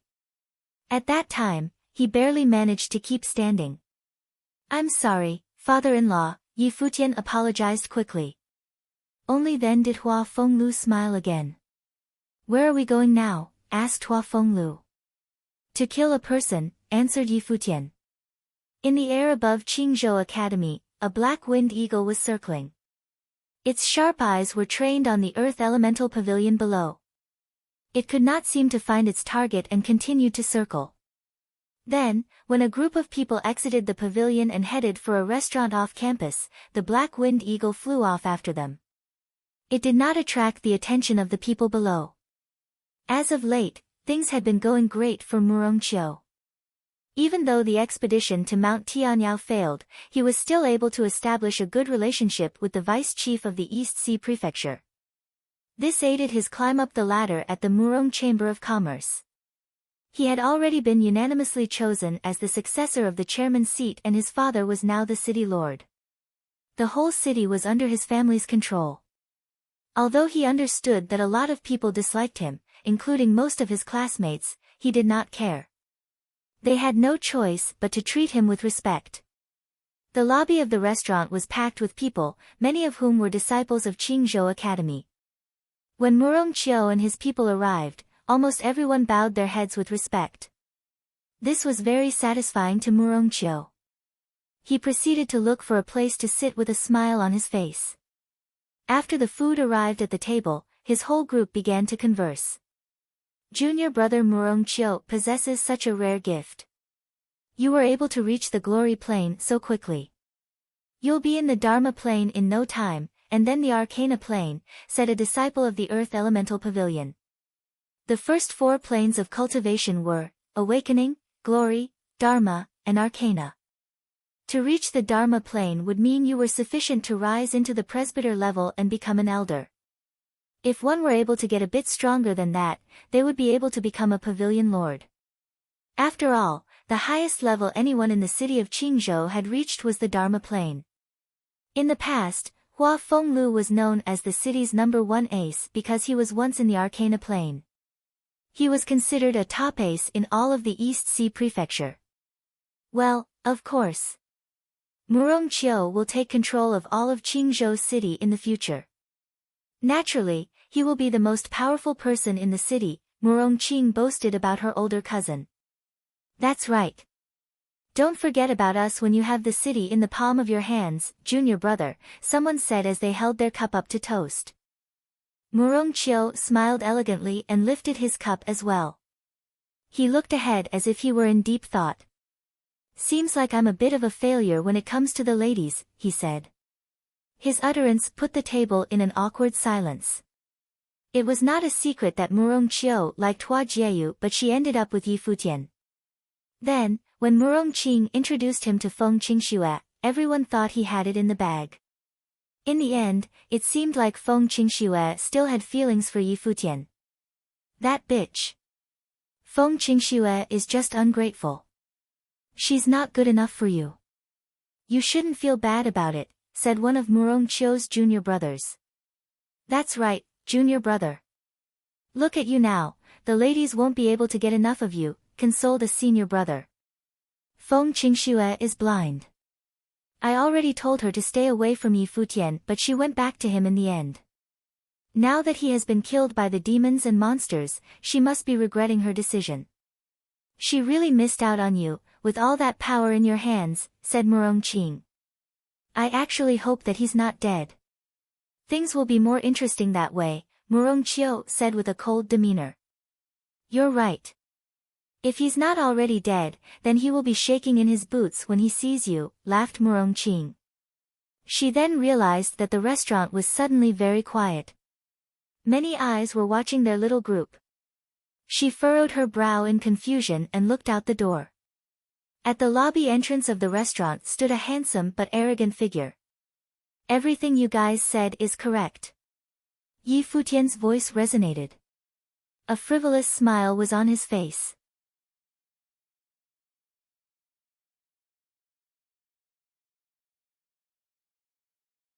Chapter 42, Yi Futian. Murongqiu's eyes became gloomy. He could not believe that Yi Futian had survived after jumping into the canyon full of monsters. How could the monster lord have let him go? Yi Futian. Murongqiu's eyes became gloomy. He could not believe that Yi Futian had survived after jumping into the canyon full of monsters. How could the monster lord have let him go? Even the powerful swordsman, Xia Fan's uncle, who was in the Arcana plane, had died at the hands of the snow ape. In fact, many powerful mages had tried to sneak into the canyon to find Emperor Yi Qing's relics. None of them had been successful, and most of them had died. In the restaurant, other students of Qingzhou Academy were also looking at Yi Futian with confusion. The entire restaurant was in extreme silence as they watched the confrontation unfold. How did you survive? Someone next to Murongqiu asked him. Yi Futian shrugged his shoulders and said, I share the same first name as Emperor Yi Qing. His soul told me that I was destined to inherit his treasures. I just got back from the canyon after accepting his powers. People around him thought he was insane. They believed he was acting shamelessly to show off. Treasures? Inheritance? Destiny? What was he talking about? If he actually had these treasures, why wouldn't he try to keep a low profile? Yep, Yi Futian hadn't changed his style at all. He was still the lucky boy that loved to bullshit. You're alive, and you dared to come back to the city of Qingzhou. Murongqiu still wanted him dead. It looks like I have to kill you, again. Students of Qingzhou Academy, listen to me. This guy, Yi Futian, betrayed our academy. I cannot believe he has survived all that happened. Please help me execute him as soon as possible. Murongqiu sounded cold. He now knew that Yi Futian was much more powerful than he was, and he would definitely not fight against him alone. Around him, however, there were some powerful disciples from the College of Earth Element, including several mages in the Glory Plane. He believed that Yi Futian would die for sure this time. Some students came forward and prepared to attack. They were looking at Yi Futian with hatred in their eyes. Their director, Shi Zhong, had been humiliated entirely by Yi Futian and his master, Hua Fenglu. They felt so ashamed by this that they wanted to kill Yi Futian right then. This is the second time that Murongqiu has wanted to kill me. If you help him, I will consider you guys his accomplices, Yi Futian said peacefully to those who stood in front of Murongqiu. I will not show you any mercy. Shut up, you arrogant fool. A mage from the 4-star Glory Plane stepped out. The earth element power around him was covering his body. Soon, the power formed into armor. He knew Yi Futian was both a mage and a warrior, so it was important to formulate a defense system. Otherwise, he would be in trouble once Yi Futian approached him in melee range. Bang! Yi Futian stomped on the ground, then his body suddenly sprang to his opponent. He realized this guy was determined to kill him, so he had to skip the formalities and get down to business. The mage in the 4-star Glory Plane was forced to react. The earth element power around his body formed into sharp lances, and with a swing of his arm, all the lances rushed toward Yi Futian. There was a piercing sound that rang through the air. Yi Futian actually sped up while facing the lances. When the lances had almost reached him, he suddenly leaned his body backward. His body slid through the lances without even a scratch. Moments later, there was a blast behind him. That was the sound of the restaurant wall being destroyed by the lances. The mage was starting to become nervous. He then urged the spiritual qi in his body to resonate with the power of the universe. A shadow in the shape of a giant rhinoceros showed up on his body. Go! He initiated his spell. The giant rhino charged toward Yi Futian. The earth began to crack under this beast. It seemed like the rhino was going to tear Yi Futian's body into pieces. You cannot run from this, the mage started speaking in a cold voice. He believed that at such a close range, Yi Futian was definitely going to die. However, to his surprise, Yi Futian didn't even try to run away from the attack. His body made a sound like the roar of a dragon. With thunder surrounding him, he made a fist and readied his attack. He landed his fist on the rhino when the beast reached his body. At that moment, people had the illusion that it was not Yi Futian, but a giant ape who landed that fist. The attack was so powerful and fierce that it exceeded their knowledge of power. A clamor burst out. The giant rhino was killed by the attack instantly. Now, people's minds were blown, much like the rhino. They had never witnessed a warrior who could kill a creature formed by the spell of a mage in a higher plane. This completely changed their understanding of the differences between a warrior and a sorcerer. It was too shocking to be real. However, Yi Futian didn't stop there. His fist kept moving with authority toward the mage. It was too late for the mage to defend himself against the attack with any spells other than the armor he had formed before the fight. With a snapping sound, the earth element armor shattered. The onlookers realized it was not only the armor that shattered though. His bones were also broken from the attack. He was knocked feet away, and his body smashed into the tables behind him. Murongqiu, just go! Shin Yu yelled. He was driving the earth element power of the universe with the perceiving ability of a 5-star Glory Plane mage. The earth element formed into walls. He had tried to lock Yi Futian's body within these walls to confine his movement into a tiny space. Murong Qiu ran outside the restaurant as fast as he could. He was shocked by the power Yi Futian had just shown. Yi Futian had defeated a mage in the 4-star glory plane with his martial arts techniques, and it was apparent that Murong Qiu must run for his life. Murong Qing was even weaker than her cousin. She had no choice but to run away with him in panic. Bang! With another booming sound, Yi Futian broke down the walls. He saw Murong Qiu running away, so he tried to chase after him. However, another wall suddenly formed in front of him, blocking the exit of the restaurant. Yi Futian turned around.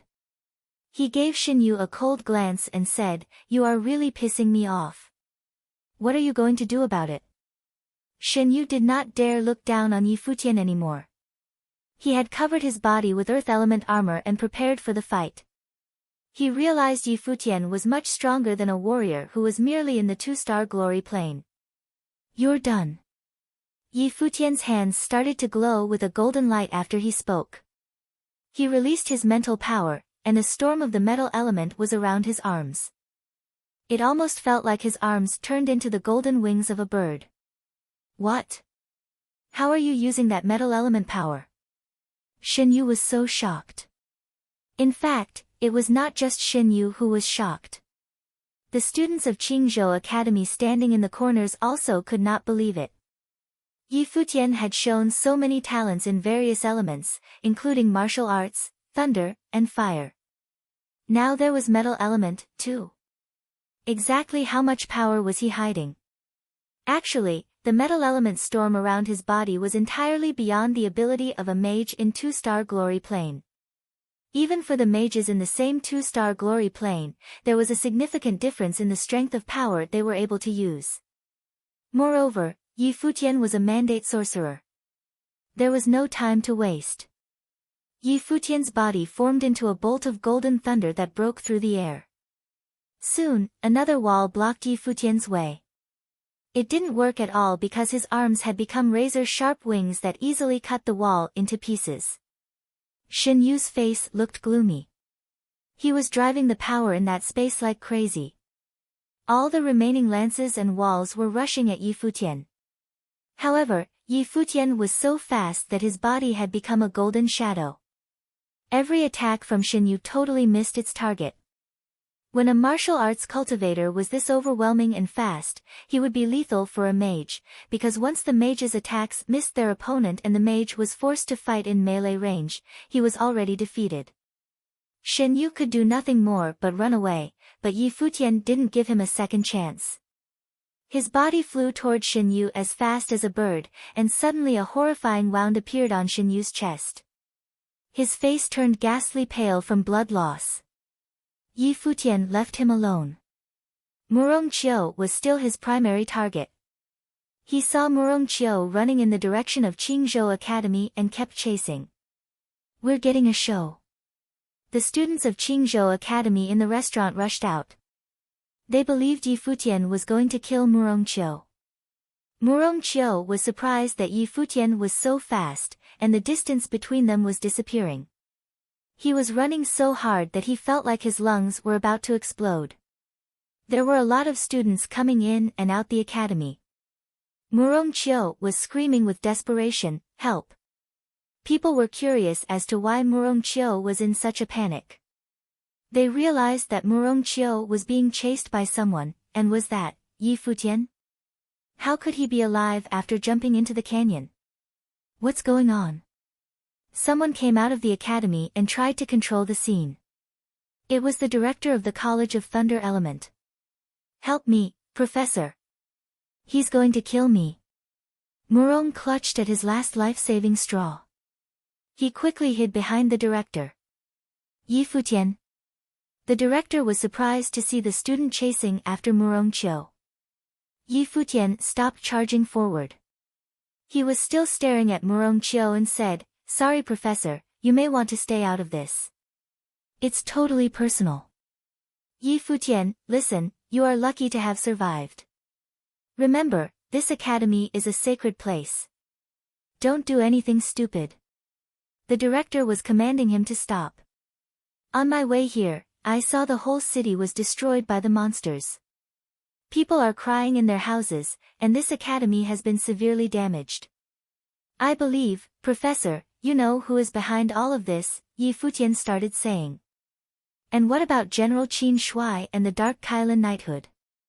They do not deserve this. If you still believe this place is sacred, leave me alone. The director was ashamed. Xia Fan was the lord of East Sea Prefecture, and even the headmaster of Qingzhou Academy wouldn't dare question his ideas, not to mention the directors. However, now Yi Futian was accusing him in public. In fact, I believe we are not at the academy yet, Yi Futian said. The director was stirred from his resolve.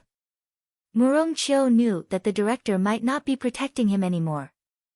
At that moment, someone else came to his side and told him, "Just follow me." Suddenly, the student who talked to Murong Qiu flew into the air, bringing Murong Qiu along with him. A lot of students lifted their heads to look at them. That is Yang Yao, a student from the College of Earth Element. He is a mage of earth and wind double elements, people whispered to each other. Yi Futian, Murong Qiu was now floating in the air and taunting Yi Futian, "How are you going to kill me now? Director, why don't you take him down?" Murong Qiu then asked the director. "Just leave." The director did not want to hurt Yi Futian. In fact, he actually appreciated this boy. "I must kill Murong Qiu today." Yi Futian was stubborn. This attitude reminded the director of the time this young boy had stood in the snow, confronting the authority of the academy. "I know you are good at wind element power. Even so, you cannot outrun him." The director kept trying to persuade him, "Yang Yao is in the 4-star glory plane." "This is a personal matter," Yi Futian insisted. The director kept staring at Yi Futian. He could not believe that this boy was so stubborn and persistent. Could that be the arrogance of knowing nothing? Yi Futian had proven his power twice. "I guess you have to show me your real power to persuade me." The director started talking again after a few moments of silence. Students were surprised by this demand. "You are going to see something brilliant." Yi Futian laughed. Suddenly, a bright golden glow burst out of his body. As the crowd watched in admiration, 2 wings appeared on his back. He had transformed his body into the shape of a giant bird. All of a sudden, the place was silent. "I am a mandate sorcerer." Yi Futian announced his power to the audience with pride.